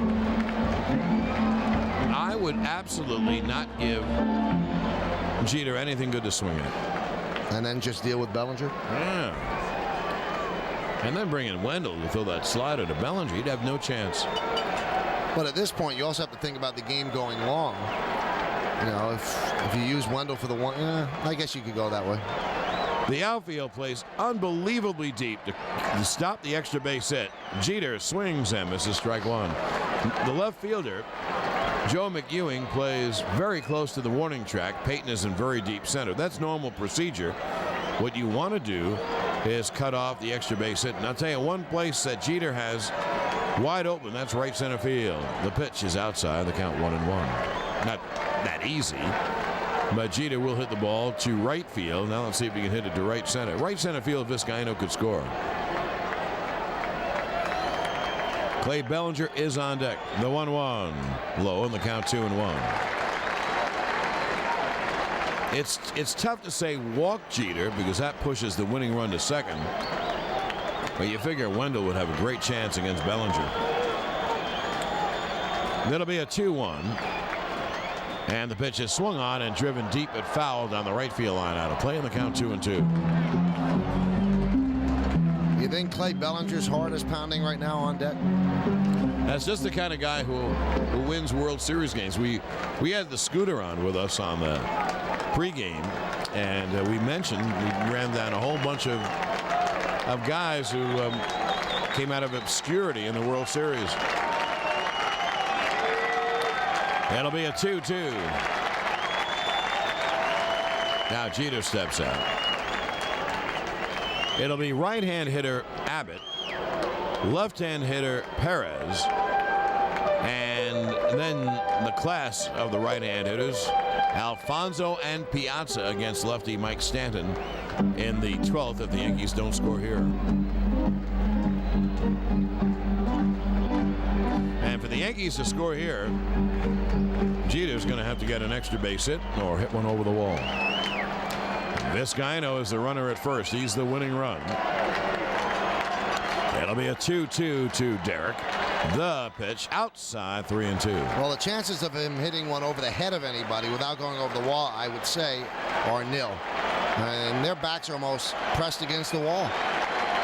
It'll be a 3-2. This goes by Vizcaino a running start. And that means he could score on a single.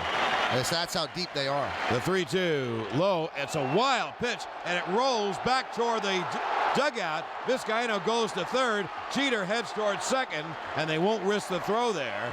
So Jeter walks and goes to second on a wild pitch.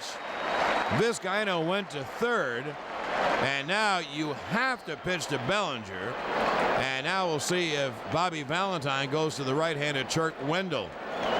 The reason Jeter went to second, first of all, Pratt couldn't find the ball for a while, but he was daring him to throw it, and you make a bad throw, then Vizcaino scores from third, and now here comes the pitching coach, Dave Wallace, out. And he usually makes the pitching maneuvers. He makes the changes for Bobby Valentine. He walks slowly out to the mound, and that's it. He signals for Wendell, Chuck Wendell, to face Clay Bellinger. Clay Bellinger has a chance to be a hero, and we'll come back with Wendell against Bellinger.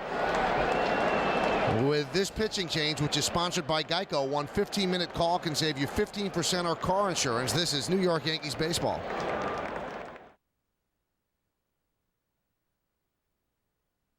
Boy, is Joe Torre rolling the dice. I mean, really rolling the dice. He is sending up Glenn Allen Hill to pinch hit for Bellinger. Now, why is he rolling the dice? Well, if Glenn Allen Hill doesn't get a hit,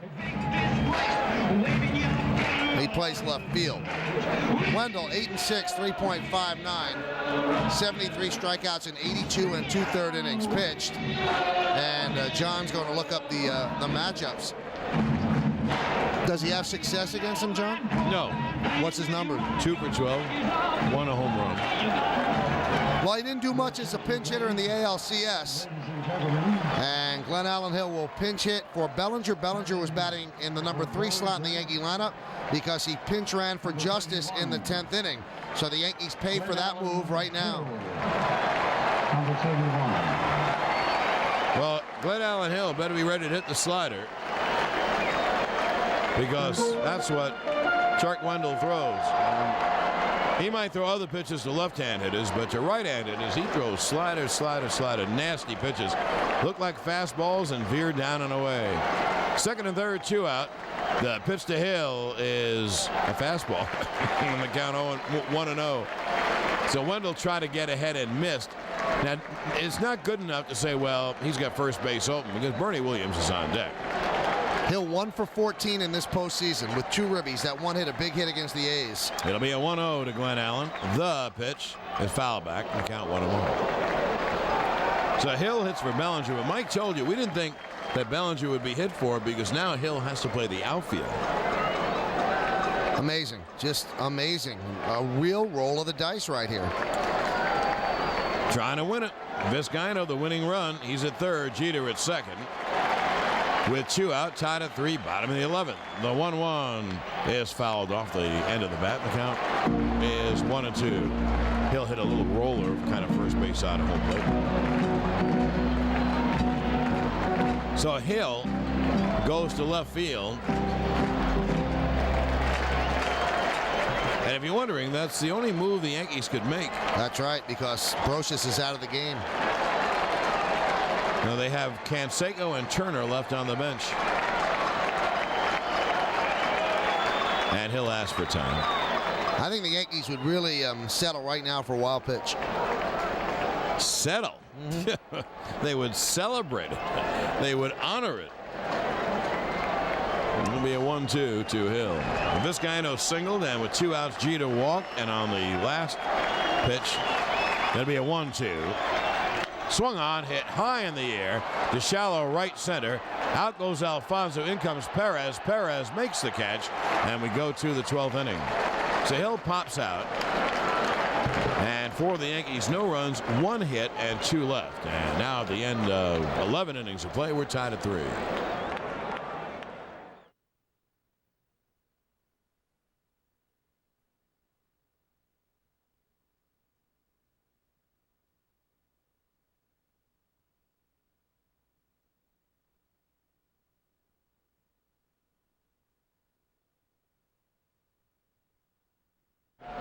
So Kurt Abbott leads up. Hill has to go to left, as we mentioned, no other way. So Hill, who is a very poor outfielder, is playing left field.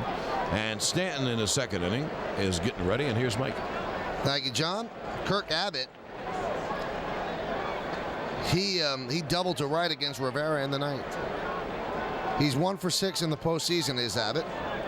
Trammell pinch hit for Bordick in the 7th, got a 2-run single that tied the game, and then Kurt Abbott took over at shortstop. Soho almost standing on the bag at third. The pitch to Abbott is a breaking ball outside, 1-0. Well, two things, Mike. You almost have to stay with Stanton. The Yankees, unless they use Denny Nagel in relief, have no other left-hander. And the Mets have 3 players left on the bench, all left-hand hitters. And the 1-0. Swung on a miss, blew a fastball by him. Now, Fox has a gun on its score box, which is in the upper left-hand corner of your television screen if you're watching along with us. And the pitch that Stanton struck out Pratt on, the high fastball, was a 96-mile-an-hour fastball. Now, Stanton can throw really hard, so that means he's feeling pretty good tonight. He's had a long rest, obviously. The 1-1 to Abbott. Swung on and drilled deep to center field. Bernie Williams is there, though.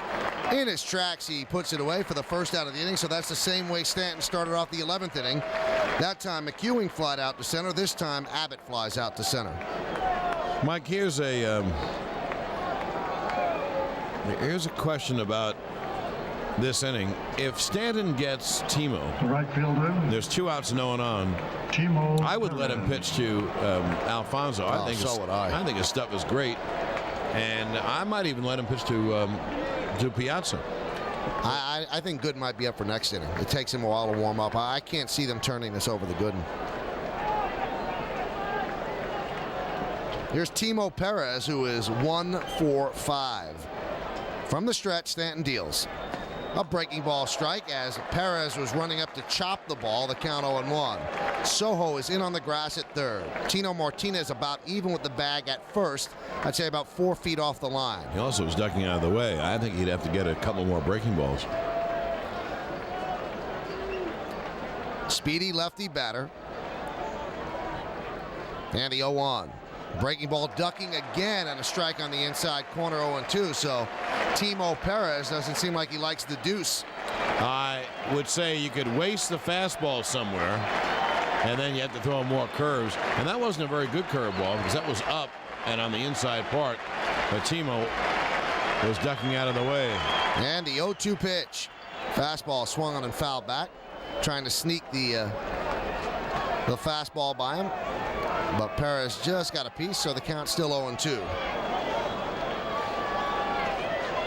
Perez played in Japan for a while. That's where the Mets scouted him. He's out of the Dominican Republic. And he started the season in A-ball for the Mets. And when they called up Jason Tyner from Norfolk, AAA, the Mets then moved Perez up to Norfolk. And here he is. The 0-2. Swung on a miss. He struck him out. Fastball low and away. Great pitch by Stanton. So he didn't want to waste any against Perez. So 2 down. And now Perez, the leadoff batter, is 1 for 6, and that'll bring up Edgardo Alfonso. Alfonso 1 for 5. His only base hit, a slow roller to third that drove in what was then the go-ahead run and give the Mets a 3-2 lead in the 7th. Stanton has Second baseman, electric stuff tonight. Edgardo Now let's see if he can get a Alfonso. terrific right-hand hitter like Alfonso. You really want to get Alfonso out because Piazza is up next. And then the Yankees against Wendell. And again, the Mets have no lefties left. The Yankees will have 4 straight lefty hitters Top of the 12th, Yankees and the Mets are tied at 3. to go after Wendell. And the pitch to Alfonso is outside. A breaking ball, the count 1-0. Stanton walks off the front of the mound, licks his fingers on his left hand. Now back in front of the rubber. Alfonso steps out, takes a practice swing. He's a dangerous right-handed hitter with good power. 25 home runs in the regular season. 1 home run in the postseason, the 1-0. Swung on a miss, blew a fastball by him upstairs, the count 1-1.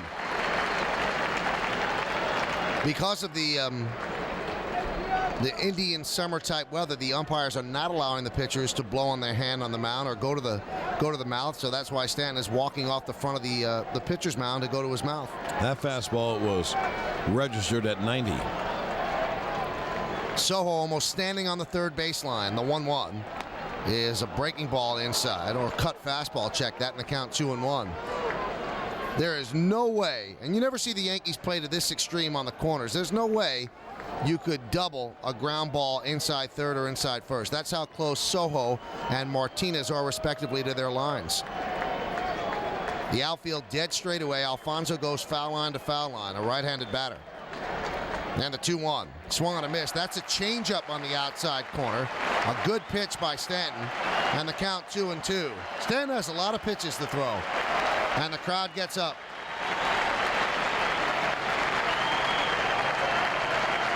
Mike Piazza is on deck. A classic first game of the World Series. Top of the 12th, 3-3. 2 outs, nobody on.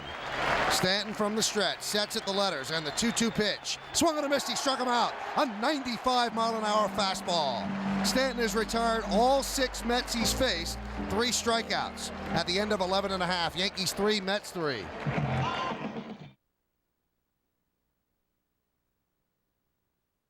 Bottom of the 12th inning, Yankees and the Mets are tied at 3, and it's the heart of the Yankee order. 4, 5, and 6. Williams, Martinez, and Posada. 3 left-handed batters against Turk Wendell. And O'Neill, so they have 4 straight good lefty hitters. Wendell will work from the full windup. And the pitch to Williams is a fastball high, 1-0. Williams is 0 for 3 with an intentional walk and then a non-intentional walk. And Wendell has problems with lefty hitters because basically what he does is get right-hand hitters out with sliders. Got good stuff. And the 1-0. There's a strike on the outside part of the plate. 1-1, a breaking ball. Looked like a slider, a backdoor slider. That's what he throws. No one but Hill, a National Leaguer, has at-bats against Wendell. Everyone else has 1 or 2 at-bats. John, this is the longest game in World Series history. It's 4 hours and 44 minutes old. And the 1-1. Swung on and fouled away upper deck third base side, and the count 1-2. Has there been a longer than 12-inning game? I was going to ask you that. I don't want to throw you a curve. And, you know, I don't know. The Yankees and Dodgers once played a long, long game. I don't know if it went more than 12 innings. You know, maybe we'll lean over and ask Fox. Wendell works over the gum, makes the 1-2 pitch. Swung on and hit on 1 hop to Alfonso. He fields and flips to Zeal at first as Wendell actually cut in front of Bernie Williams to back up the throw at first base. So 1 down here in the 12th inning, and that brings up Tino Martinez. Now Martinez had a chance to win it for the Yankees in the 10th inning. 2nd and 3rd, nobody out, infield in, and just did not get it done. He popped up to short left field as the runner at 3rd had a hold. Tino is 1 for 5 tonight. His first at bat in the 2nd inning, he singled to right center. And Wendell deals. Outside, 1-0.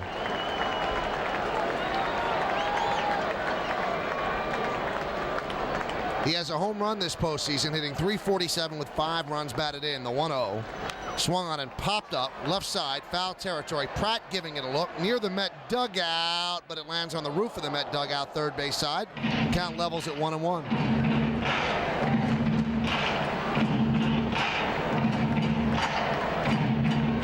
Our executive producer, Pete Silverman, finds that longest game looks like 14 innings. Boston Red Sox against the Brooklyn Dodgers, and that was back in 1916, and that was in Boston at Fenway Park. Babe Ruth. Yeah. Babe Ruth pitched in that series. Pitch, remind you. Pitched well. Here's the 1-1 to Tino. Low and away, fastball, and the count 2-1. Nobody up in either bullpen, and there's a good chance, John, if there's a 13th inning, it will be Mike Stanton. The clock in left field is hit 1 o'clock. Here's the 2-1. Swung on, line drive, base hit to right center field for Martinez. Cutting over is Timo Perez. He fields in the gap and flips it into Alfonso. So Tino Martinez picks up his 2nd base hit of the night. Yankees have a runner on with 1 out for Posada. Mike, I wouldn't take out Stanton the way he's pitching. You know Stan's strong as a bull. Obviously, he hasn't pitched since forever. He has great stuff. It's a very cool night. It's a lovely night. So stamina's not a problem. And the one batter that you are worried about, obviously, is Piazza. I guess Zeal as well. Then you have a left-handed hitter, Ventura.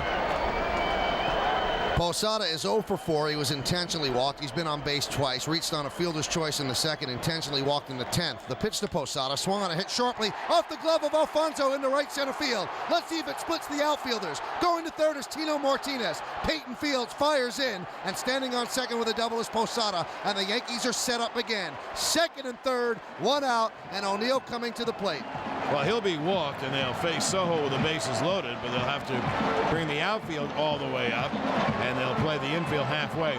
Mike, the reason why that was able to get in the gap and the others couldn't is because that ball was really stung, and that ate up Alfonso. He tried to make the play, but that ball was hit too hard. Oh, as that ball hit. And if there was anyone else but Tino running, he would have had a chance to score. That ball was hit so hard it rolled all the way back in deep right center. So now they'll walk O'Neill, and the Yankees again will have the bases loaded with less than 2 outs. And now it comes down to Luis Soho for the Yankees. There's ball 2. So a double by Posada sends Tino to third. 2 very hard hit balls, second and third, and 1 man out. And now the walk is completed, bases loaded, 1 out.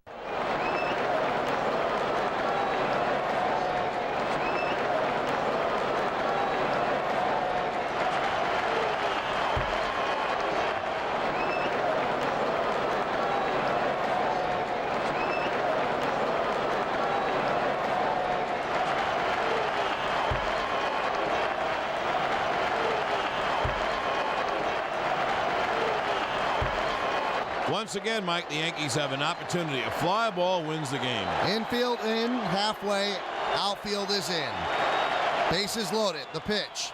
There's a strike right over the middle of the plate, a breaking ball 0-1. Soho, in his only appearance at the plate, grounded to second. Tino Martinez is at third, Posada at second, O'Neill is at first. So terrible speed on the bases for the Yankees, but the only one that counts is Tino. Game is tied at 3, bottom of the 12th. They're in at the corners, and they're halfway at second and short. They get a ground ball that can come home. Tino is slow, so they're really playing it exactly the right way. And if they get a ground ball with any speed to it, they can go for the double play. Working from the stretch is Turk Wendell. Gets the sign, sets below the belt, and the 0-1 is popped up behind the plate. Pratt is there, tosses away the mask. He makes the play for the second out of the inning, so Soho doesn't get it done, and that leaves it up to Vizcaino. Now, Vizcaino should have numbers against Wendell because he played in the National League all of his life. And Jose is 0 for 4. That's not a lot of numbers for 2 guys who've been in the league together for the last few years. Well, now the Mets can bring the outfield back to normal depth, the infield back to normal depth. And what Vizcaino has to do is either reach on an error, get a base hit, or draw a walk, or get hit by a pitch. Well, he got 3 hits tonight and a surprise start. 3 for 5, 3 singles. Wendell sets and the pitch. Swung on, line drive, base hit to left field. Here comes Tino. He scores, and the Yankees win the game. A big base hit for Jose Vizcaino. And the Yankees win 4-3, and they lead in this best-of-7 series. 1 game to nothing. Oh, what a game here on a Saturday night and Sunday morning in New York City. And the Yankees mob Vizcaino around first base. What a ball game.